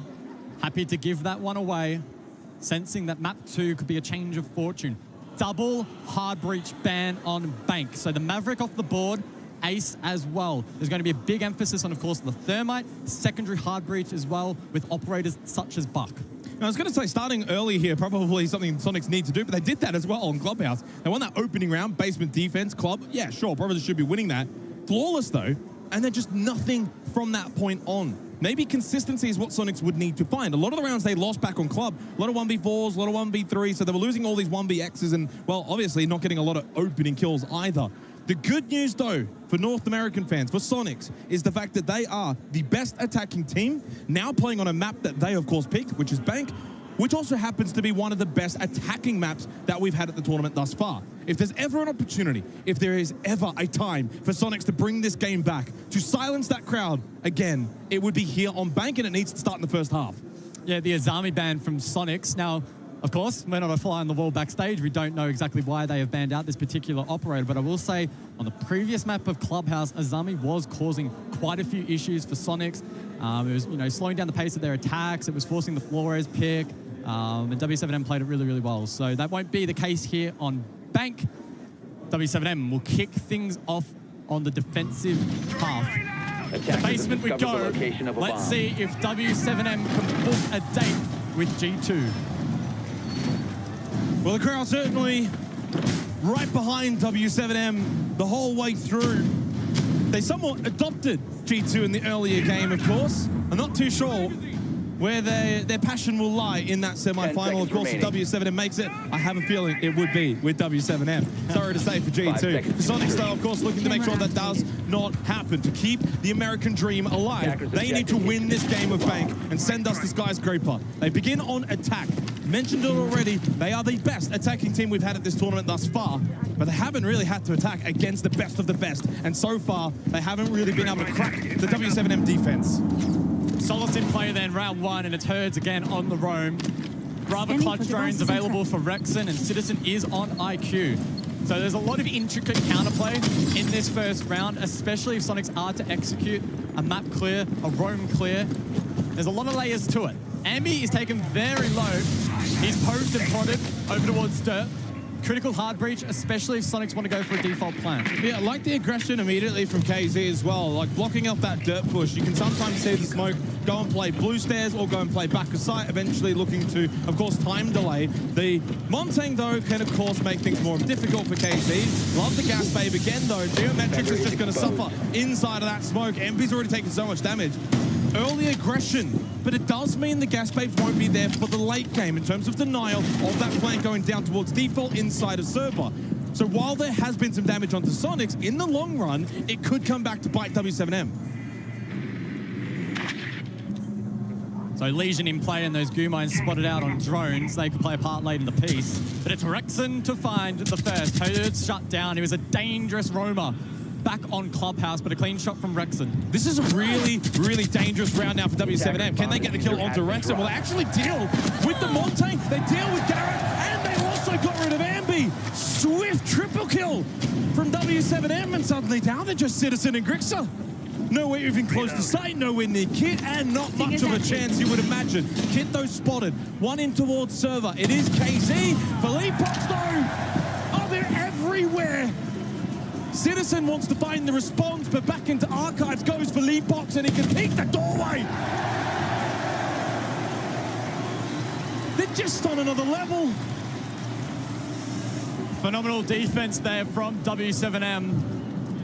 Sonics tried to bring the tools to deal with that composition that the defense presented, but the execution just falling short. And if you make any mistake against W7M, as we saw on map 1, it will be punished. Now, of course, that's not a timeout. Sonic's not throwing in the towel this early, but it is a tech pause. Of course, during this tech pause, players can't speak to each other.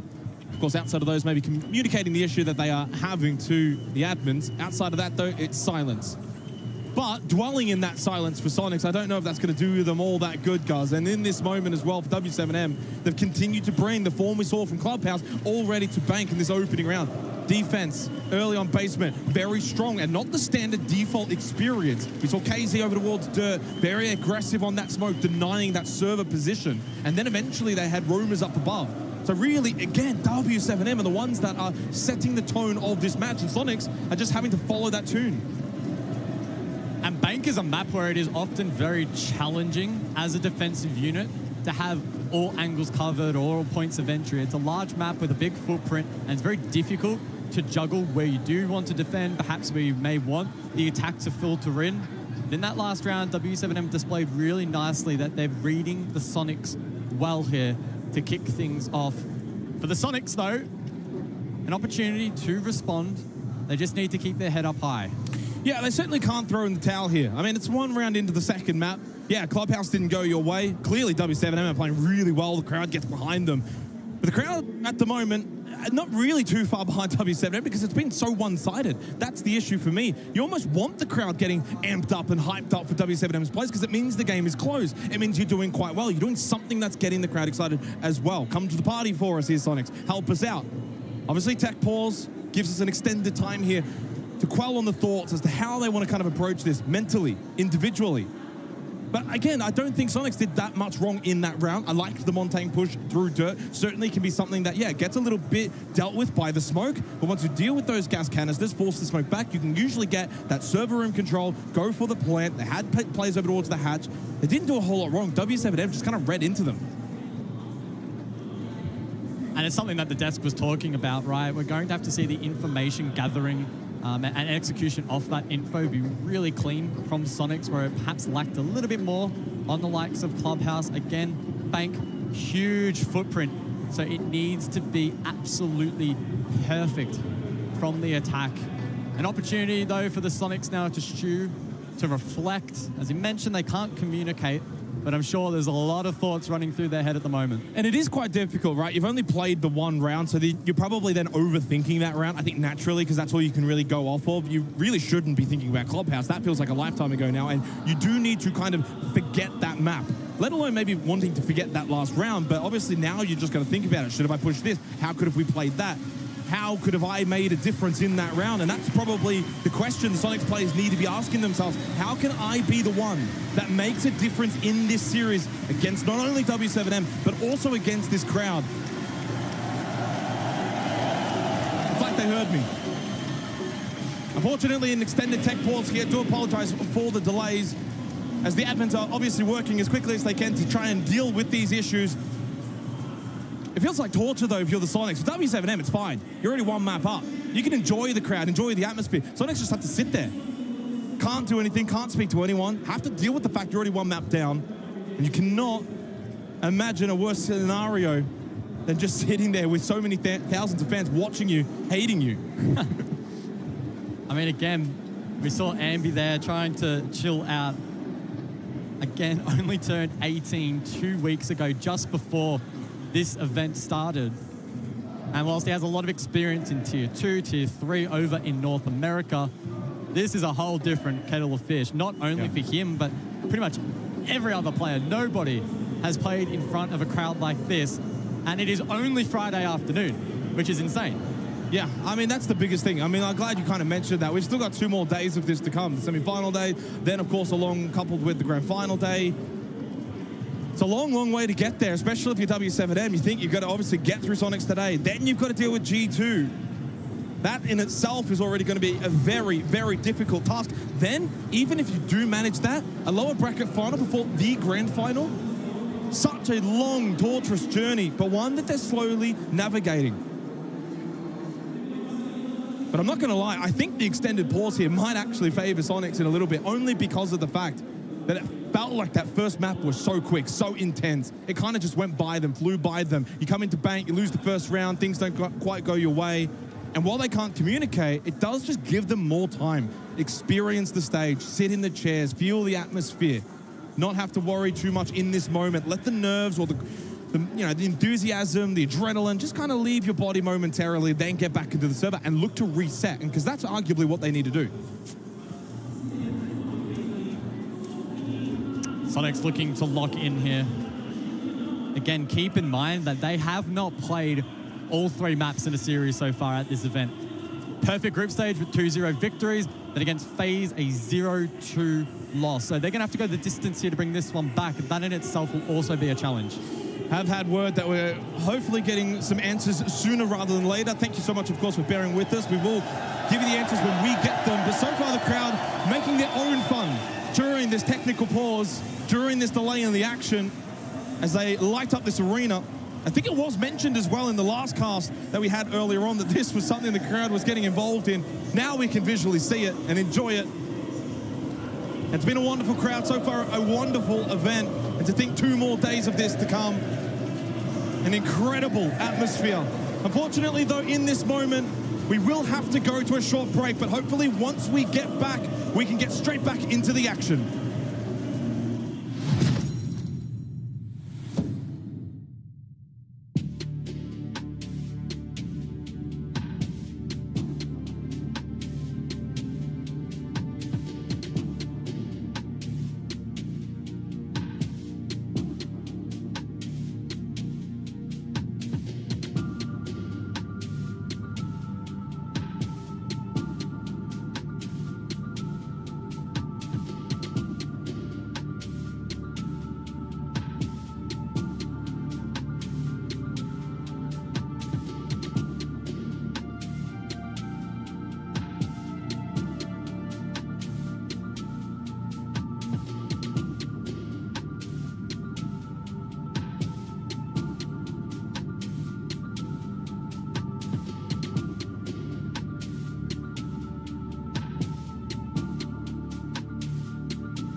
Alrighty, thank you so much everyone for bearing with us.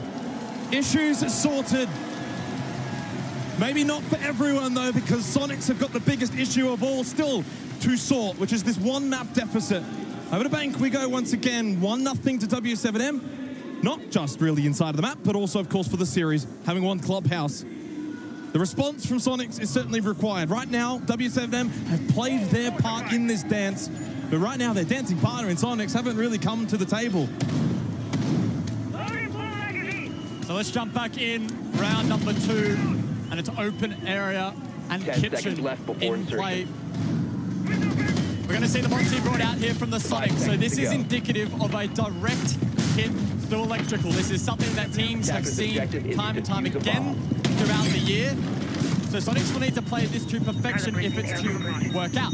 Now, sometimes we see the impacts in response from defense to counter. Won't be the case. Nate has already used his, so instead it's going to be relying on Nitro Cells if they want to take on Geo directly. Yeah, big plays if they do go for that fast rush. It's KZ over towards Blue Stairs. Someone to keep an eye on that Thorn. Good gun in hand. Razor Bloom's dude maybe try and stop any of those fast pushes. Not really seeing said fast push though come to fruition, not straight away here from Sonics. At least it can happen later in the round. Again, opting to bring Geo on that Montang. It got dealt with though in the last round of Lockers and CCTV. Drone has been dealt with. Now makes his way over towards the terrace and of course can eventually come through electrical for an entry point, wanting to scout out this top square position. Quad wall reinforced, KZ over towards Archives. Of course, someone that does need to be very much dealt with in this kind of round. If they do opt for an electrical push through square, Herds up above, Stock Hallway. Watching maybe for a top floor roam, Ambi on the rappel. So far, W7M all in really good default positions. Yeah, Herds loves playing Stock Hall, but is now rotated to aid in the hold over towards CEO. Sonic's leaning heavily into the rappel to seeing if maybe they can find something for free, but an opportunity doesn't present. Logic bomb to come through from Citizen though. So some information perhaps here for Sonics.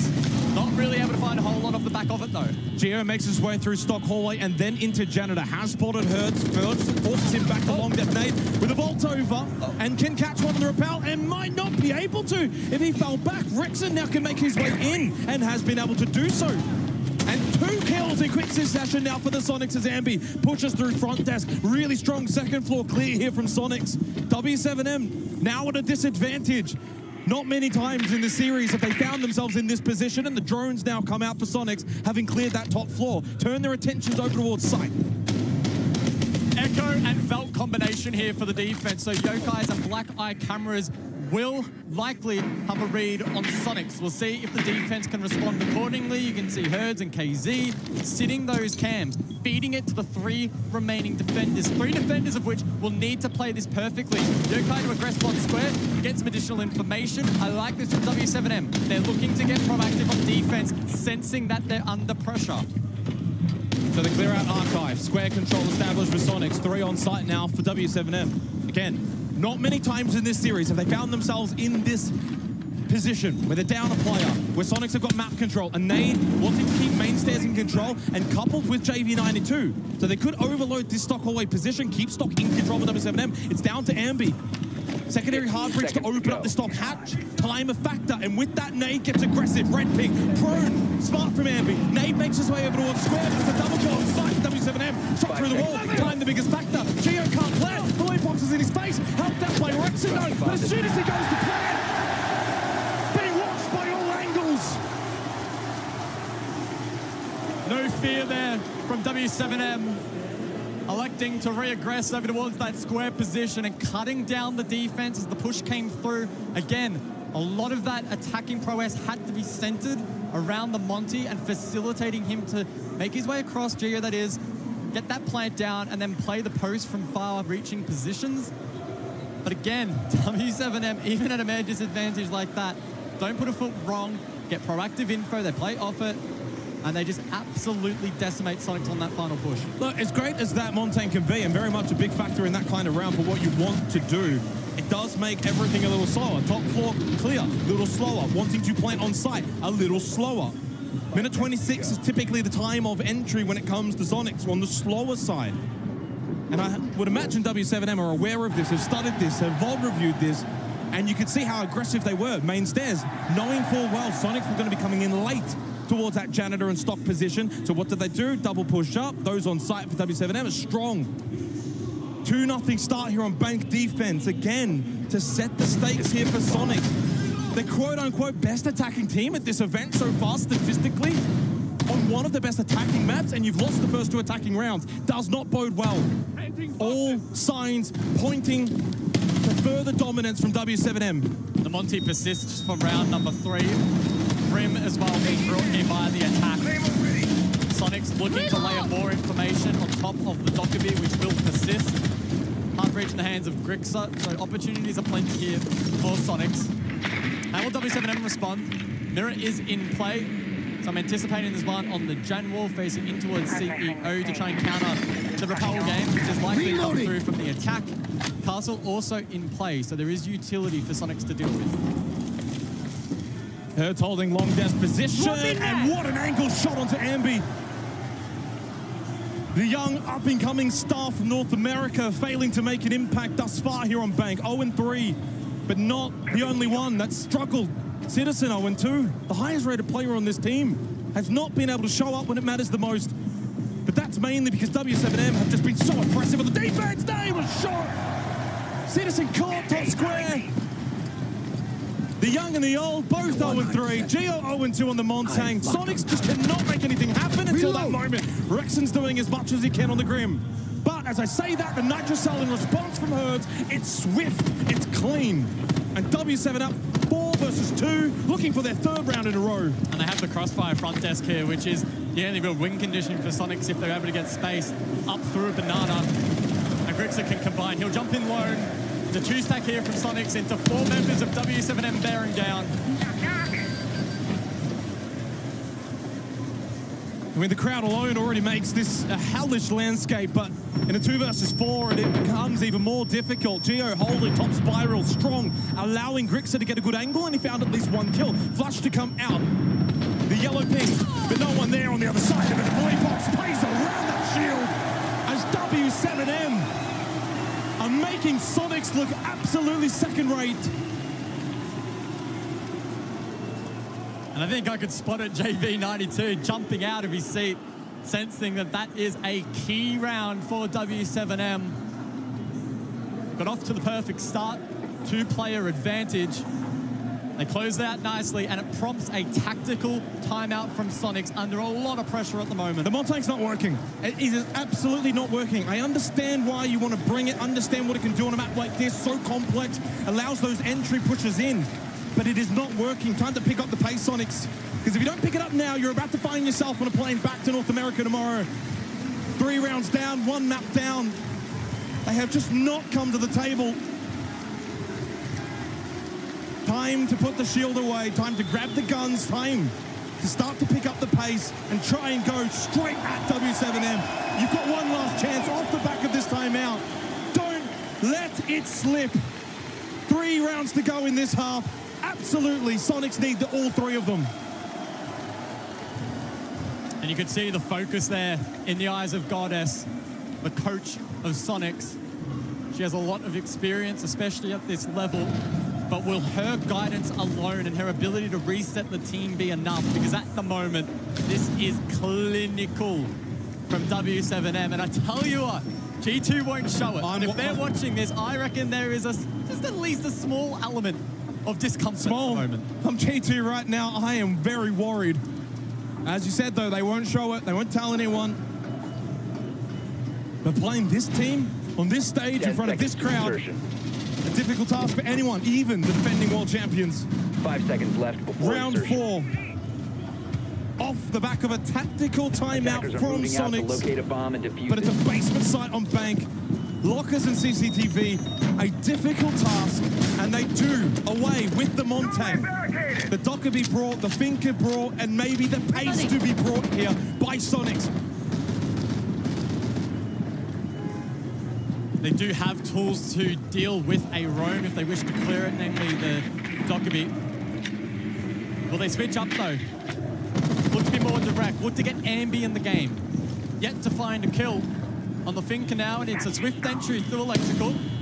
Leapox is holding elevated though, and as those drones filter through open, he'll sense that that will be where this push is spearheaded from. Logic bomb brings out, Leapox doesn't mind though. 5-1, perfect start, playing the water towards elevators, has now dropped, rotates away. JB92 playing bot main stairs. Open area hatch opened up by Grixa. Much better pacing, at least from Sonics here, in terms of the checklist, in terms of opening up these hatches. They can get to work now over towards bot square. No contest from W7M, firmly on site.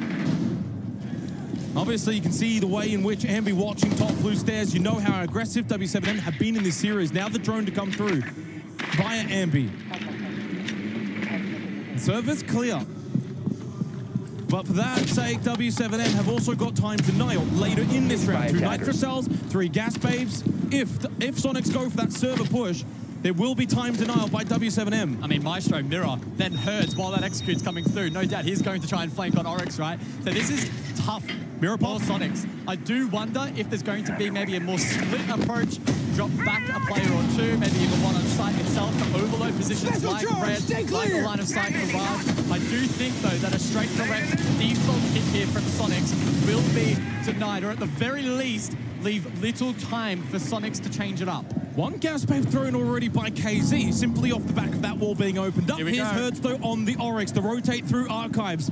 What kind of flank watch have Sonics got set up? The hatch isn't opened. That actually aids them. Now can't play from said hatch. If the Oryx wants to make a play, has to go down blue stairs. Geometrics and Ambi, both playing, both unaware. No one watching this blue stair! Hertz will get one! Ambi will get the trade! Pops the adrenal surge! And that's the last gas bait thrown out by KZ. Loses his life to Quicksa. Ambi can go in now for the plan. Where's the denial? Who's close by? It's Philippe Pops with a Nitro Cell, but too busy. The Nitro Cell's late. And Ambi escapes in the night, back up blue stairs. And suddenly Sonic's on the verge of finding an opening round here on Bank. They need to isolate this pick inside of Garage. You win this, it unlocks the cross back towards the objective, but a well-timed flash, and it's the attack of Sonics to bounce back. They absolutely needed that one on a basement side as well here on Bank. So much better from Sonics. They do away with the Montaigne. They do away with that slow pace gameplay. They pick it up. They sweep a lot cleaner, a lot quicker, open up hatches, eventually through server. That's the Sonics we know. That's exactly what is required to take down this W7M team. 2 more rounds to go in the half. And still, quite frankly, Sonics probably need those 2 rounds. I tell you what, that last round, the flank potential there from Herds was so scary. And we saw the only player on a drone at that time was live drone in Garage as that flank came through. But a really good trade eventually inside of server from Sonics. They get that plant down. Philippox perhaps not having the best of reads on that. He had the Nitro Cell in pocket gold. The plant denial came through too late. And as they tried to isolate even just the first pick in the retake, they were slain. No calls for alarms, though, for W7M. Up 1-0 in the series, still up a couple of rounds as well inside of the map. We hit the staff room and open area here, 5th round 5 seconds of the second map. It also does get brought, might not be a Montaigne, but it is still a shield. And can't imagine in terms of where Sonics will look to probably take that. Can, of course, still go through electrical. Can also play drop through stock. We've seen a couple of teams do that as well. What does W7M do in response, though? Drop 1 round. You haven't really given Sonics much of a look in this series. You think back to Clubhouse. The only rounds that Sonics won were very separate from each other. So Sonics looking to try and do something they haven't really done in the series, which is gain some momentum, win a couple of rounds in a row. W7M have squashed that every single time. So the counterplay here from Citizen on Twitch with the shock drone could prove to be pivotal, especially if Sonics wish to take control up above. Mirror window configuration from W7M. If he is able to play Disruptor on that, it will significantly bolster the chances of the attack being able to clear out these positions. Easier said than done. KZ close by, but flashed, and Ambi's pushed forward. Ambi just try and clear out. Janitor spots that mirror window, though, of course, and so probably doesn't want to make the track past it or even into Janitor. They drop down off the Candelas. Grits are just trying to shoot through. But, of course, KZ's already vacated. Herb then with the kill onto Ambi. And so far, difficult entries, though, for Sonic. Still trying to go fast, still trying to bring the pressure to W7M, and they do get a trade onto Nade. Makes it a 4 versus 4. Certainly a lot better. Last round now into this one from Sonics, but Hertz does still need to be cleared. Over towards Long Desk. Has got himself that mirror window. Geo with the drone in through Janitor, and they are actively trying to clear out this position that Hertz is currently occupying. Oh, close fight. Both players, though, surviving. Herd's able to get back to site, but it's KZ. Citizen finally alive. It's taken 4.5 rounds, but he gets his first pick. Felipox, he's lurking elevator, could still swing from Kanto. The wall next to elevator. Still reinforced, has that option if he does want to. Of course, can drop hatch as well. Hoping to maybe catch someone from Sonic's off guard. I would imagine he has not been droned. If that's the case, one swing of the hallway and could spot anyone. There's so many members of Sonic's up above. At any moment, he could swing. 4 versus 3, and the time now comes for Felipox! There it is, they had no idea. Of course, you can't really flush him out. He can just drop hatch and get away, but he holds the position. Geo takes the battle, but a battle not won. Citizen, though, maybe can go down below, catch him on the rotate, but he gets away over towards front desk. He's out of there. 30 seconds left. The plant, though, comes through for Geo. More so worried about the site. Herds will stand up. Herds has got himself into a position to deny, but he doesn't. Geo gets the plant down. Felipox not through start. He's got the rotate. Yeah, the plant went down, but suddenly Quicksa. Oh, he makes it a 1 versus 1. Is he able to win this out? JV can play behind the Talon shield. Gas canister up, but the vertical play from Quicksa to shut that down. Something we haven't seen from Sonic so far. A clutch. Finally a clutch. Finally a scrappy round that they've been able to help go their way in those dying moments. A 1vx. A plant trying to deny the retake. We haven't seen many of those rounds in this series. Think back to Clubhouse. So many 1v4s, so many 1v3s. W7M so clean. And even a bunch of flawless rounds. And in that round, Sonics were able to dig deep with so much on the line. 2-3, final round of the half. And Sonics are starting to make their presence known here on the main stage. Much better from them.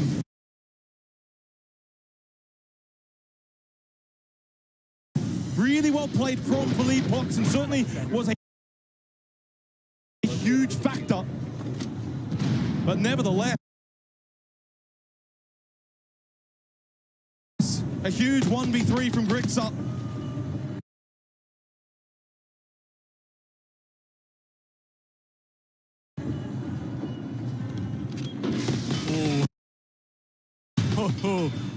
Just had the line of sight. Grixup played well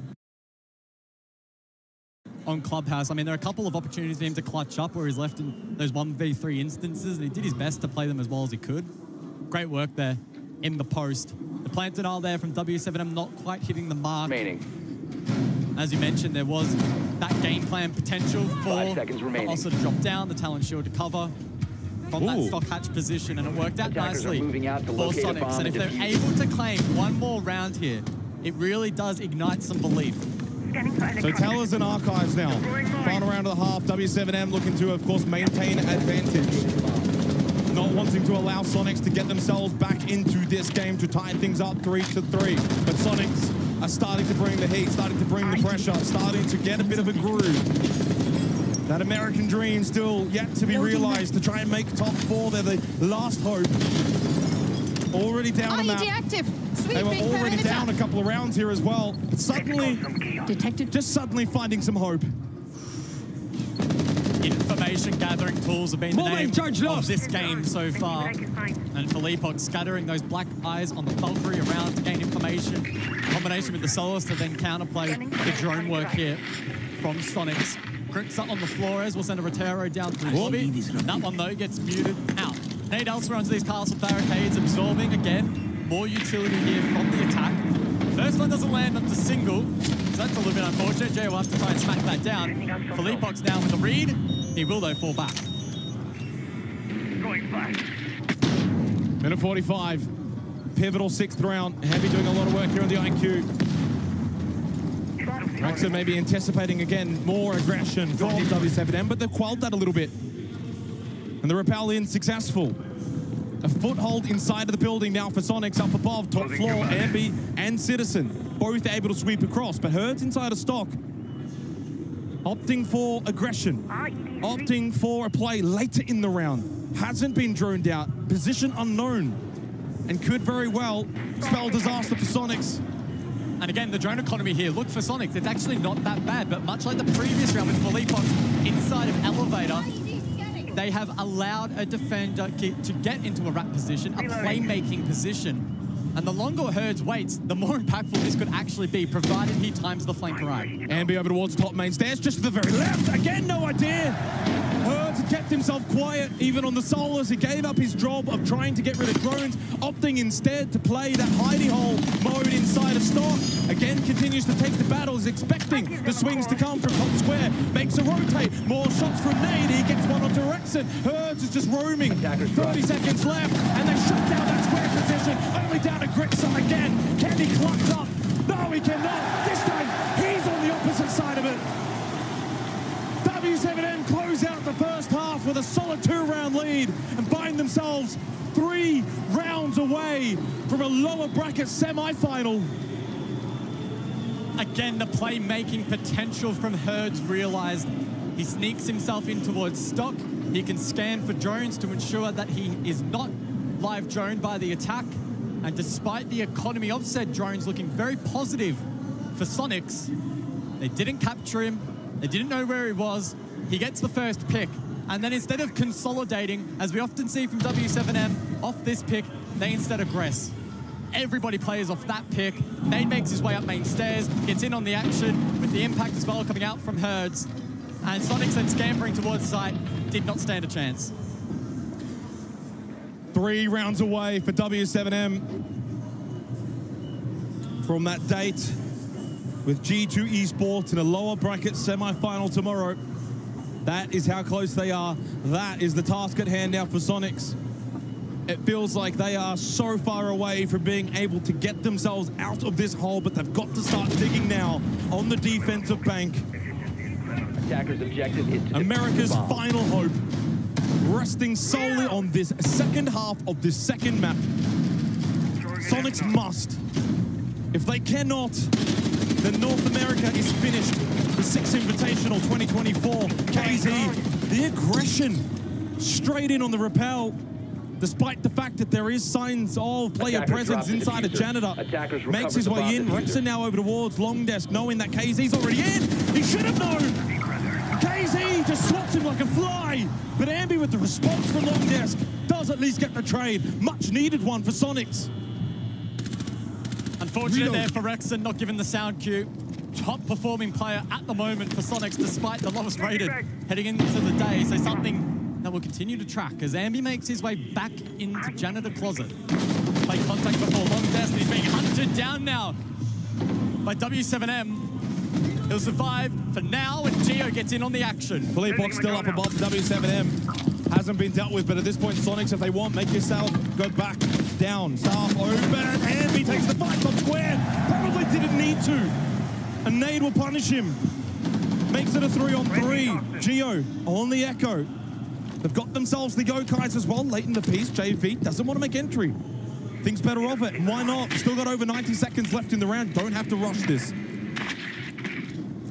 Echo still in play. 4 Candelas for Nade. Combo that with a potential Lion scan, and it's going to be challenging for Sonics to recover from that. Fortunately, though, Logic Bombs expired. So too are those scans from Lion. Not many drones left. One really up for Leapox. One placed elsewhere. Secondary hive breach to open up the stock hatch here from Nade. Still has 3 Candelas. They'll be very much useful here. No Warden on the other side for Sonics. The cams have been hunted by W7M. So will that additional information from the Valk and the Echo prove costly for Sonics? Maybe not, as Nade falls. Drop is successful from JV, playing off red things. Philippe Box is down. It's only out. A 1 versus 1 for JV 92. Over towards Beefus. Geo wins out. Oh, do or die again for Sonics, but they do not die. Holding on for dear life by slim margins. Volatile information there, available, funnily enough, to both teams. You can see Geo late in the piece, onset information, but gets off at the perfect time, composed in the 1 versus 1. And that's the kind of clutch potential that this guy has. As mentioned previously, this is his 7th consecutive Six Invitational appearance. He's won it before, and he knows what it takes to win it again. Yeah, very impressive again, I think, for both teams. First and foremost, love the aggression from W7M, the entry here from KZ. Rexen should have known, should have heard that repel. I mean, I don't know. With this crowd, it's hard to actually understand what you can hear. Ambi gets aggressive as well. Top square loses that 1v1, opens it up. And again, red ping information. Knowledge as to the 1v1 for both players towards Beepers. Geo holds strong, makes it a 3-4 scoreline. Sonics, a lifeline, perhaps. One they're going to have to grasp onto and ride into the sunset in the second half if they're going to have any chance of taking down W7M. Need to get on a roll, need momentum, need a couple of rounds in a row. Must win this basement site. W7M clearly signposting in the last round. They want quick entry. And a very quick line scan here, indicative that it's probably going to be much the same. They back themselves in to win this trade game. While Sonics did an okay job last time around, it's so volatile sometimes for defense. And it's KZ. Wow, he gets the best. He's already in open area. Yeah, again, quick entry from W7M. And already the air traps as well onto those rotate positions.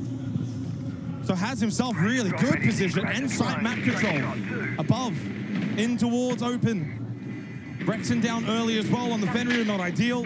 Hertz now can drone over towards Janitor.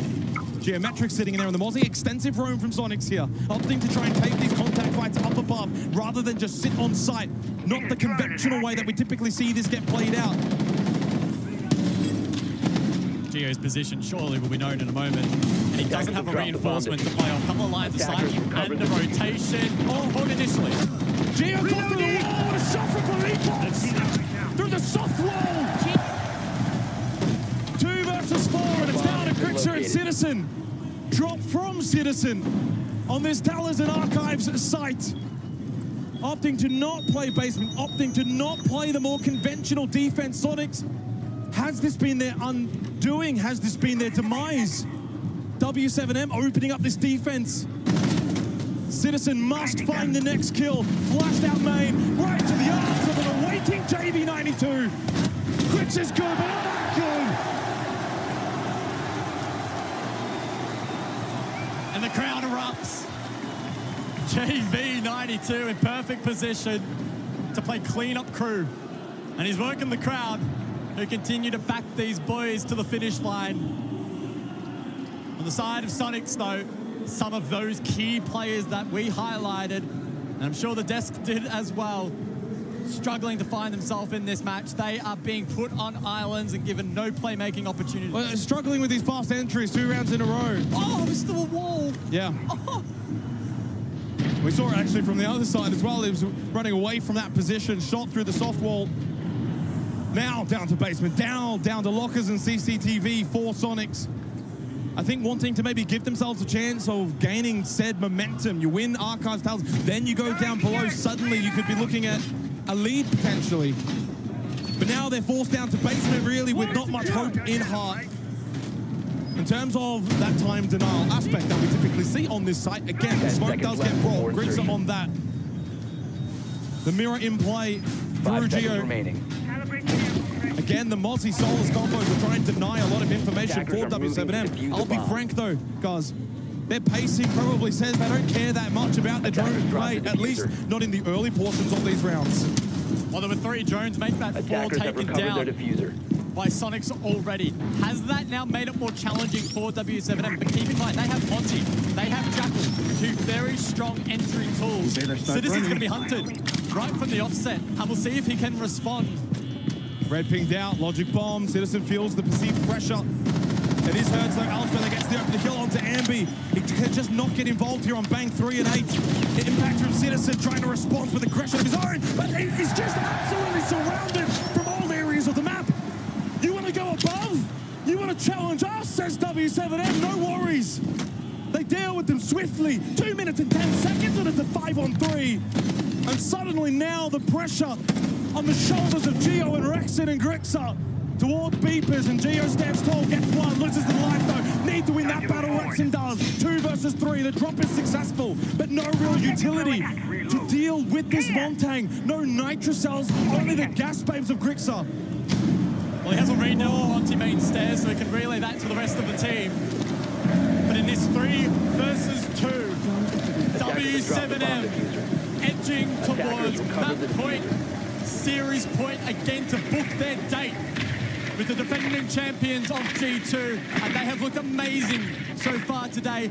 Disciplined now with time on the clock to drone out sight, take a breath, and formulate a plan for the final push. They have everything. Flashes, Candelas, the Montaigne. They've got time, minute 15 seconds. They still have the secondaries if required, but all the hatches are opened up anyway. So it's in the matter of where do they want to go. They open up everything. Lobby hatch open. They can go main, they can go server. Grexon's low on health. Hard to go for an early contest. He needs to hold an acute angle, hope to get a bit fortunate. 55 seconds there, and the hard breach to come through. Keep in mind there are smoke canisters in play, so default probably not the play for W7M. We'll see how Grixer responds. Can he step up? But he's going to be flushed out. This is where moments can be made. Grexon, Grixer, can you make your moment and deny this plan from going down? Grixer with a gas bait, it goes out. Billy Fox can look to sit this one and stick it. Prozone fake, sticks it all the way. Yeah, how are you going to deal about this now? There's a man with a shield in your face on that diffuser. Grixer with a gas blade. You need to go quick with your decision making. Earth watching the angle. It's falling apart. The American dream for Sonics, for North America. It's becoming an American nightmare.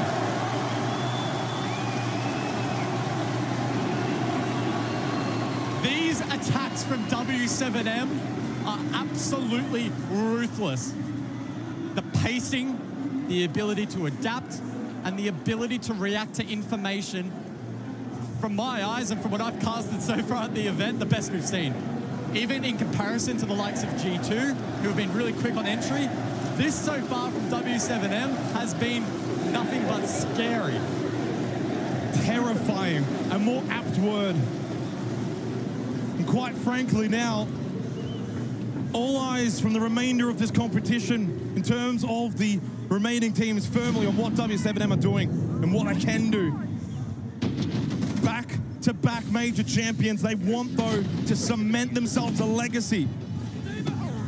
It's one thing to be a champion. It's a whole nother thing to win an SI. 6-3, 3 match and series points for W7M in front of their home crowd. Sonics, could they do the unthinkable? If they are, it has to be now. Maybe a comeback for the ages if Sonics are able to push this game to overtime. They are being pushed to their very limit. And this is clearly a game, from my perspective, where it's W7M are playing phenomenal. Sonics are trying their absolute best to counter what the attack of W7M is presenting, the defense as well. But the execution from W7M, so I mean, Nade's already top blue. He's got information, he's got a read, Herd's in electrical. And the Sonics just don't have the ability to counter such forward attacking play. W7M going to finish this off with a bang. It starts with one from KZ on a Grixer. With a frag grenade that hurts so sorely. And they might just go fast, rip the band-aid off, and send on to team kill. Hurts takes out KZ, but Davey does his job. One back onto Geo, and fast is the pace for Beep. They got no idea. Picked apart, decimated, and strangulated in this hellish environment. Let the crowd do the talking.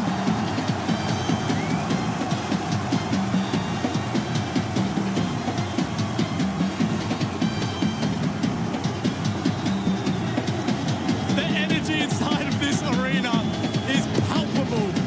What a display by W7M as they continue their run in the SI24 lower bracket. Back-to-back major champions now making an incredible run here at Six Invitational in the lower bracket. That tantalizing date with the defending world champions in G2. Yeah, they got some crowd favoritism today, but it won't be tomorrow. Tomorrow, G2, you will re-enter this arena as enemy number one, numero uno. And Sonics, yeah, where's that nearest airport? That's the kind of date that I want to be a third wheel at, because I tell you what, that is going to be one hell of a game. All the momentum, all the passion from this crowd rallying behind W7M. Just soak it in. Commiserations for Sonics. Another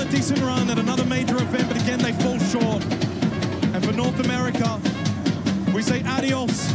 This is over. Goodbye. For W7M, now looking ahead to that lower bracket semi-final.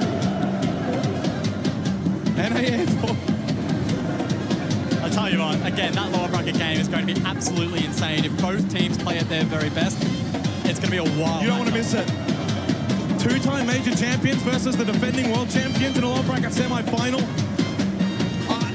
You do not want to miss that. You really do not.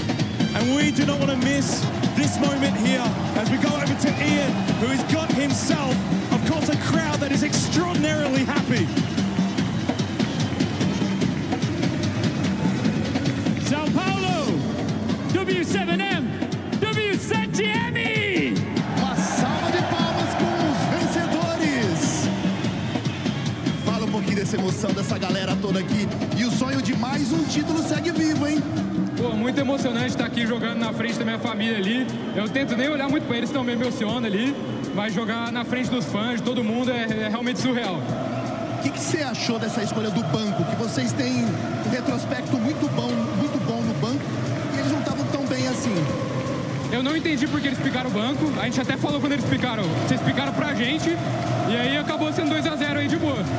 You want to translate what you said in English for the global broadcast?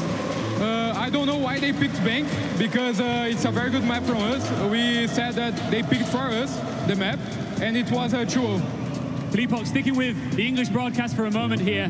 This crowd must do wonders for your energy. You know, you weren't necessarily in peak W7M form coming into the live finals here. What difference does this sound make for you? It makes all the difference. To know that everyone's supporting us, different from other tournaments, like it gives us hype, it gives us energy to play the match, and it's just amazing. G2. Alemão. G2, alemão always chokes for me. It's going to be easy. Quer falar em português? O alemão sempre choca pra mim, então amanhã é mais um jogo tranquilo aí, de boa. I've got to ask, G2, SI 2023 Grand Final did not go your way. Is this your chance for revenge on home soil? I wasn't there in the grand finals last year. Now I'm here, and I think I'm going to make the difference. Me and Nate are going to make the difference for us. You do it for the team? Yeah. Any last words in Portuguese for your fans here? Pô, obrigado a todo mundo aí que tá no estádio. É simplesmente surreal estar aqui jogando. Obrigado de verdade. E amanhã vamos hypar mais ainda pra gente amassar G2 e é isso. Obrigadão. Tá aí, Fleepox, senhoras e senhores. The incredible Fleepox and W7M continue their trail potentially to the hammer. Back to you on the desk.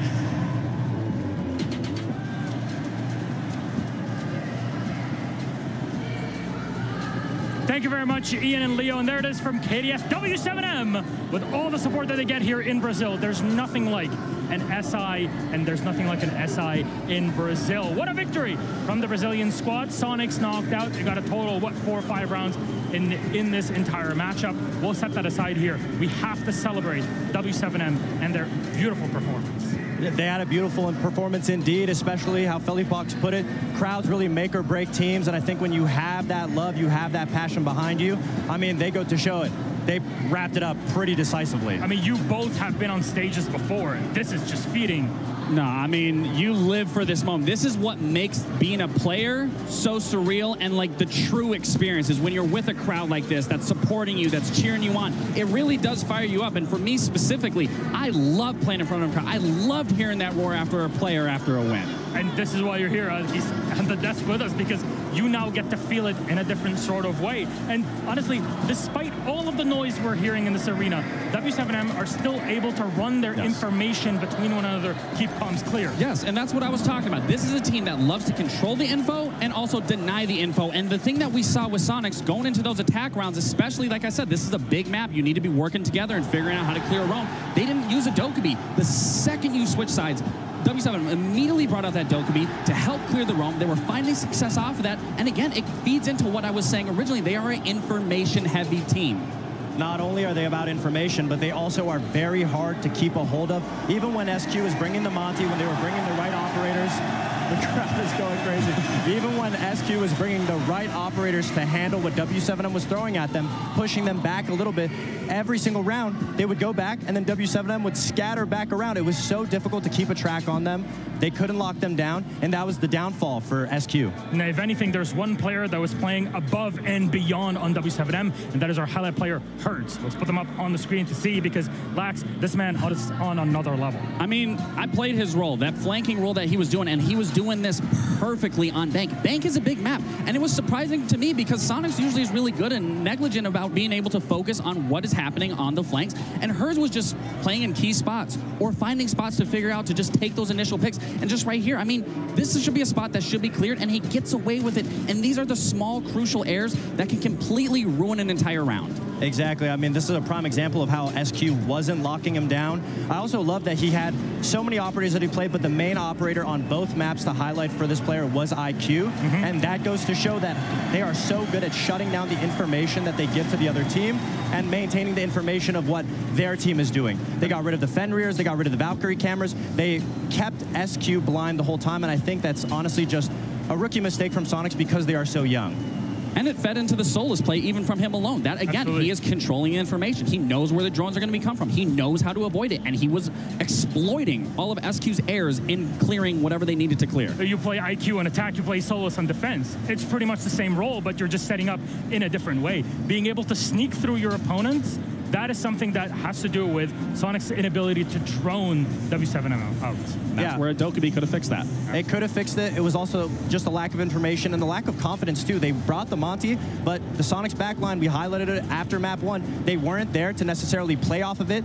Both Rexon and Grixer dropped a lot more kills in their entries, but W7M was fully focusing on their entries. The backline wasn't there to support them. I mean, we talk about refreshing yourself from map 1 to 2. Well, the end of map 1 was a hell of a thing to try to come back to. So here is our intel play of the game. You'll see it on the screen. There we go. A flawless defense, Lax. Yeah, I mean, you couldn't ask for a better result for W7M. Whether they're just playing together as a team or they're using the crowd to feed out that hype, every play you were seeing from W7M was very well executed, very well coordinated. I mean, this team, there's a reason why they won two major championships back-to-back, and they are now here pushing it to the finals, basically going to try to claim that world championship spot. We were worried about them maybe stalling out when they couldn't get that first pick or the first initial positioning into the map. That was the only concern. They looked a little human in groups, but with the crowd behind them, they have not been able to look slight from perfect. They are so good when the crowd is with them, and this is the first time that we've actually seen them be the fan favorite at a tournament. Are we surprised the W7M G2 going up against one another?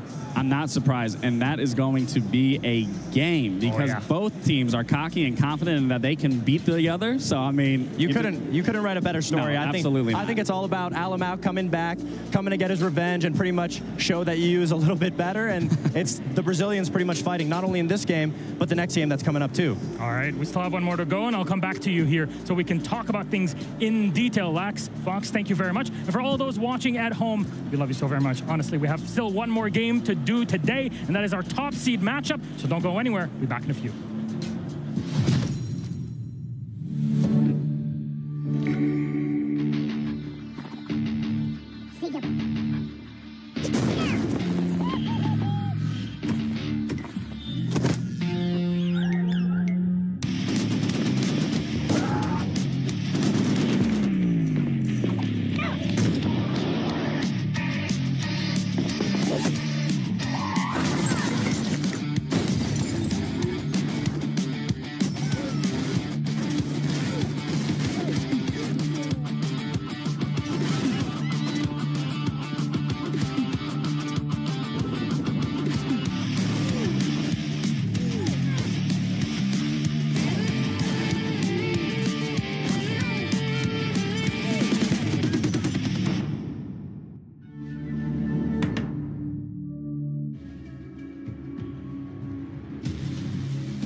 Can't wait, I need right now. Just watch how I move. Hate it or love it, I kill it, I pack up the room. I spend all my time in the lab. Grind like I'm getting paid time and a half. We finally made it, I know that they hate it. We carry this right out of the bag. The timing is right now. Just watch how I move. Right now. Just watch how I move. Can't wait, I need right now. I came from nothing, my days on the block. This is what I just gotta do. Right now. Just watch how I move. Right now. Just watch how I move. Can't wait, I need right now. Just watch how I move. Yeah, let's go. Yeah, timing is right now. Acho que vai ser realmente uma experiência surreal, assim, uma experiência única na minha vida. I feel really excited to play SI in Brazil because all my family is coming for the final, so it's going to be really, really crazy. É algo que sempre faltou na minha carreira, poder ganhar um campeonato aqui no Brasil. Todo brasileiro quer ganhar o campeonato aqui, até agora não aconteceu isso em nenhum jogo, e eu acho que isso vai ser muito especial se acontecer. Eu vou ser bem honesto, eu acho que eu sempre sonhei em jogar com uma plateia grande aqui no Brasil. O brasileiro realmente é único nessa forma de torcer, então acho que vai ser algo insano. A torcida brasileira tem muita energia, eles gritam a cada kill, você quebra um drone, eles vão gritar, eles estão ali por tudo, vão comemorar, não importa. E é tudo que a gente quer estar naquele palco ali para escutar essa torcida. Todo mundo tá falando muito da gente, falando que a gente é o favorito pro campeonato. Eu acho que a gente sabe disso, a gente sabe o quão a gente é bom. Realmente, o pensamento de ganhar o Six Invitational e ganhar 3 campeonatos seguidos vem um pouco à mente. E se a gente conseguir fazer isso, realmente a gente vai conseguir entrar para a história do Rainbow Six. Então vamos para cima, o Brasil vai ganhar com certeza. E é isso, conto com vocês. Então vamos curtir bastante, torçam aí para os seus players favoritos, que vocês acompanham há anos aí, e vai ser muito divertido.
We are back here live in Sao Paulo for the Six Invitational 2024, and we are flying through maps at such a tremendous pace. We've already seen G2 and the home favourites, well, one of the home favourites, W7M, pick up a tremendous victory as well. My name's Ian Chambers, joined here on the stage with the amazing, brilliant host, Leo. Thank you. You're so kind.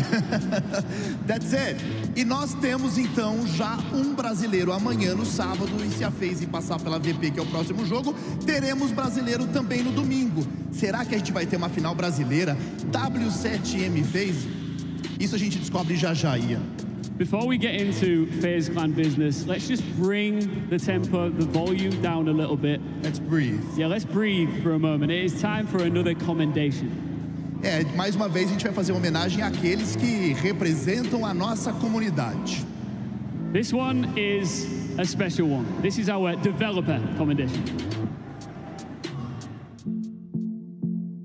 Hello, my name is Jan Stalaker. I am the gameplay programming team lead for Rainbow Six Siege here in Montreal.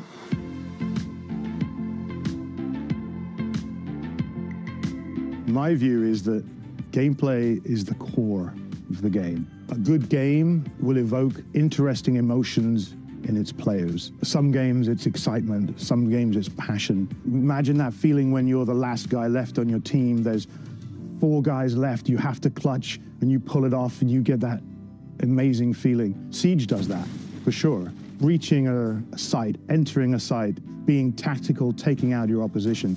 We have many ways that we can do that, but it has to make sense in the universe of Siege and the rules of Siege, the lore of Siege.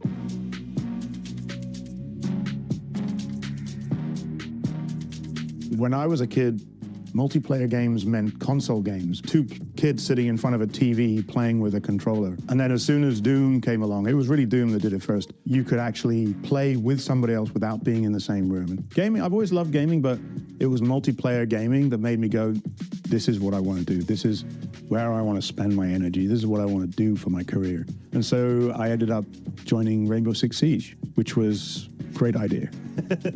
It has a bunch of unique challenges for a gameplay programmer, mostly involving making sure that everything we add doesn't upset the balance of what we have. Changing the meta a little bit here and there is great, and that's what we want, but we don't want to completely break the game, so balancing is really, really important. So one of the things we do as a gameplay programmer is we make sure we prototype everything 100 times before anyone even sees it, before it makes it onto the test server. We've made dozens, maybe hundreds of prototypes of operators, weapons, gadgets, things we want to bring to the game that never made it, some of which were great, but didn't quite fit in with the values of Siege or the background of Siege, and so we didn't go with them. One of the highest priorities at Ubisoft is the ability to improve, to work on something and adjust it, improve it. We're constantly doing that, and that's something that Ubisoft Montreal does very well. We have many co-dev studios around the world, and it's great to be able to bring those people with different languages, different experience, different abilities, and have them all collaborate with us together on Siege to build something bigger than the collection of individuals that make it.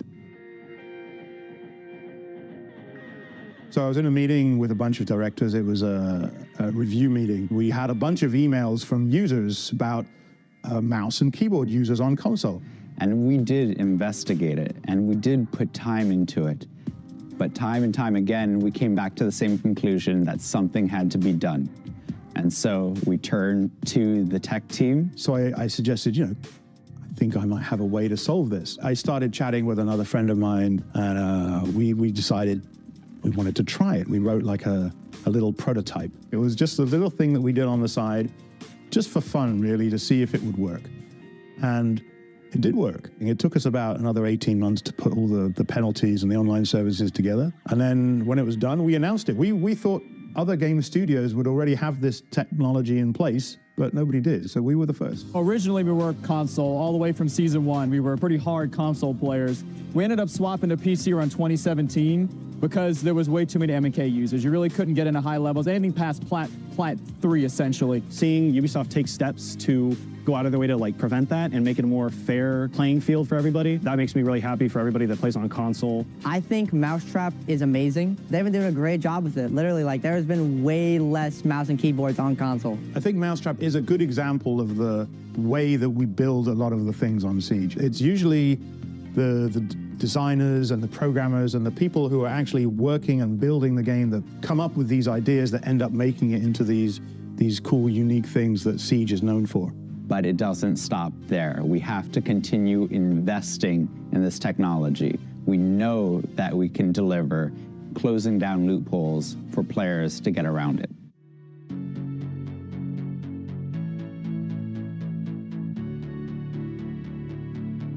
At Ubisoft, we try really hard to constantly improve the player experience. Siege is a 9-year-old game now. The only way that you can keep a game running and relevant for this long is if you listen to your fans, you understand what they want, you understand why the game is fun and enjoyable, and you work continually to try and improve it. We wouldn't be there without our players. Their feedback is really, really important to us. We are always listening, and we are trying to address what we can with our constraints as well. The amount of passion that this team has for the game is incredible. Like, we're talking hundreds of people playing the game, organizing internal tournaments, playing rank stacks all around the place. We're just as passionate as our players. The gameplay team, especially here in Montreal and in Barcelona, I'm so proud of them. They've worked so hard. They have such good ideas. They're so solid technically. Like, couldn't ask for a better team. Am I fulfilled in my work?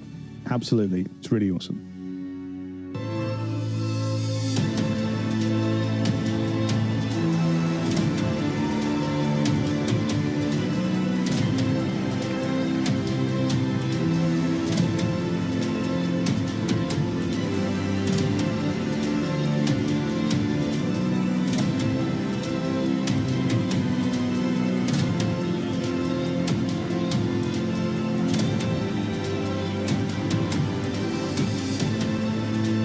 It's an incredibly well-deserved recognition for gameplay programming team lead for R6, Jan Stahlhager. Jan, you have done so much in your career, and you've achieved so much. What does this recognition at such a, an event that you know so well mean to you? Well, first of all, good afternoon, Ian. Really nice to see you. Hope you enjoyed your trip to Brazil so far. This is a fantastic recognition. It's been awesome. Like, when I first heard of it, I was surprised. I thought there are so many people on the team that are passionate and care so much about the game that why would they pick me? Like, I can think of many others. But it's awesome to be recognized. It's really good. It's an honor. It's a privilege. I'm humbled. É incrível, ele está honrado porque ele pensa em tantas outras pessoas que poderiam ter recebido esse prêmio e por que eu? E ele está muito feliz por estar aqui. Aliás, se vocês não prestaram atenção no vídeo, esse cara combateu teclado e mouse nos consoles. Então, portanto, uma salva de palmas para ele, por favor. Should we hand him his award? Let's give it across. All yours. Congratulations. Jan. Thank you.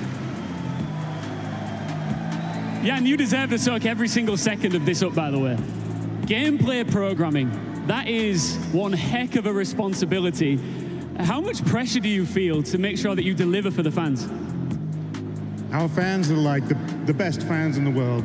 They demand a lot, and we try so hard to make the best game we can. Like, I wish I could tell you all of the cool stuff that we have lined up. It's some of it you'll hear about on Sunday, some of it you'll hear about a little later, but I promise you we have some really cool stuff cooking, and it's going to be great. Ele já deu um spoiler aqui que tem muita coisa legal, que eles estão trabalhando no jogo e que em breve vocês vão saber. Eu estou muito ansioso para saber o que ele traz pra gente em breve no Rainbow Six. You've already mentioned what's next. Would you say that your biggest achievement still maybe lies ahead? Fantastic stuff coming, for sure, yeah. Jan, I want to give you the stage here. Who would you like to thank? I'm sure there's a lot of people. First of all, I want to thank the people who worked on Mousetrap, especially Jesse, Justin, Ben, Andrew, everyone else who worked on it as well. I really want to thank the gameplay team on Siege. Half of the gameplay team are actually here in Sao Paulo today. They're all sitting up there. Thank you so much, guys.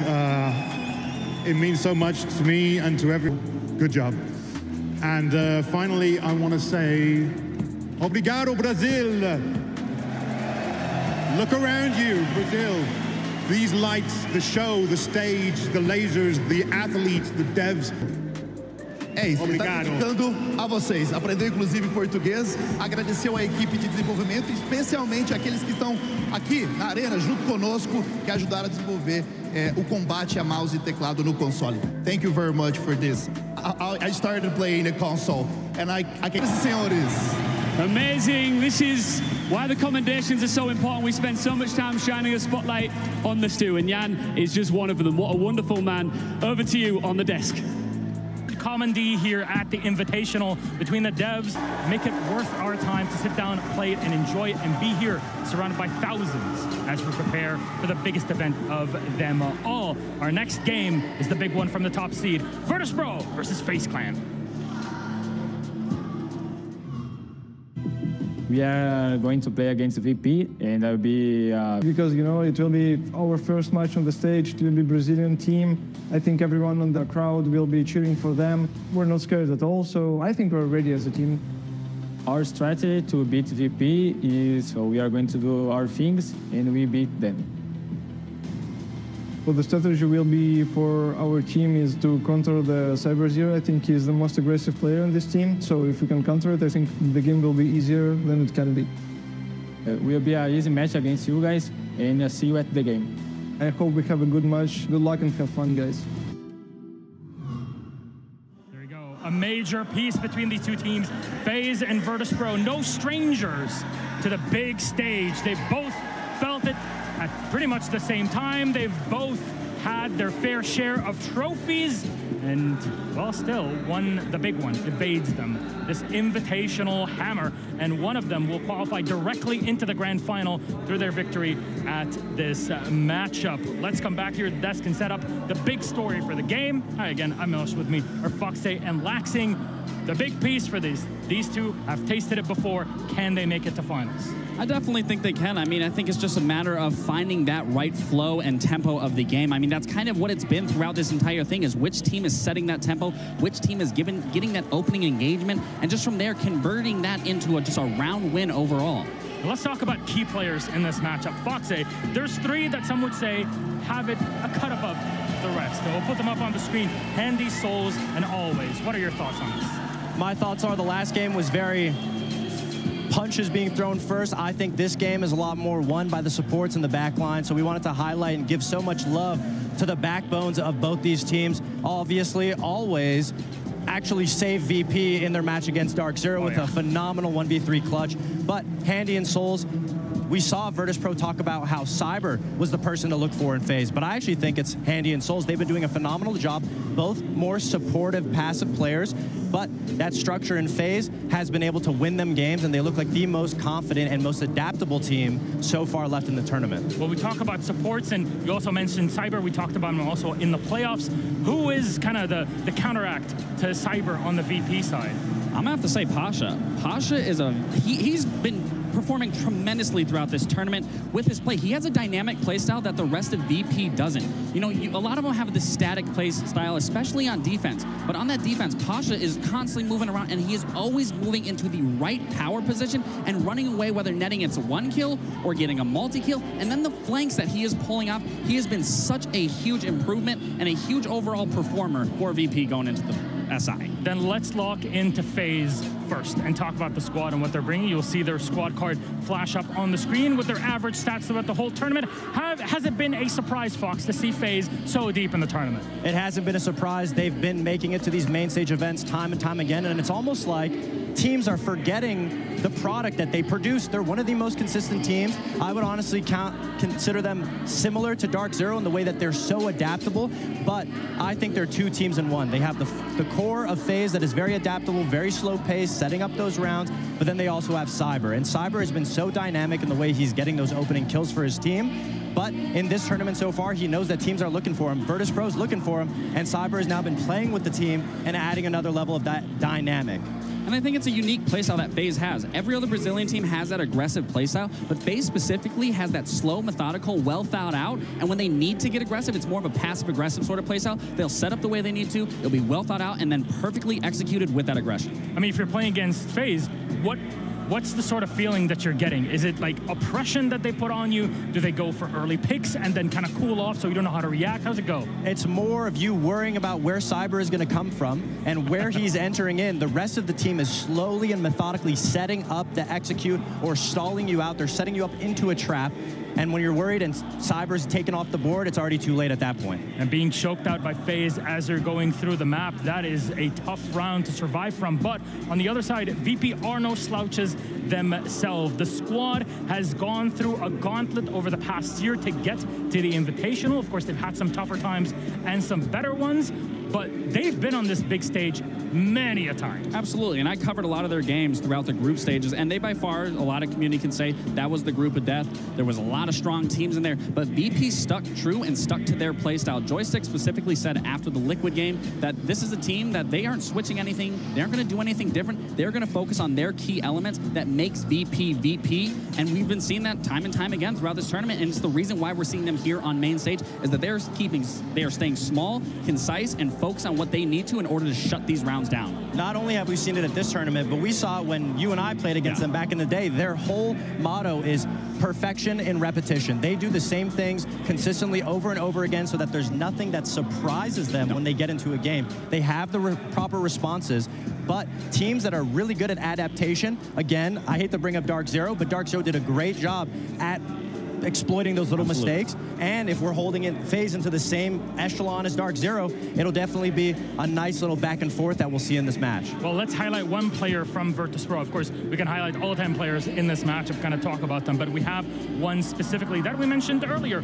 Pasha, there he is on the screen. Laxing, what are your thoughts on this broccoli-haired man? I mean, yeah, I'll say it and I'll say it again. I mean, Pasha has been performing phenomenally for this team. Again, the flanks that he's been playing, the dynamic play style that he has on his team, it's such a great fluid play that he has with that team and that core dynamic, because it allows him, for an example, like when a team is set up on defense, he will then go lurk on a roam and find those picks that then helps the defense take less pressure off of them and focus more of a distractions. And then they also play a game with him that allows him to just excel in those areas. With Pasha and Handy, for the viewers at home, it's very interesting to note that they aren't the main bomb planners, diffuser planners.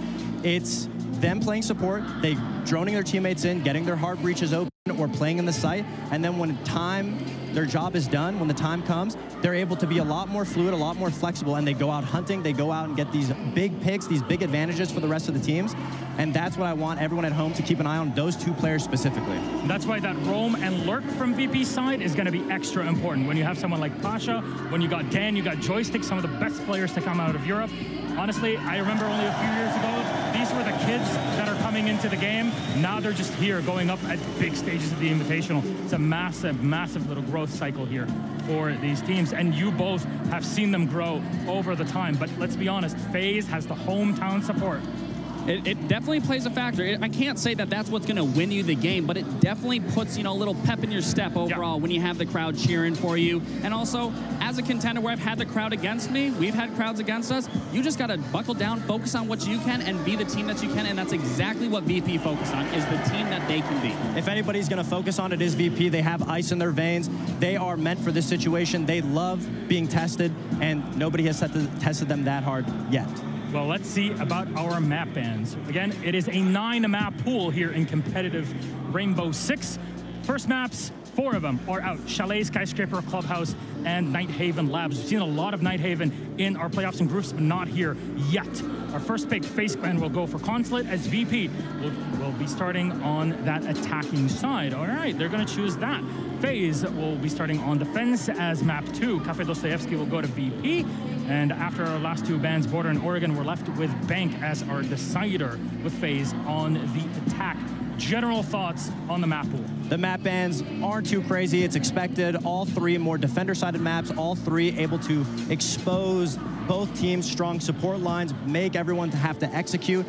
FaZe, I think, when it comes to a new map like Consulate, that's where a little bit of that adaptation you're going to want to see it, especially when VP doesn't have too much adaptation. It's all about perfection and numbers. Consulate hasn't been out that long. I mean, VP were one of the best teams on old Consulate, but they were predictable down to the second.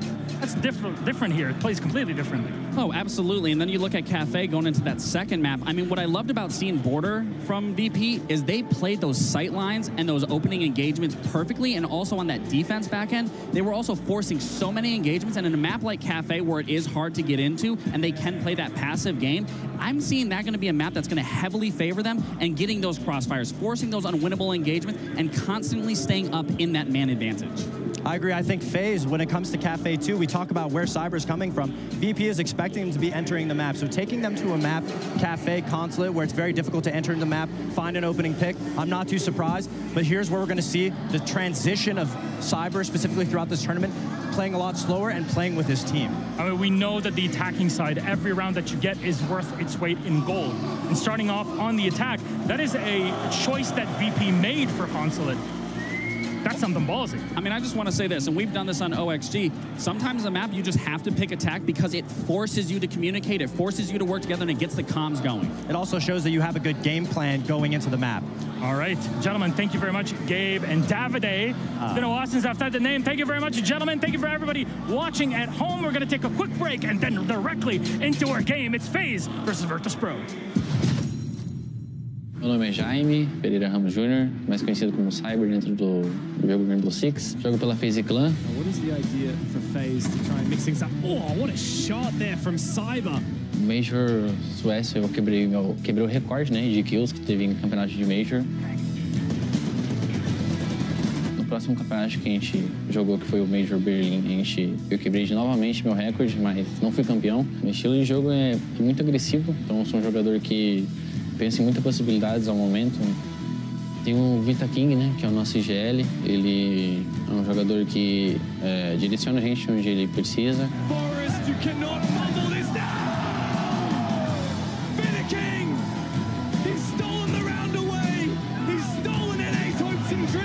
Essa parte, assim, ele faz muito bem. Então acho que ele meio que nasceu para essa parte de fazer essa parte de IGL, assim. Tem o Souls, né, que está há muito tempo comigo. É um jogador que é muito calmo.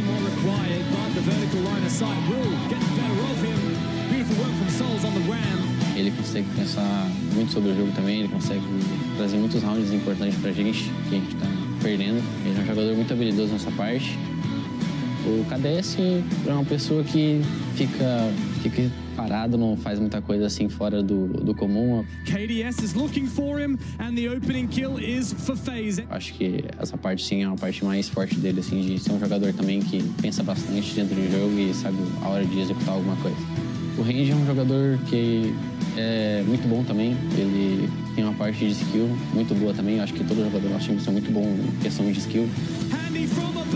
Is able to deny, and that means there is no chance Pamela can clutch this. Ele consegue fazer bastante round que a gente está perdendo ali de uma forma drástica. Acho que o Six Invitational, todos os jogadores querem ganhar, né? Acho que cada um quer se provar ali dentro do campeonato. E eu acho que todos os jogadores pensam assim que é o maior campeonato assim para si, né? Que é o troféu mais antigo que tem no jogo, então acho que é o que todo mundo quer ganhar. Esse é o time, querendo ou não, que eu tenho, que é mais unido dentro de jogo e fora. É um time muito agressivo quando precisa. Sabe que o nosso estilo de jogo é totalmente diferente do que eles jogam contra. Então acho que a galera assim tem um pouco de medo de jogar contra a gente nessa parte.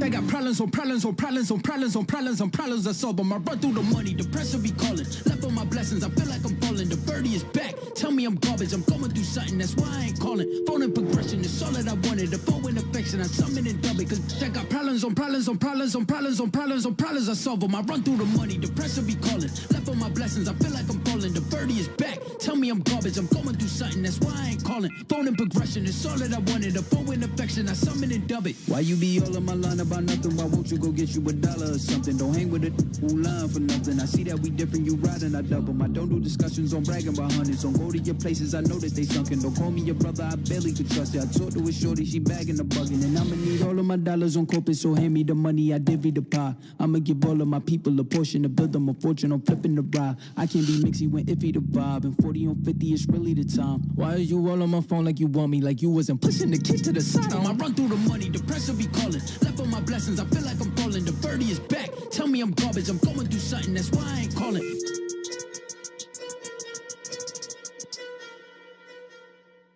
Thanks to each and every one of you who supports, follows, and cheers us on. みんなの応援がとても力になっていて、レインボーシックスシージコミュニティにとても感謝しています。La connexion que nous partageons va au-delà du jeu. Peu importe d'où vous venez, que vous nous souteniez depuis des jours ou des années. การสนับสนุนอย่างไม่หยุดหย่อนของคุณกระตุ้นให้เราทำดีที่สุดในทุกนัด ومعا نشكل عائلة رينبو سيكس سيزون متناغمة لتصبح ذكرى في قلوبنا. Приглашаем всех на Six Invitational 2024 и не забудьте посмотреть это прекрасное и невероятное событие вместе с нами. 항상 레인보우 식스 시즈를 응원해 주셔서 감사합니다. 여러분들의 응원이 레인보우 식스 시즈를 세계 최고의 게임으로 만들 수 있습니다.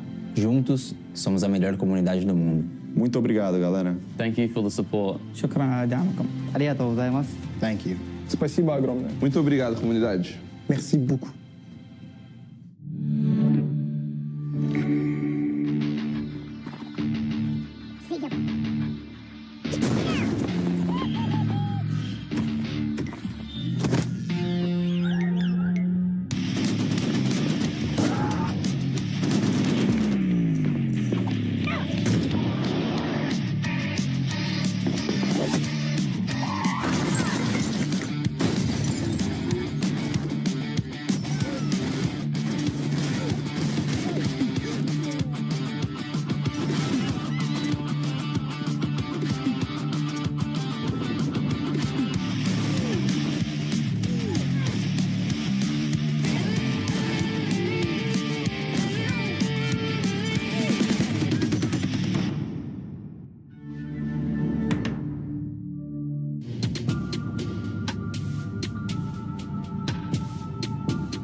Eles já se enfrentaram em Copenhagen.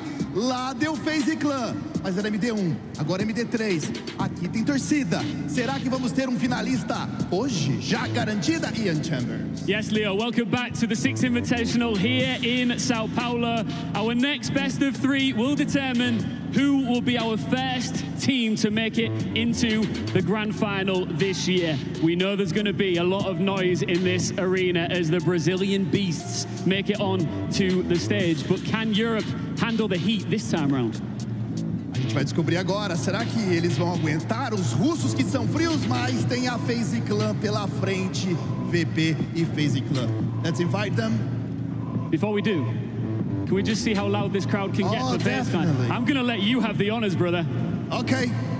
Atenção, eu quero ouvir de vocês. Como é que tá a torcida pra FaZe e Clã? Manda aí, Ibirapuera!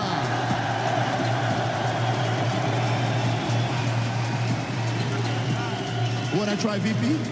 I'm good. This is a roster that has walked this walk many times before. This is a roster that is a mainstay on any Siege main stage. Let's bring out our two teams.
We've got Joystick and Cyber standing by for a quick pre-match interview here. Joystick, you know exactly what a Six Invitational main stage feels like. 2019, 2022, you made it into the final, but you couldn't get the job done. Do you feel this year will be different? I don't know. We can't even understand what's going to happen. So I know that there's a lot of Brazilian fans right now here. They're cheering for FaZe, but we can do whatever we want to, whatever we can to win. Well, listen, we just saw Sonics really struggle with the volume of this crowd against W7M. How will you not let it affect you here? I never being nervous, like never ever. Like how many people will be cheering for FaZe? I never be scared or nervous. Olha, acabou de dizer que nunca fica nervoso com torcida, que não tá preocupado com isso e que não sabe o que vai acontecer. E aí? Bom, já sou macaco velho nesse jogo, jogo há muito tempo. Joguei Rio de Janeiro, então tô preparado para qualquer coisa aí. I just said he's an old school player. He played in Rio with a lot of people. He's used to it. So let's see what's gonna happen.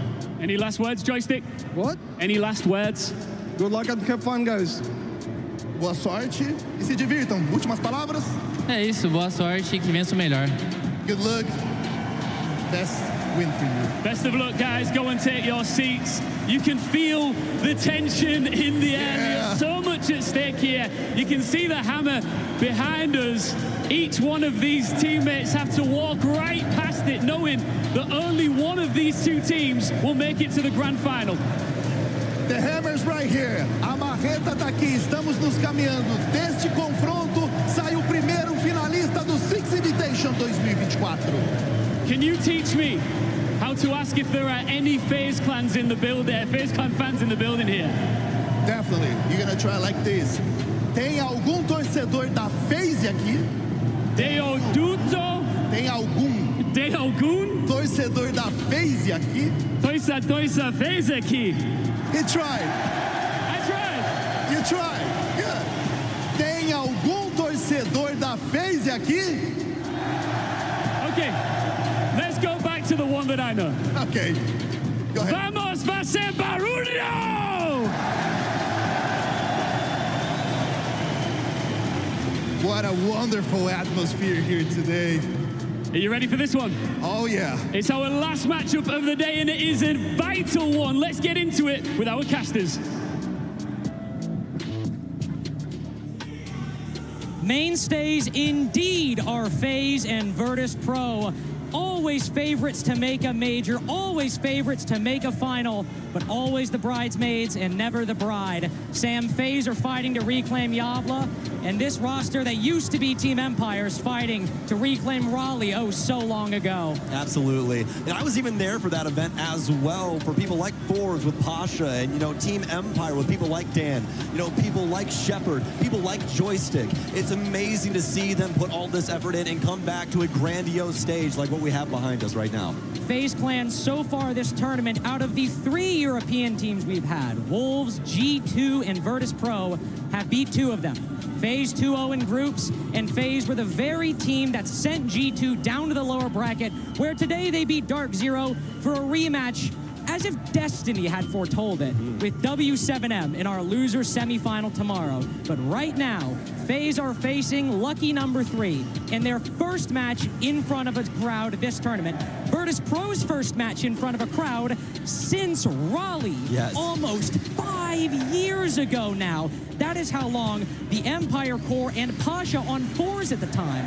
That is how long it's been since they have felt this kind of energy. But you heard it from the main man himself, Joystick. He's not nervous. They don't worry about these kind of things, and that's because, Carter, they've been the villains their entire career. They've always been that team that you can look to and know that they're going to try and perfect their game of Rainbow Six Siege. But when it comes to a crowd environment, every crowd they've ever been in front of have always been against them. Now, I will say this. I don't know if those crowds were this big.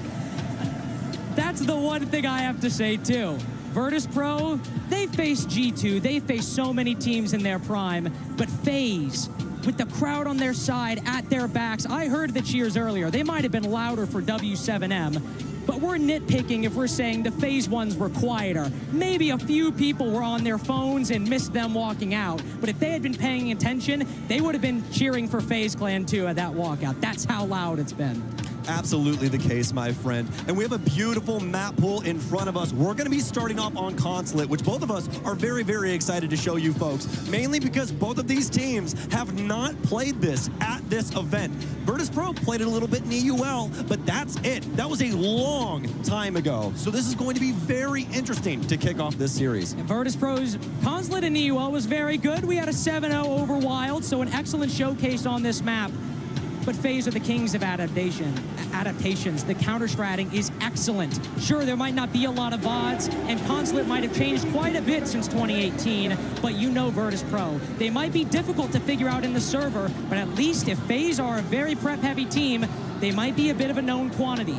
This map 1 will be very important to set the pace for this. If FaZe are struggling with VP's game out of the gate, VP might end up not only pushing us to a third map, depending on what happens, but ending it 2-0 if FaZe aren't able to solve that problem. But if FaZe start map 1 and are already running away with it, VP's days might be numbered. Absolutely, especially with Cafe coming in as the second map. This is a map that FaZe actually really enjoys, but might be another reason why Virtus Pro wanted to lean into this. They have VOD that's very, very fresh from this exact tournament. So it's bound to be a banger of a series in between these two. And I mean, for the folks at home, come on, we gotta get 3 maps. We have to. The upper bracket final, Virtus Pro not making a live in front of a crowd match this entire year, let alone counting the years where we had COVID, all the way back to Raleigh, where these teams last played in front of a crowd, and then FaZe Clan. 3rd, 4th in Copenhagen, 3rd, 4th in Atlanta, 2nd in Berlin. Their last true major victory going back to Yavla over NIP. This is a squad that, frankly, it is a crime that they do not have a trophy, that they do not have a hammer in the past 2 years for the consistency, the level of strategy they bring to every game. Well, ladies and gentlemen, we are but moments away from getting into this game, but we are going to throw you to a quick break, and when we are back, we'll be loading into Consulate.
It's been a quick day, especially for us NA fans, unfortunately, but we have to keep you waiting a little bit for what might be the best match of the day, maybe the only 3-mapper of the day as well, Sam. Yeah, I would say the most hotly anticipated series of probably this entire tournament as of right now, especially for some of our older Rainbow Six Siege fans, as we have some amazing talent on both of these squads, especially historic talent, Carter. Historic talent indeed. Cyber going all the way back to 2018. Joystick, Shepard, Dan. I mean, I don't really need to speak to these players' reputation, to what they are known for inside of the server, what they are capable of. There are some newer members on FaZe, though. Vidaking, Handy, KDS, betting on a new roster, a gamble, a new system in general. The Doctrines against the new. We have Consulate, an old favorite, to decide it.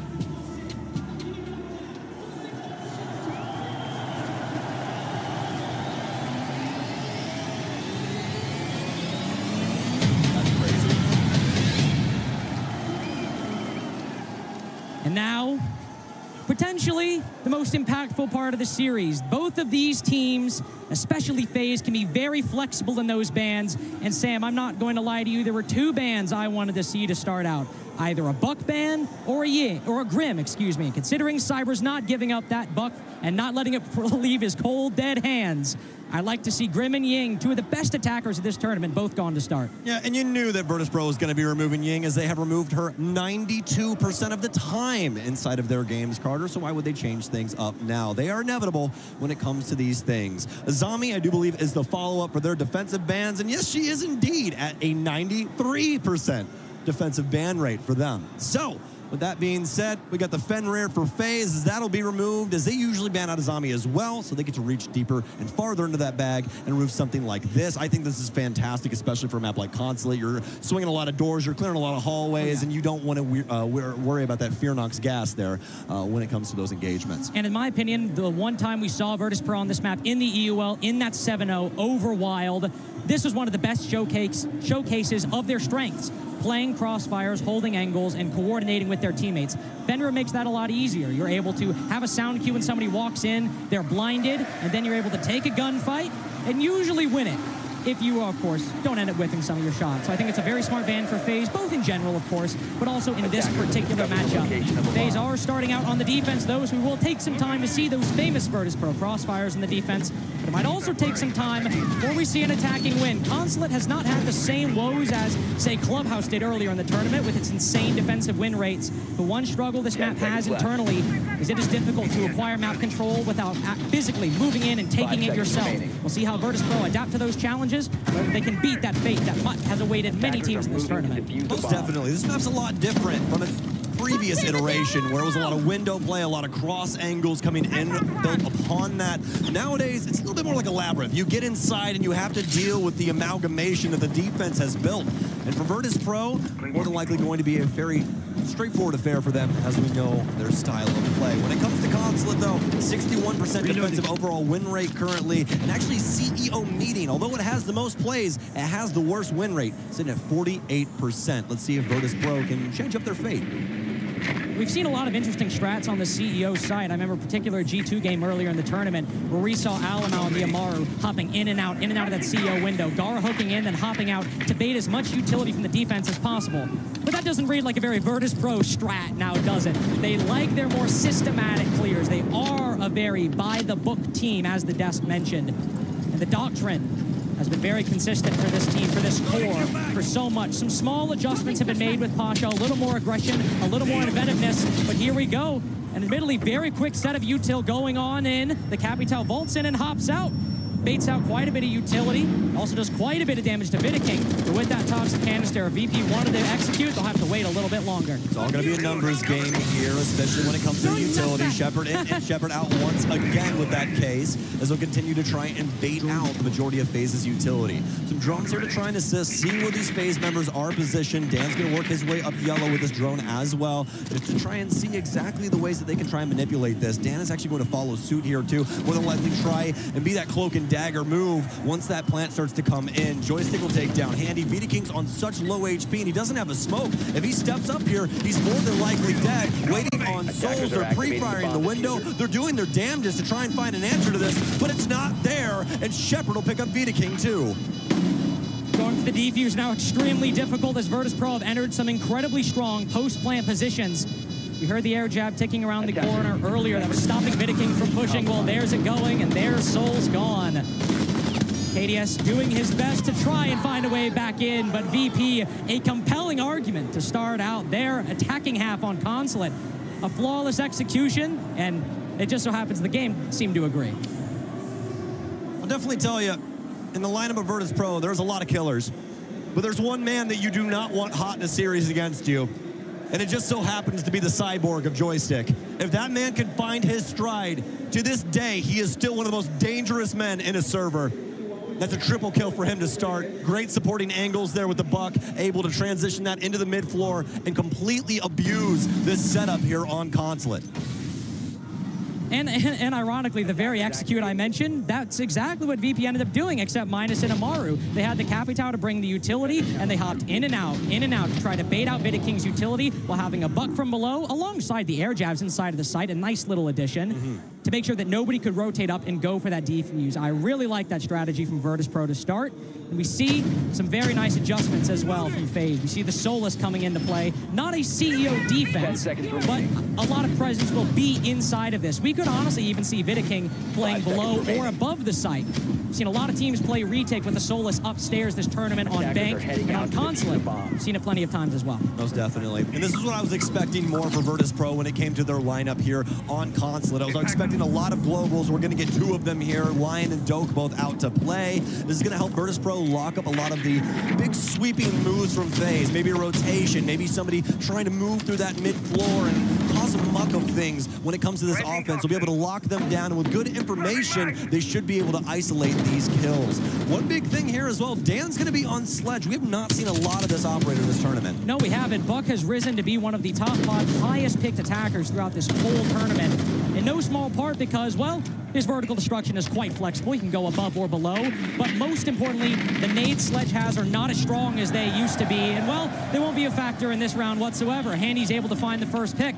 FaZe are one of the best entry teams this whole tournament. They are plus 39 with Cyber himself well into the 20s in terms of his own opening advantage. Handy, the second highest rated player at the tournament. It might cost a lot of his HP to get that kill, but if FaZe are able to maintain their dominance on this defensive half amongst the others in those opening picks, this Consulate defense might very well be a 5-1 if VP don't find an answer. You can see the idea for Virtus Pro here, especially from the lineup. They wanted to try and get Dan in up top to get some of those supporting angles there and then have Joystick work around the garage with the skeleton key. Pasha's going to be down here in tow, just has that drone here to try and assist, but Joystick's more than likely going to start looking to open up this floor here and trying to abuse some of these players on site, making it a little bit easier when it comes to execution time. But the big issue is that FaZe have loaded the entire top side of the map. You might be able to get control, but with Vidaking still in play on this Solus, if you try and go for that plant, you're more than likely dead. We saw Benjamaster in the earlier G2 game really struggle with that. Looking to go for a defuse, but always having to worry about the Solus. A solution could be always, once they're able to deal with some of these top floor players, going in, dropping the case, moving out, and then baiting Vidaking on that Solus, trying to make this a 4v3, but Solus is doing the work on the top floor. This is the number 5 highest rated player in Atlanta, but this might be the best team in round 2. As aside from one kill onto KDS, Virtus Pro have had barely an inroad into round 2. FaZe simply have to wait on this top floor or throw a C4 out that Shepard has to dodge before this round is done and dusted. FaZe answer Virtus Pro's first with one defense of their own. 1-1, Virtus Pro thinking that it was going to be a little bit easier for them to try and manipulate that top floor, but it was anything but. So many separate angles, so much firepower, especially initially being able to remove that Sledge from play. That mattered a whole heck of a lot to the overarching story of round 2. Virtus Pro do their best to try and work their way into that garage, get some good info working with those drones, get those yellow pings going, get that skeleton key going, but it's all for naught at the end of the day. FaZe able to get some really, really big kills where Virtus Pro were just not able to fight from the lower ground. And again, that might be one of the biggest issues Virtus Pro will have. FaZe are such a strong team on the entry this tournament. And with Consulate being a pick that didn't necessarily come out of nowhere, if you've been looking at some of their band preferences at times, but still one that they have not played. VP might have anticipated this, but it's one without a lot of tape. So FaZe's strategies will have to be something Virtus Pro adapt to in round, realize in the moment, and then make adjustments on the fly. 10 seconds and with remaining. that Solus, again, Another round where Cyber now taking her up, but that Specchio still in play. I imagine, given the intel she provides and how it stops Virtus Pro's plant-focused mentality, that needs to be priority number one for VP. Most definitely. Virtus Pro have the highest percentage of planting at this tournament right now. Near 33% of their offensive rounds. While we're on the subject of percentages, FaZe and the Sonics were actually tied earlier for entry percentage, but we saw Sonics burn up in the atmosphere, sadly, earlier for us North American fans. But FaZe, before this series kicked off, 58% of the time, they have the opening kill. Truly impeccable stuff. You can't ask for a better play. No, you truly cannot. A hurdle VP will have to overcome, of course. But let's see how they do it in this round. Starting out over on the server side. It's basement bomb site defense all the way inside a garage. Starting on the backside are VP. Nobody from FaZe really contesting them early on at the moment. Right as I say that, here's that Solus. I love this. Not playing for the post, not playing for plant denial right now. Playing over instead in admin to not only find this utility, but give intel to the defense where the attack is pushing from. Joystick finds one. That's Vidaking getting aggressive, but he'll back off after that initial engagement. But VP are found out at the moment. Cyber's called where they're pushing from. Let's see if he gets aggressive and decides to do something about it. Joystick. The patience on this man, and he's gonna get a Cyber for it. A little bit of damage dealt back to him from an unknown source as Dan will transition downstairs, working his way in through the halls here. Has a Claymore to try and assist. So we'll be waiting things out. Dokkaebi call in here to try and help as well. Vidaking will be able to get rid of that. We have the Butte Jammer on the floor next to him.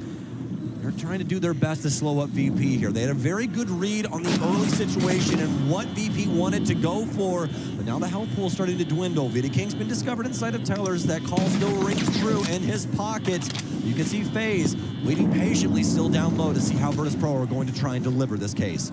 Vidaking going for the flank. There's one player on drone, another down below with Shepard. Vidaking's trigger discipline doesn't reveal it just yet. Joystick still on that top floor. Vidaking strikes. Down goes Dan, and now it's a game of cat and mouse with 40 seconds remaining. Virtus Pro know in an ideal world they're able to deal with Vidaking, but they're in an impossible bind. Do we take time to try to find him, or do we just go for the execute? And if they do, because they're dedicated to this backside push, KDS could still very well cut them off on the entry. Pasha on the opposite side, bottom of yellow stairs. Nobody inside a garage, peeking at the moment. FaZe are playing such a disciplined game. They might have lost the opening duel, but the late game is also theirs. 3v3 still. A chance for the gunfights to go Virtus Pro's way if Shepard can find them. There's one, there's two, but another Vidaking 1v3 in the making? No, not in round 3 at least. 2-1 now, Virtus Pro. Down to the wire there. Very scary moment there for Virtus Pro. And for all intents and purposes, FaZe with a very nice setup. Able to get ahead of VP early in the round, slow them down, force them onto bad timing. But once it came down to that whole swath of frags and what had to happen inside of those gunfights, it was clearly the way of the orange. So well done on that entry at a bare minimum. Although definitely FaZe with a moment there where they could have taken that round and swept it under the rug. Into round 4 we go, though, and it's going to be immediate change for FaZe as they'll readdress the top floor in this site. As we saw earlier, Virtus Pro with a pretty interesting way of being able to dislodge a lot of the FaZe utility, mimicking what we saw earlier on in the tournament as they hopped in and out of that CEO window. Just such a cleverly inventive strategy. It's almost like comical in how it plays out. It is very funny. Not comical because it's bad, no. But it's just, oh, we're going to bait out utility by hopping in the window and jumping back out. And it's a perfectly reasonable case because when you're defending this bomb site, the offense has that little cubby that unless you're playing down below and nobody from the attack is contesting you, or if you're able to swing, those are your only two options to actually deny that plant, aside from, of course, using utility. Virtus Pro had the buck down below. They had the Nomad to stop anybody from swinging, so FaZe's only option is to use utility, be it C4s or toxic canisters. So if Virtus Pro can get that same control as they did before, FaZe will be in a similar bind as round 1. Drone deployed. The Capital working his way in. We saw that previously. But what we didn't see is gridlock on Joystick. And she's gotten a bump here in the last handful of months. Those frag grenades coming in. Super Shorty as well. She has so much utility to be able to utilize on the offensive side of things. Make things pretty difficult for the defense sometimes. But the one thing that they will be lacking is that they don't have a buck. That's something that we've seen Virtus Pro lean on quite often here on this offensive side so far, but it will be missing for round 4. And we're going back to an old favorite of this core. Remember the famous Team Empire admin take? One where I believe, if I recall correctly, G2, if what Nick told me a week ago was right, they had a Doc and a Rook sitting in a corner just to try to stay alive to take gunfights. This take for these players was famous. Whoa. And Joystick's patience has borne fruit for Virtus Pro 2 rounds in a row now, finding Cyber in round 3 and now Handy in round 4. For this admin over clear, where you can often get stuck on top piece of stairs and pushing through individual doorways, that 5v4 might very well save VP a lot of time. And look at these drones from VP. 3 active drones pushing themselves forward, trying to work with Checkers Hall. This is the biggest issue with the admin take in its current iteration on Consulate, is this hallway has been so hard for many a team to deal with. But fortunately enough for Virtus Pro, it seems like they've done a very bang-up job of being able to clear out this position. They still have Joystick up on the balcony, or rather up on the roof, as he will drop down to the balcony to try and assist. Souls will take him down. A nice find by Cyber here on Spiral as well. Getting back that 4v3, Virtus Pro kind of back to where they were at the default. All these angles are being held by FaZe defenders. KDS with a nice little 2-piece. Potentially seal the deal on round 4. Shepard has to do the same thing as the rest of his teammates did. Push on through these doorway or some weird hole opened up by Pasha's ex-Kairos. There's no easy way back from this 1v4. He doesn't even find an impactless kill for his troubles. Very even game on Consulate so far. We're all tied up again. And an interesting one there. As Virtus Pro try something completely different on the top floor. They go for the admin take. They get the supporting angle there over on Spiral. But nothing really doing once that started to falter off. Once Joystick rotates and we start to see people work in from admin and try and handle Checkers, that's when you run into that problem. And the craziest thing about that as well, Carter, there really wasn't any utility built up there. There's really no ADSs. There's no deployable shields. It's simply just smokes and people with some pretty hot guns. And even if there is an abundance of utility, think to maybe a team that has Fenrir in play, that has that Azami in play. You got Kiba barricades, F-Nots, so many different things on top of the ADSs, on top of the Goyo canisters and the smoke canisters. Both those 2 defenders, the Fenrir and the Azami, are banned off, and you're still left with a lot of potential utility. And even if that's not there, similar to Skyscraper, you're just stuck pushing through 2 positions that the defense can easily stack up on and put you in a disadvantage. Very difficult to clear if you end up losing that advantage. Joystick very good on the entry so far, and Virtus Pro, to their credit, 2 times now that Joystick has played the patient game and found a kill for his troubles. Even if that round didn't go their way, that is a nice sign for Virtus Pro, and still one of the biggest reasons why they might continue finding success. Cyber waiting, hoping this attacker walks through the gate and the timing does not go his way. Always doesn't know what just missed him. Little inkling of old Consulate there, Carter. As this map used to be, hold every single window and hope you can kill the offense before they even touch a square foot of the map. This time around, though, not going to work out in their favor, but obviously won't get punished for it either. So you have to be happy with that at least. Virtus Pro are going to, at least for Pasha and Danzig, start things over on the admin side. We got a couple people on the roof, just trying to address what FaZe's setup is currently for this mid-floor site. But as we know previously, they really liked holding this top floor. A lot of angles working their way down through. Virtus Pro tried to get the buck underneath, tried to clear things out, create their own angles, as well as get some nice entries in on that mid-floor, but it was all for naught as FaZe put him to the sword. 10. Just barely getting away with the Cupid shuffle away from that C4. Good for him as this IQ can find, of course, a lot of electronics, but also specifically hunt down that Solus Perspecchio scanner is activated. Such nice little interactions right like that. But Virtus Pro got stuck on this side previously. FaZe are playing a little bit further back, so there is room for Virtus Pro to move in. They can start moving into long desk like this. That doesn't mean it's free. The Warden is just around that corner. Cyber looking to flank up Spiral Stairs, but now he's spotted. He'll rotate back down. These top floor defenders, Virtus Pro want to clear them. Got a minute 15 left, and they haven't taken down one. Hostage changing mag, second floor. I'm reloading. Might be in checkers, but he's playing chess right now with his patience. Cyber's going to find Always. Maybe the ace going down here, but they still have that backup of hard breach. They really, really like bringing Habana the majority of the time. VP does. Vidiking, what a shot onto Pasha. Shepard doing his best to try and burn out the position of this phase player, but it's just not working out for him. A stun out and a kill from Cyber and Souls. It's all up to Shepard now in a 1 versus 5. He'll get KDS for his troubles, but I highly doubt he makes it much further with Handy burrowing down. Not able to find him just yet here, but you can see the shadow. Shepard with a double, pre-fires as well as tries to find that player that is sitting outside, but all these angles as of right now are going to be quite hard to deal with, and that's going to be it. Souls will take him down. FaZe with a round. That's just a testament to FaZe's patience right there. What won them the game. You can see Virtus Pro are anticipating them to get aggressive, are anticipating them to peak. Joystick waits for Cyber all the way back in round 4. Joystick waits again, in round 3. Joystick waits again in round 5. Does anybody peek?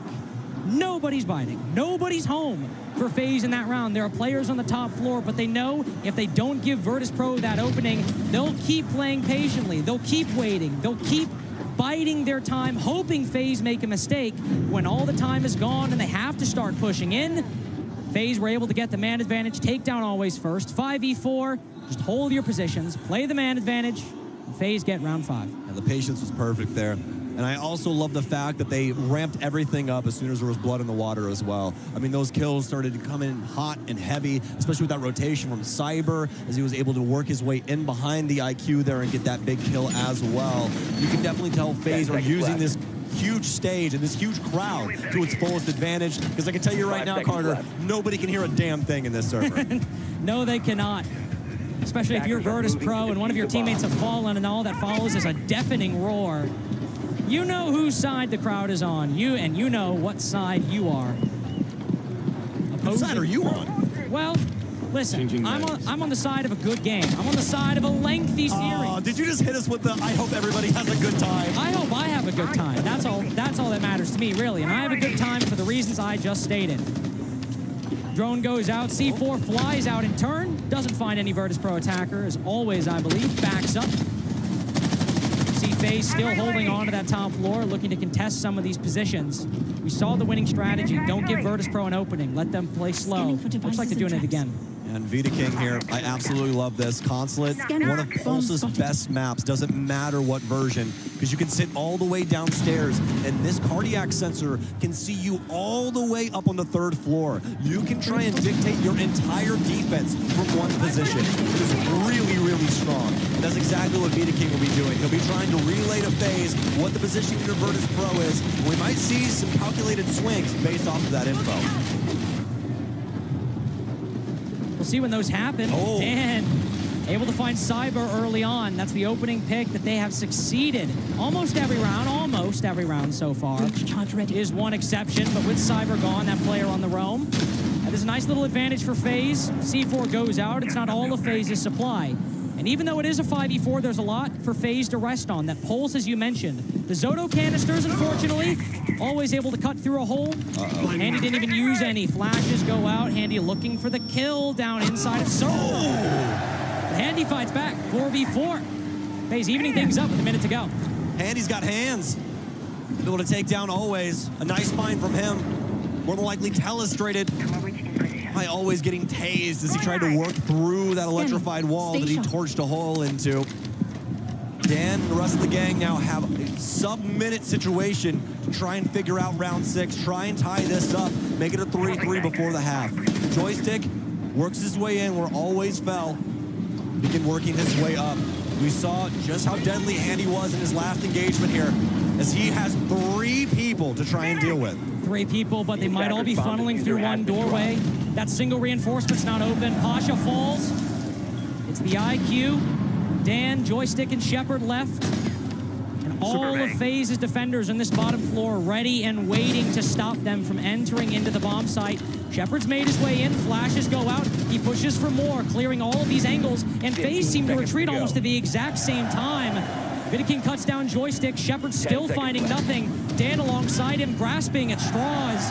2K for Handy, FaZe making a very solid comeback after round one, as aside from a number of impactless yet impressive frags, Shepard has not been much of a factor in these round successes so far, and it's been a team game from FaZe to end the half 4-2. Yep, 4-2 for the Brazilian squad, and they are looking quite strong coming into the half as they were able to figure things out pretty quickly there. Virtus.pro with a few strategies that were pretty solid, I would say, especially with that initial round going their way off the back of that creative window play. But past that, it was FaZe all day, every single day as we work our way into the second half. FaZe will now be addressing the offensive side, but just to address Consulate as a whole, you could see just how much of a labyrinth was created. That's what I was talking about. This map can become a maze, especially as you start to make rotations and things like that inside of the basement, inside of this top floor. You can get lost, and I mean, even for Shepard, it helped him out. He snuck in behind people and was able to get a big kill there too, because you can just lose track of people so very easily. I just love FaZe's adaptations after that second round loss to VP. They say, okay, VP are looking for openings. They're waiting for us to make a mistake. We just won't make one. We'll hold our ground. We won't push forward. This is the strength of FaZe. They can make the right call seemingly every time. When something goes wrong, you're able to identify it, adjust it, and then convert it into victories afterwards. It was an excellent call on their defenses. It got them those final couple rounds to end this half 4-2. Now we'll see how Virtus.pro does on the defensive side. I mentioned earlier the trades for VP on this top floor. The trades for VP in general on any map are very excellent. But Joystick was able to find a lot of ground in the opening picks, holding passive angles. We'll see what FaZe's strategy is instead.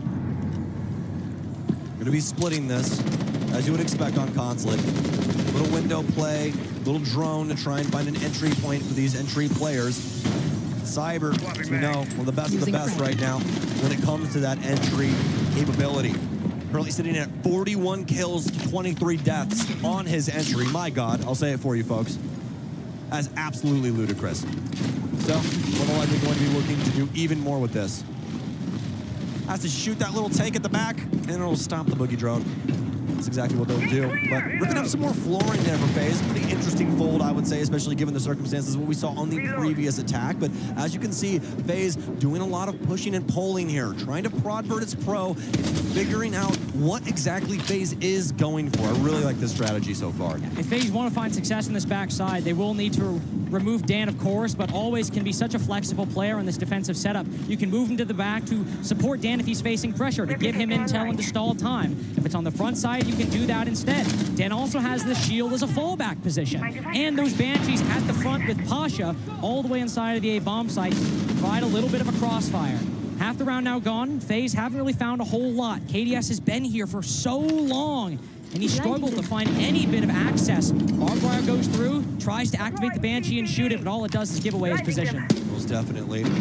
The time are eating at them now. Have to get a move going here. Souls is going to work his way in spiral. You have Handy and KDS to the north, and they're going to be able to at least start looking for engagements. But Joystick, he hits his mark first. The Clash doing a great job of being able to read the situation for Virtus.pro. A lot of damage, but Handy will finally take down Pasha, making this a 4 versus 4. Making a 4 versus 3 as he'll take down Dan. Excellent shots from Handy. Now opening up this round for FaZe is just like VP. They felt halted, they felt stopped at those doorways, and now they found a way in. They found a way through into the site, but there's still this Clash. Of course, the utility, you've got the smokes, and for that Warden as well, if there were flashes on the board, he could be another big problem. But the bigger issue is that shotgun. You have Joystick up close, always applying pressure, and one final bit of utility for Shepard to make it even sweeter. Will any of it work for VP to stop this entry? No, he doesn't get a single kill. Shepard might trade it, but a massive missed opportunity, and the smoke grenade misses as well. 3v1, Vidiking gets the bomb down. The round ends the moment that clock hits 0. FaZe defying the odds in the late round. They go up 5-2. Virtus.pro, a miscalculation there. as they simply thought we can get the M590 close. We can probably kill one of these players on entry. If I can just trade myself out, we should be able to have Shepard end this round. It's all for naught, as FaZe, with albeit a pretty creative way to get through the door, you always got to rug it out. You know, sometimes the prone is the best option. That's what we see. Hits the deck, finds the kill. Joystick goes down, opens up the floodgates for FaZe as they kill the rest of Virtus.pro before the case can even hit the floor. Handy, one of the most impressive players on this roster throughout the past few tournaments. Even if FaZe might not have made many finals this year, Handy has been so consistent. One of the top-rated players, the #1 player going into their semifinal match in Atlanta before they went out. Another great performance in Copenhagen. But really, everyone on FaZe has leveled up through this tournament so far. Vidiking, sure, might be on the bottom with a .99, but if basically everyone is within a stone's throw, 1 to 1.15, you're doing your job. Everyone's doing their job. Soul's having a great tournament. Cyber in prime form, what we know he's capable of. And you still have great performances out of Handy, KDS, and Vidiking. That round, a great example for Handy. And if you take a good, firm look at the scoreboard once we get back into this, you'll notice everyone on FaZe is at either 5 or 6 kills. If it has been a team effort this tournament to go up 5-2 over Virtus.pro, everyone has been getting in on the action. Absolutely. FaZe have looked very impressive across the entire board here. Sadly, you cannot say the same about VP. Dan, their current top performer, sitting at 1-6. Not something you want to see for the Russians, especially when you look across the board and see Pasha and Always also not performing up to snuff. This is something that they might be able to fix. They've called this timeout. They're looking to see what they can try and do for the future. They're already down 3 rounds on FaZe's map choice.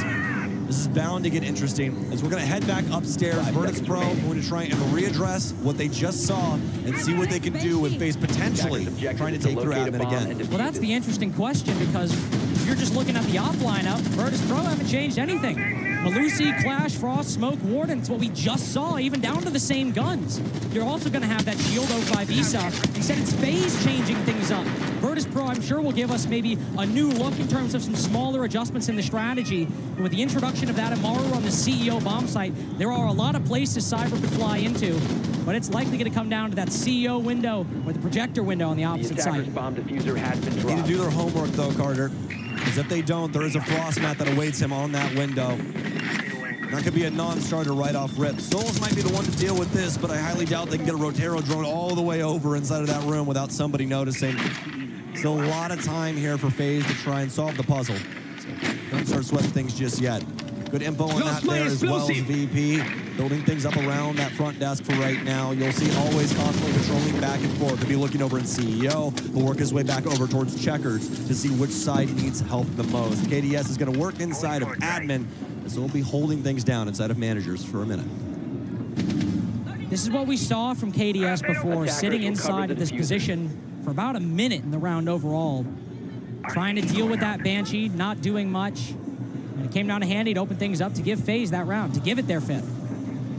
So seeing this right here, there isn't a lot I would think that KDS can do by himself to change things. But how will his team and how will this strategy change as well? We see Cyber on the opposite side of the map on that Amaru. I have to think FaZe are looking to apply pressure on this position, bring in Cyber for the backstab on the side once players start rotating over. Most definitely, and it's not a bad shout either. He's got the shotgun in hand, and this Supernova is unbelievably deadly. Just make matters even better for FaZe here. The case is actually in Handy's hands, so you know that Cyber is more than likely going for kills on this entry. There is no way that he's going to be the one to try and put this case down unless circumstances call for it. It's going to be Pasha, though, that takes out Vidiking here in the dying minute.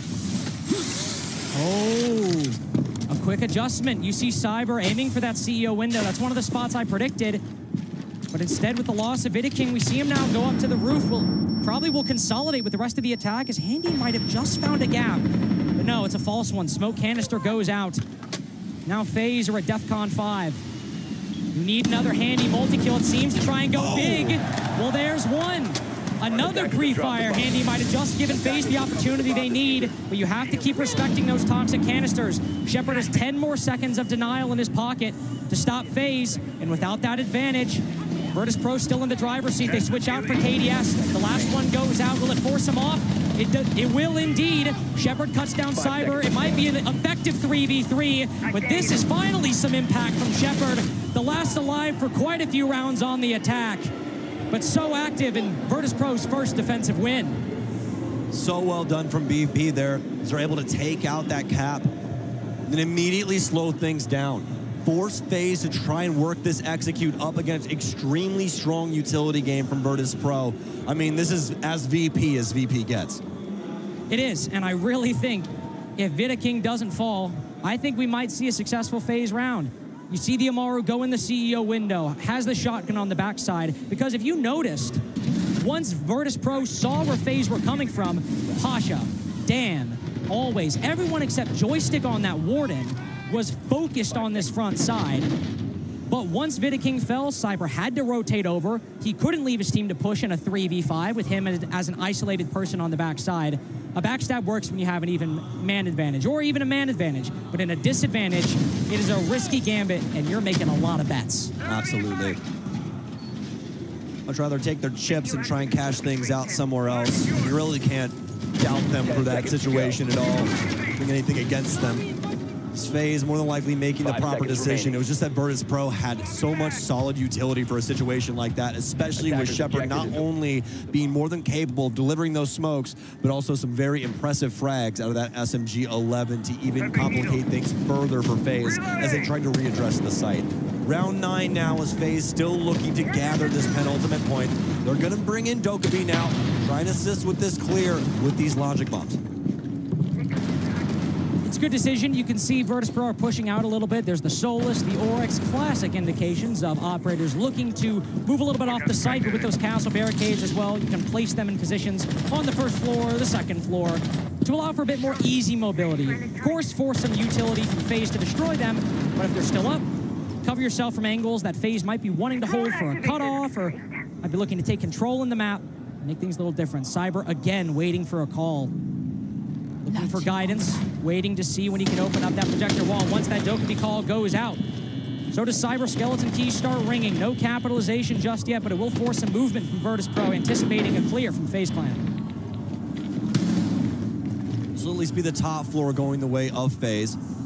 Reload. Still do have some bodies around this mid floor, like Shepard. Well, some capable of rotating like Pasha through those hatches. I believe Shepard's just dropped off as well, as they will do their best to try and hurdle up on that basement floor.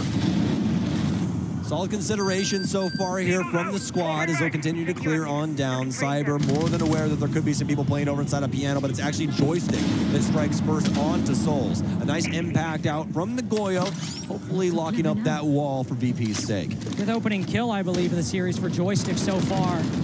Very strong, but as you can see, it hasn't always caused the round to go Virtus.pro's way.